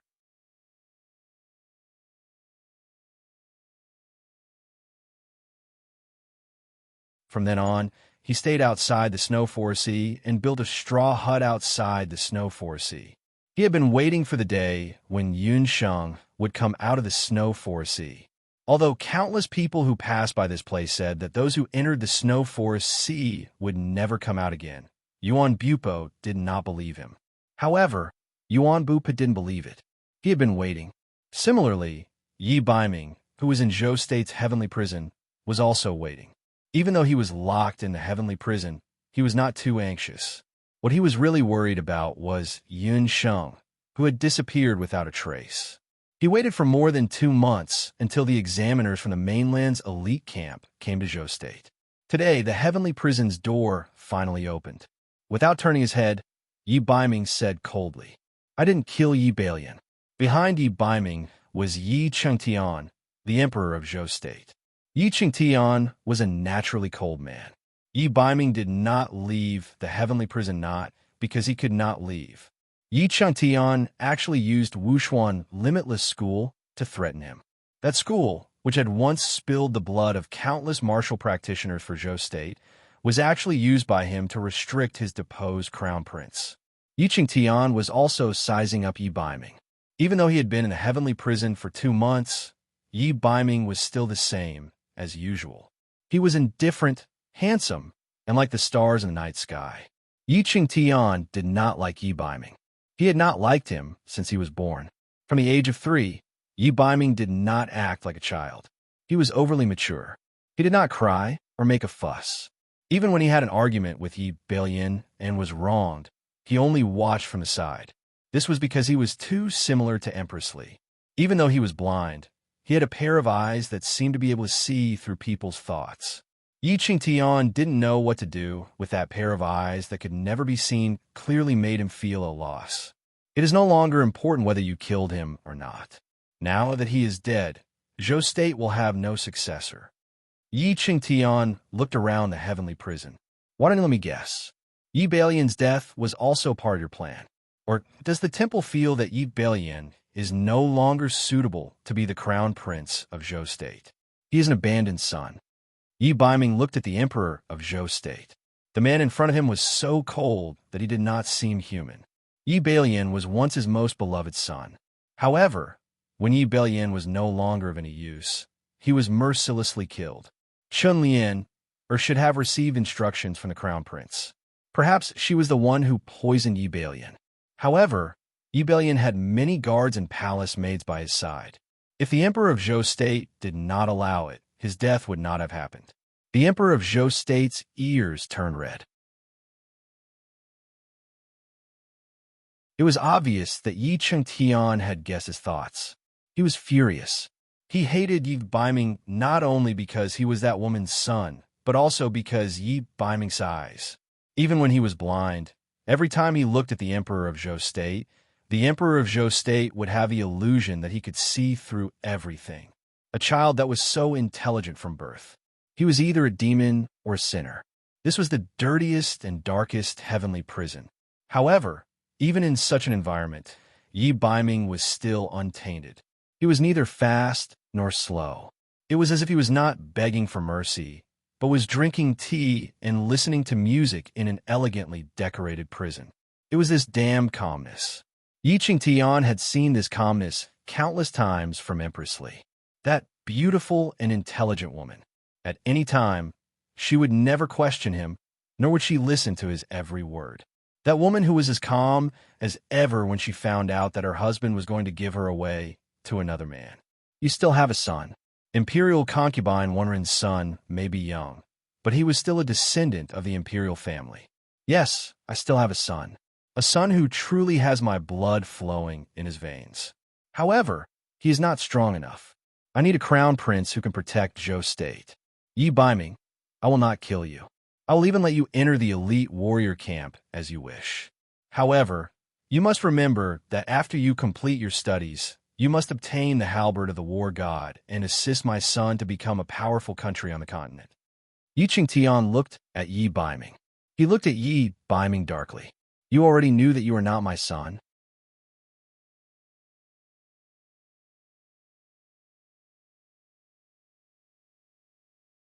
Chapter 487. There is no one in this world who would treat their own son like that.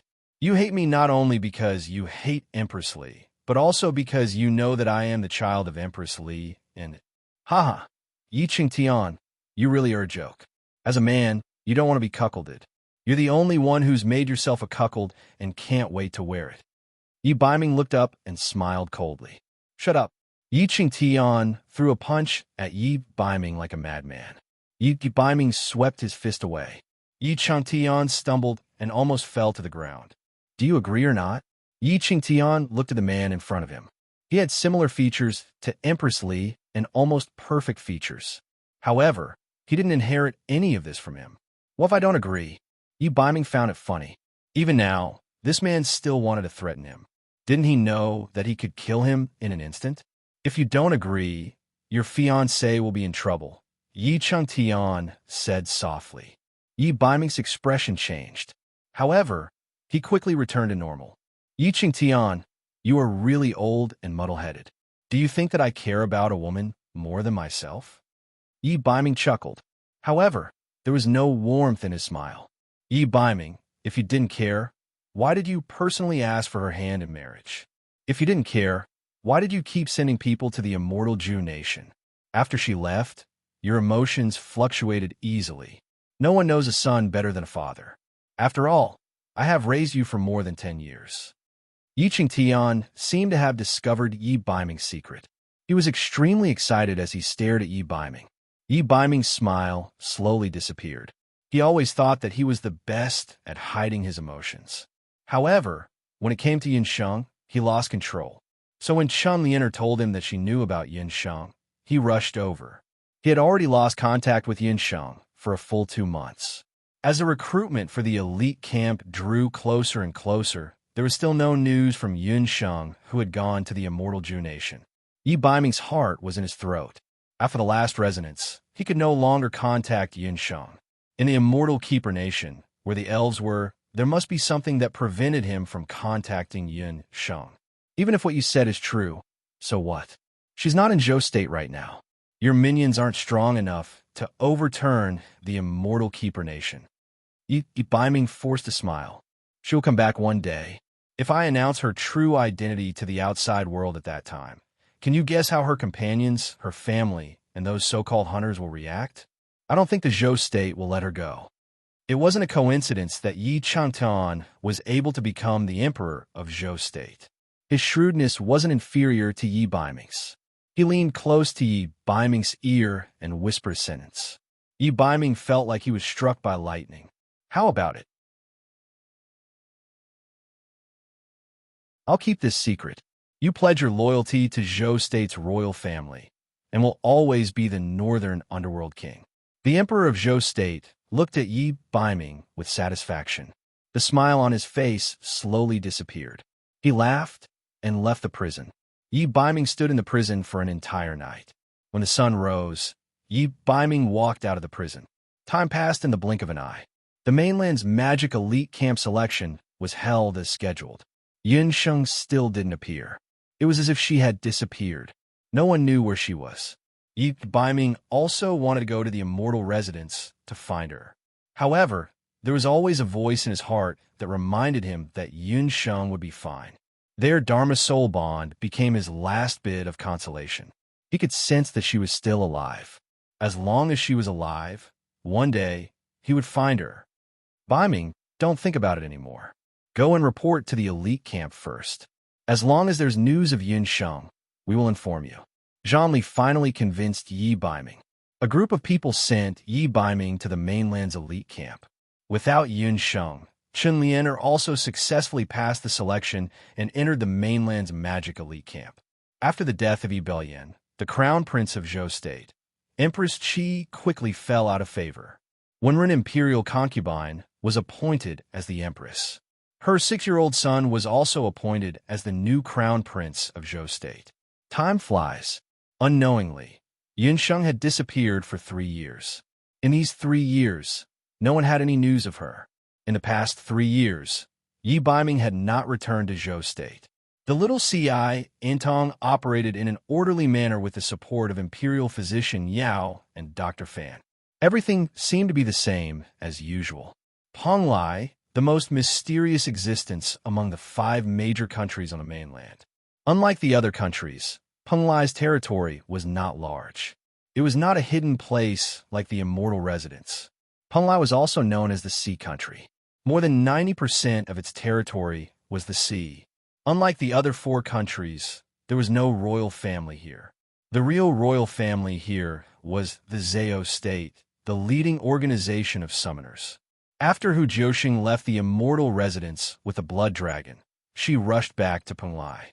reporting to your holiness. The ninth lord has been summoned back. A guard dressed as a summoner reported to a man who was reading a scroll. The man raised his head after hearing this. It was a man as warm as the spring breeze. He was wearing a crimson papal robe with 9 dragons entwined on it. He had a papal crown on his forehead. His eyebrows were sword-like, and his eyes were as deep as the sea.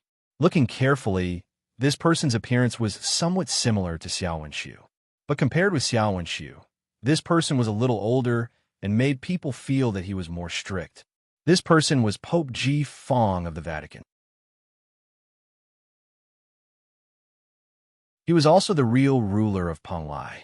Hu Jiuxing walked in expressionlessly. When she saw the Pope, she knelt on one knee and said, "Your Holiness, I brought back the 3-winged blood dragon." "Jiuxing, you're back. Thank you for your hard work." The man's eyebrows were full of joy. He stepped forward and helped Hu Jiuxing up. Looking at her beautiful face, there was a trace of imperceptible obsession in the man's eyes. "Thank you for your hard work in the past few years." The man held Hu Jiuxing's hand. Hu Jiuxing frowned slightly and pulled her hand away indifferently. The man seemed to be used to her indifference. Although he was a little unhappy in his heart, he didn't say anything. A few years ago, the Zhao state sent Hu Jiuxing as the 9th lord to sneak into the immortal residence country. There were 2 purposes. One was to get the 3-winged blood dragon. "It's my duty. I didn't find the artifact. Please forgive me, Your Holiness." Hu Jiuxing didn't have any extra expression when facing the Pope. "It doesn't matter. It's just a rumor that the immortal residence country has the Bahuang artifact. You've done very well to get the blood dragon of the Dragon Clan." Ji Fong sighed inwardly. Hu Jiuxing deserved to have the Bahuang bloodline. He was afraid that only she could tame a warcraft at the lord level in a short time. "Jiuxing, I missed you very much in the past few years when you were away." Ji Fong's expression changed slightly and looked at Hu Jiuxing. He found that Hu Jiuxing was absent-minded.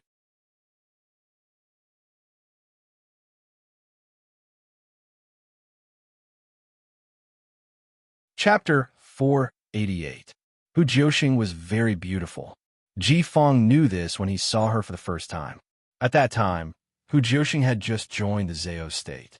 She was just a little scepter summoner, but Ji Fong was the appointed successor of the Pope of Penglai. He fell in love with Hu Jiuxing at first sight. He even ignored everyone's objections and tried his best to promote her. But Hu Jiuxing did not like him at all. Until Hu Jiuxing betrayed the Vatican and Ji Fong ascended to the Pope's throne, his love for Hu Jiuxing did not waver. What made him angry was that Hu Jiuxing, who he regarded as his woman, was with Yun Songhai. Ji Fong ordered for the arrest of Hu Jiuxing and ordered the summoners of the Summon Palace to kill Hu Jiuxing's child and poison Yun Songhai. He even went to great lengths to use that thing to erase Hu Jiuxing's memory and absorb him as the 13th Archbishop of the Summon Kingdom. But even so, Hu Jiuxing still treated him with the most ordinary attitude of a subordinate to a superior. This made His Holiness Cardinal very displeased. All this time, Hu Jiuxing was like a zombie. She did not have any feelings and only followed orders. She did not question any of the orders of the Zhao state. She followed orders to kill people and tame magic beasts without any objection. But this time, Ji Fong found that Hu Jiuxing was a little absent-minded after returning from the immortal residence. She did not seem to be happy that she had obtained a top magic beast like the blood dragon. "Your Holiness, if there is nothing else, I will take my leave." Hu Jiuxing ignored Ji Fong. In the Zhao state, she had always been a loner. The first person she saw when she opened her eyes was Ji Fong. Ji Fong told her that she was an orphan born in the Zhao state. Due to a mission, she lost her memory. From then on, she was the 9th cardinal of the Holy See. Hu Jiuxing trusted Ji Fong's words because she could feel that Ji Fong was someone she was familiar with. However, after this mission in the Immortal Keeper Nation, she began to have doubts. Was she really born in Zhao state? Why did she have such a strange feeling when she saw the girl from Zhou state named Yun Sheng? She stayed in Icefall City for 3 years. During these 3 years, she was just like when she was in the Zhao state. She came and went alone, not interacting with anyone. She secretly observed the terrain of Icefall City and determined the location of the blood dragon. But when she was not careful, she was seriously injured by the elves. If it wasn't for Yunsheng's help at that time, she would probably have died. It was also at that time that she began to notice Yunsheng. When she first saw that girl, she felt that she was different from the rest. She had an impulse to get close to Yunsheng. That girl obviously liked her very much. When she learned ice sculpture, she was very serious.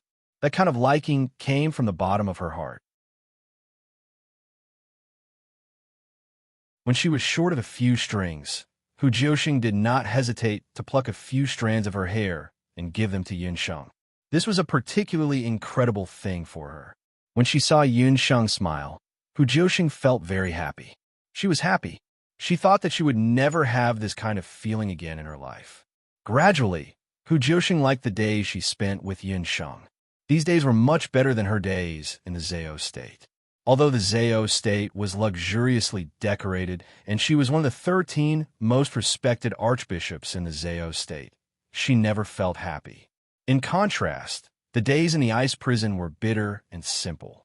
But it was such days with Yunsheng and her music with no killing, only peace, she felt very happy. However, as the queen's birthday approached, the day when she would break out of prison and release the blood dragon was approaching. Hu Jiuxing began to panic.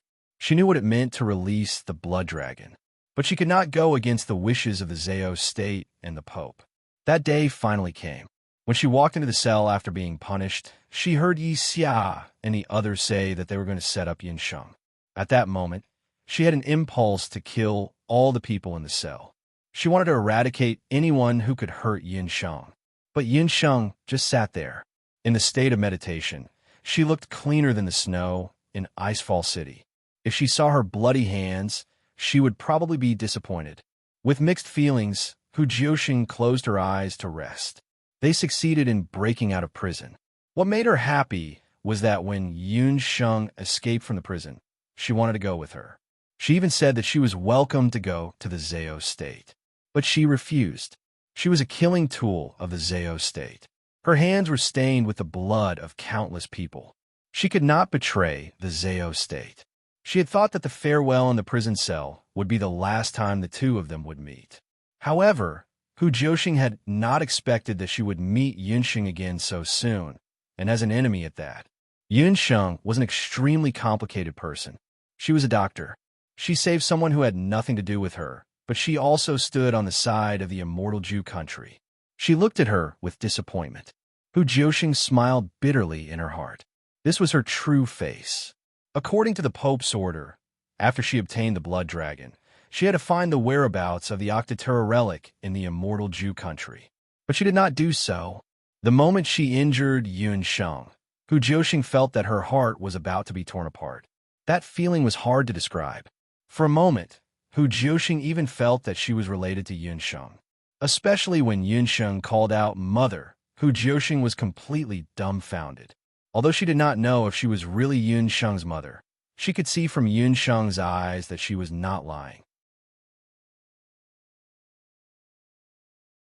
Was she her daughter? Why did no one tell her that she had a daughter? If she had a daughter, then who was her husband? Hu Jiuxing was at a loss. At that moment, she clearly understood that she and Yunsheng were related in some way. So when Divine Wind appeared, Hu Jiuxing did not care about the elves, including Divine Wind. She did not want to continue fighting and immediately left the immortal Jew country. The immortal Jew country had the water of life that could bring the dead back to life. Yunsheng, who was seriously injured, would definitely be healed there. This relationship was very likely related to her memory loss. She had to thoroughly investigate the relationship between her and Yunsheng. You can leave first. Ji Feng let Hu Jiuxing rest for a while. After Hu Jiuxing's frail figure disappeared, Ji Feng pondered for a moment. Guards. A guard appeared in front of Ji Feng. Send someone to investigate who the ninth summoner met in the immortal Jew country. Also, find someone to closely monitor the ninth summoner's every move.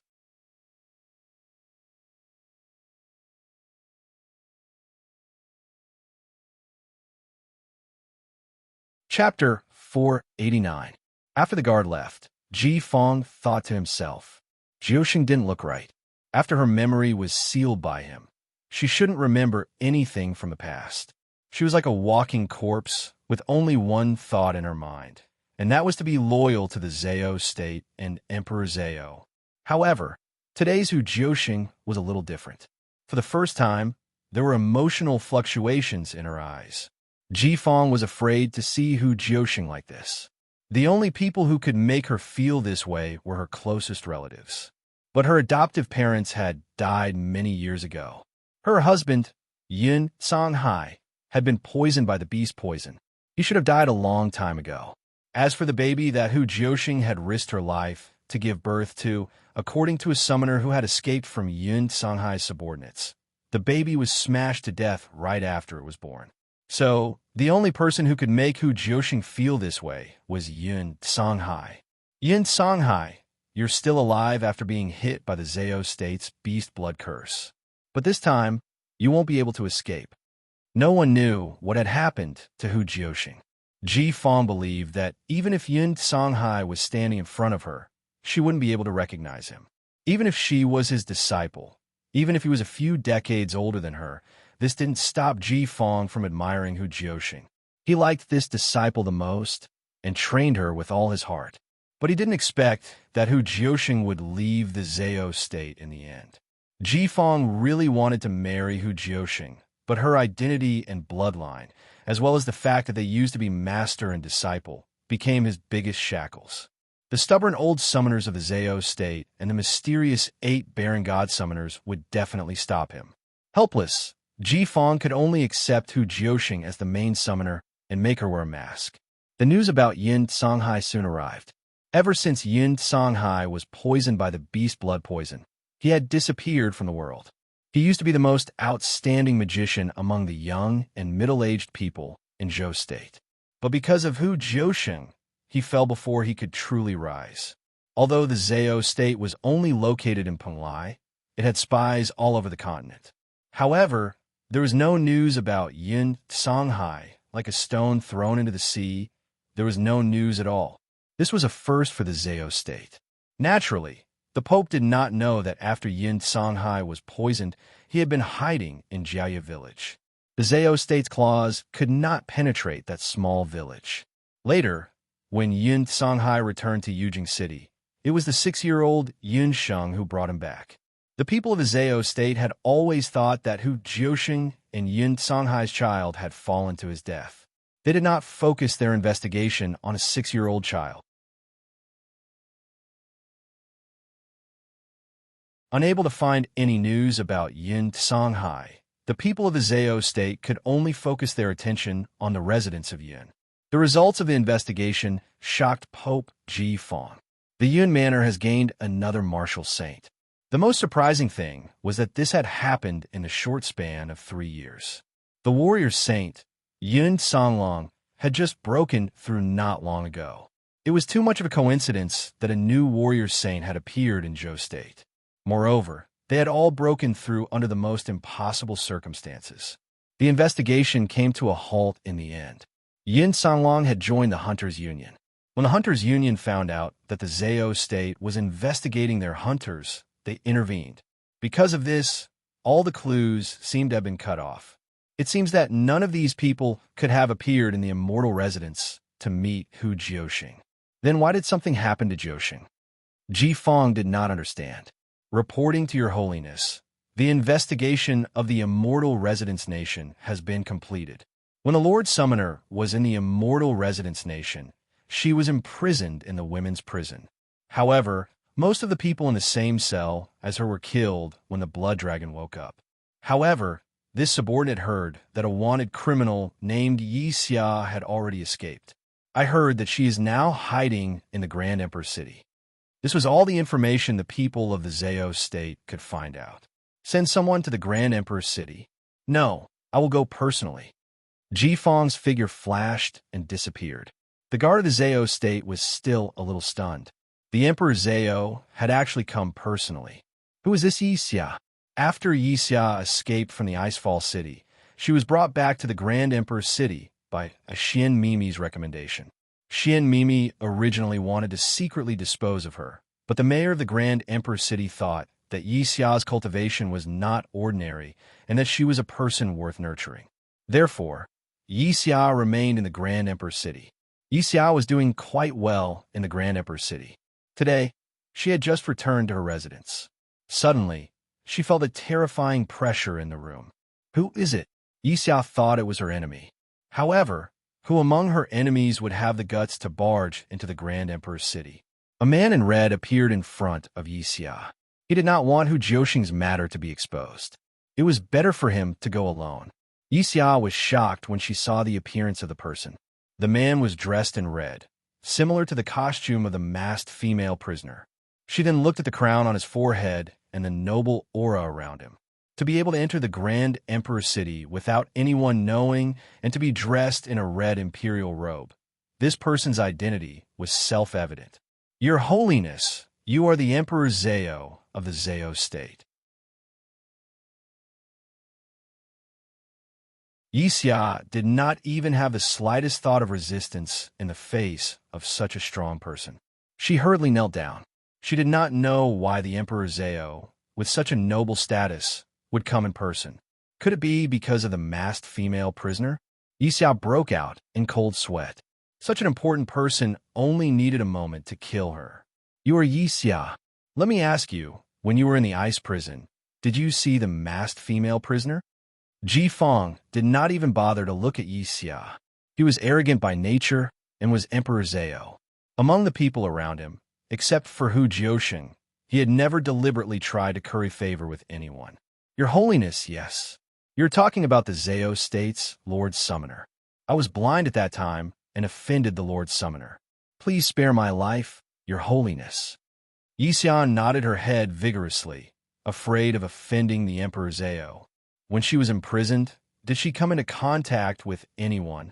The Lord Summoner has always been a quiet person and rarely interacted with others. However, about a month before the Lord Summoner left, a young girl came. She once saved the Lord Summoner, who was seriously injured. Since then, the Lord Summoner had a good relationship with her. Yixia eagerly told Ji Feng everything she knew. A young girl? You said that the two of them had a good relationship. How good is that? Ji Feng knew that Hu Jiuxing would not be close to anyone.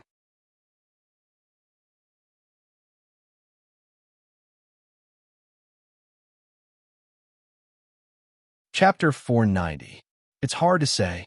The bishop doesn't like to talk either, but she taught the girl how to carve a zither. Also, she took a few strands of her hair and gave them to the girl as zither strings. How big was the ice prison? The relationship between Yun Sheng and Hu Jiuxing was well known to all the female prisoners in the cell. What? Is that true? Ji Feng was shocked, giving her hair to others as zither strings. Was this Hu Jiuxing really the Hu Jiuxing he knew? Ji Feng couldn't help but have some doubts. Hu Jiuxing's original form was the 8 celestial fox, one of the highest existences among magical beasts. To magical beasts, their bodies, hair, and skin were all precious. Even if it was just a strand of hair, the hair of celestial fox people was like the best beast skin and hair, a good material for refining weapons. If it was someone close to her, Hu Jiuxing would never give her hair away. What's the background of that girl? What's her surname and name?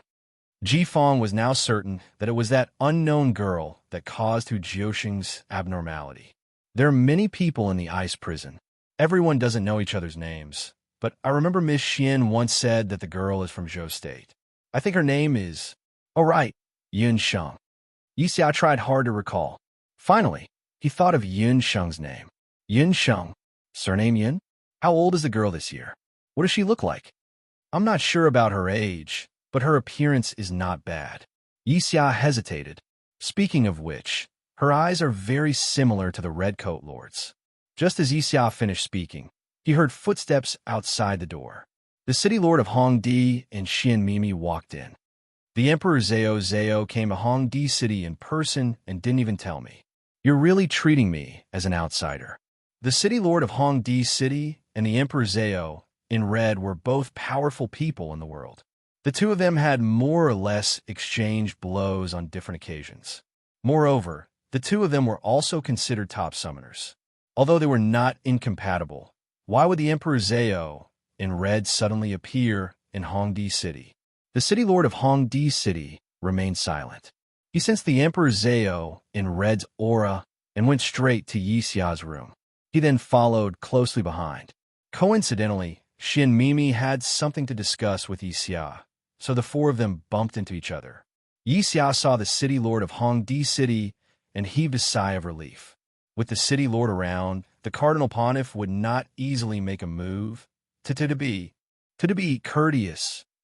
Emperor Zhao, to say, although he was Emperor Zhao, he was in someone else's territory.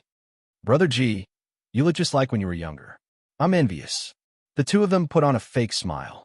City Lord, the Emperor Zhao is here to ask for information. Miss, it's good that you're here. The Emperor Zhao wants to know about Yun Sheng's background. I'm not familiar with Yun Sheng. You should explain it to him. Yixia immediately used Xian Mimi as a shield. She knew that Xian Mimi had always been dissatisfied with Yun Sheng because of Yuan Bu Pe. Naturally, she would use this opportunity to slander her. Yun Sheng? Why is it her again? She's haunting me. Xian Mimi felt disgusted when she heard Yun Sheng's name. It was as if she had swallowed a fly.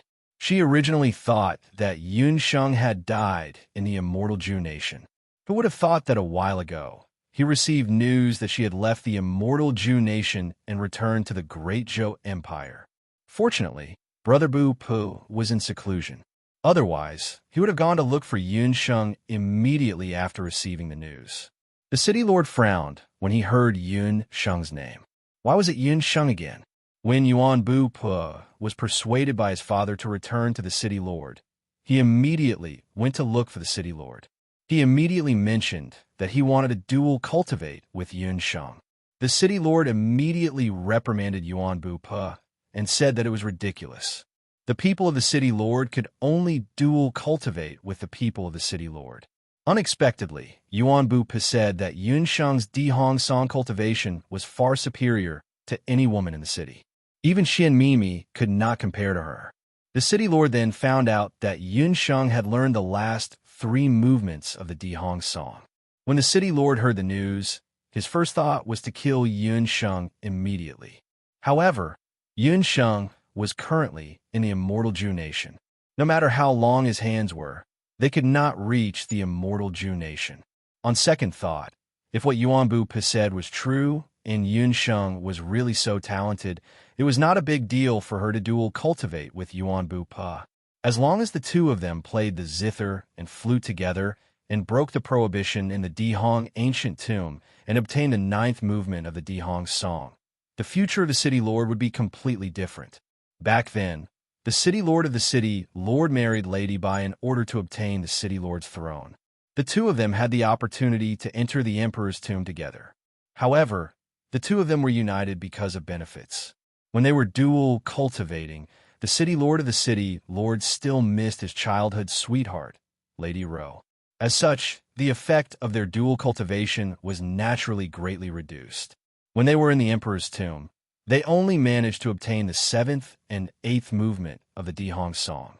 The 9th movement was still missing. This was considered a sore point of the city lord for many years. He had also asked his daughter Xian Mimi and Yixia before and confirmed that Yun Sheng was indeed talented. Hence, he had a plan in his heart to let Yuan Bu Pe and Yun Sheng dual cultivate. If the two of them obtained the 9th movement of the Dihong song, it would not be too late to make a move. Today, the Pope personally asked about Yun Sheng. The city lord of the city lord of the city lord of the city lord naturally became alert. When Xian Mimi heard that the man in front of her, who looked younger than her dead brother, was the Emperor Zhao in red, she was also shocked. However, the Pope seemed to have a special charm that made people unconsciously let down their guard. Moreover, Yun Sheng was the person that Xian Mimi hated the most. Hence, she decided to tell the Pope everything that she knew. The one called Yun Sheng is just a lowly sorceress. She seduces everyone just because she's a little pretty. She's from the Marshal Saint General's residence of Zhou State and seems to be a hunter. All right, I heard that she has a master who's on the same level as the Emperor Zhao. However, I haven't seen it with my own eyes, so I don't know if it's true or not. She's from the Marshal Saint General's residence of Zhou State. The Marshal Saint General's residence has 2 sons and 1 daughter. Whose child is she? When he heard that Yun Sheng's surname was Yun, the Pope became alert. When he heard about her age and appearance, he became even more suspicious. She's Yin Songlong's niece. She calls him second uncle. She should be the daughter of the eldest son of the Yun family, Xian Mimi said casually. Yin Songhai's daughter. So she's a B** starred. The Pope was shocked. He never thought that the baby who was born not long ago was still alive. Moreover, more than 10 years had passed, and she coincidentally met Hu Jiuxing. Blood ties were thicker than water. Even if Hu Jiuxing did not recognize her immediately, she must have felt that something was amiss. Emperor Zhao's heart was in turmoil. However, he did not show it on his face.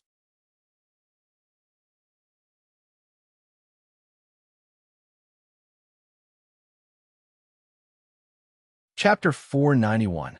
City Lord Dihong was also sizing up Emperor Zhao Ji Feng's expression from the side. Thank you, Miss Xian. This young lady, Yin Sheng, is the daughter of an old friend of mine, so I asked a few more questions. Ji Feng cupped his hands with a casual expression. City Lord, I heard that the eldest son was unfortunately killed.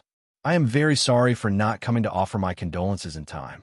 Does the City Lord need eyes help to severely punish the murderer? Ji Feng had heard about Xian Wuji, but he only knew that Xian Wuji was killed by someone. The rumor said that it was Yun Songlong of Zhou State who killed him. City Lord Dihong's expression turned ugly at the mention of old matters. Hearing the Emperor Zhao in Red's question, City Lord Dihong did not feel happy. Instead, his brows twitched as if someone had touched his sore spot. He was already cursing in his heart. City Lord Dihong was not someone to be offended. His eldest son's death had always been a thorn in his heart. However, the person who killed Xian Wuji was Yuan Shahua, and Yin Sheng had something on City Lord Dihong.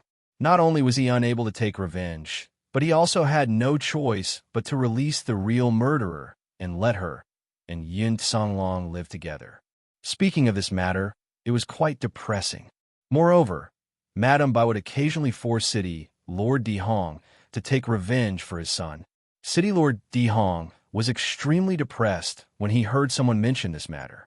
Although Xian Wuji was killed by Yuan Shahua, the main culprit was Yin Songlong.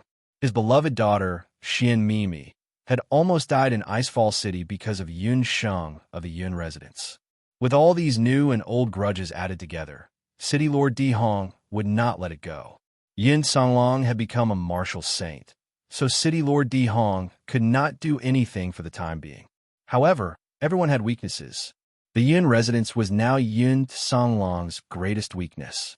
Especially after Yun Sheng's disappearance, City Lord Dihong no longer had to worry about someone exposing the Bloody Hand Tycoon. He immediately sent people to contact Duke Jiyuan to assassinate the people of the Yun residence. Duke Jiyuan had long wanted to eliminate Yun Ba. Although Yun Ba no longer participated in court affairs on the grounds of illness, his reputation in the army had been resounding for many years, and his prestige far surpassed that of the Marquis of Jin. If the Marquis of Jiyuan truly wanted to replace Yun Ba, the only way was for Yun Ba to die. They had originally thought that the current Yun residence would be very easy to deal with. Who would have thought that the outcome of the matter was far beyond the expectations of the Marquis of Jiyuan and the City Lord of Grand Emperor City? They had sent people a few times, and there was no lack of martial arts grandmasters among them. However, every assassination attempt had ended in failure. It was not that the residence of Yun was heavily guarded, but that there was a mysterious person who had been secretly guarding the residence of Yun. Several times late at night, the assassin had almost succeeded, but at the most critical moment, the mysterious man in black would appear. Uncle Yun hadn't fought with the black-robed man. so he didn't know how frightening the black-robed man's imitation ability was. He also didn't know how frightening the black-robed man was. However, the Marquis of Jin and the City Lord of Grand Emperor's City, who had sent the assassins, were about to vomit blood. When they failed the first time, they thought that the assassin was not strong enough, so they sent another assassin who was more skilled. However, he still failed. They still didn't give up and even spent a lot of money to hire a martial arts grandmaster. However, that martial arts grandmaster also died in the end. Of course, the City Lord of Grand Emperor City and the others didn't expect that the few assassins they sent later all failed.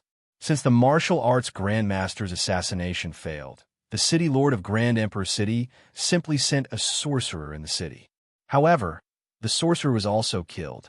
Moreover, the other party used sorcery to kill the sorcerer from Grand Emperor City.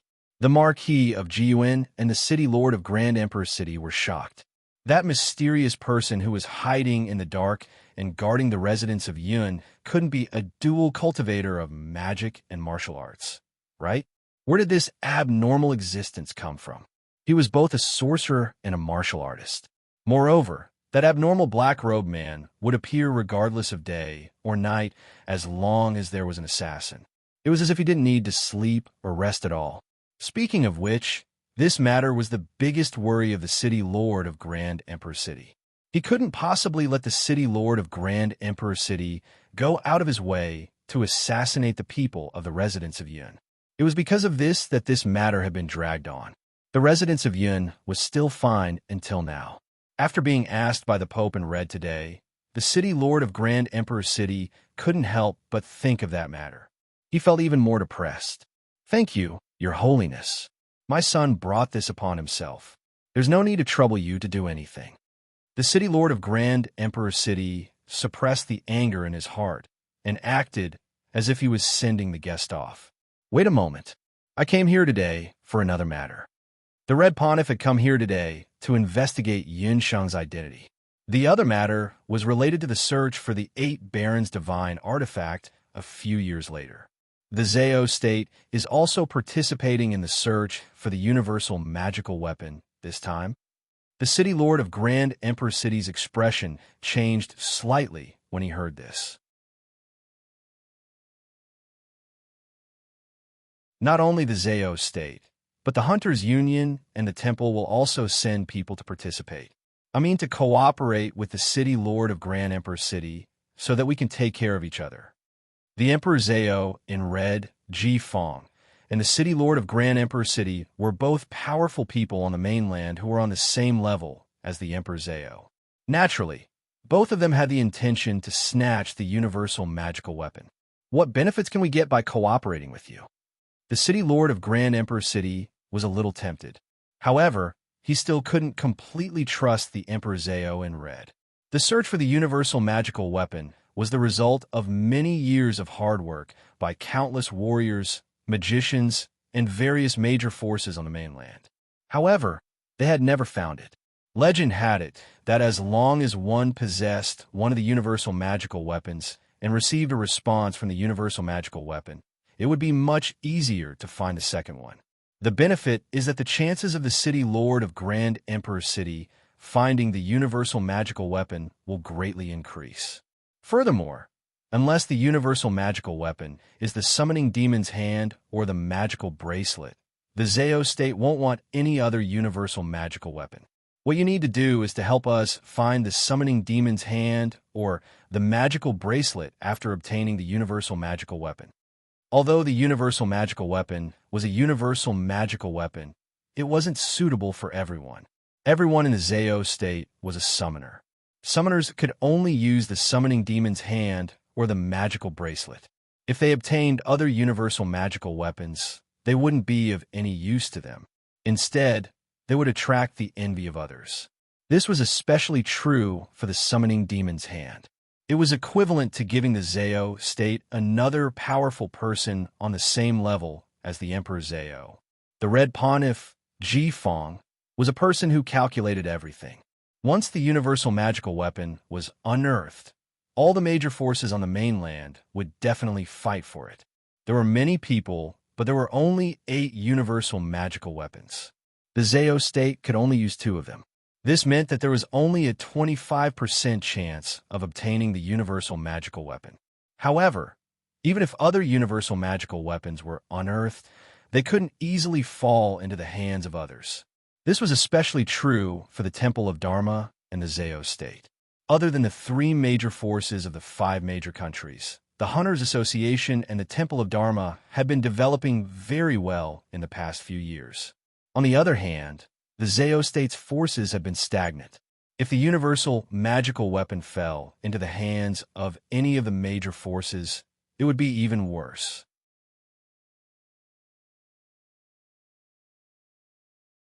As long as the summoning demon's hand fell into the hands of the Zao state would become the most powerful force on the mainland. This was why the Red Pontiff made the decision to cooperate with the City Lord of Grand Emperor City. You're tuning into the Romance Rendezvous YouTube channel. We're so grateful for your support, and don't forget to subscribe to join us on this incredible journey through captivating stories. Your generosity through donations truly makes a world of difference, as it's the primary source of revenue that allows me to expand and enhance this channel for you. Thank you from the bottom of my heart for being a part of this adventure.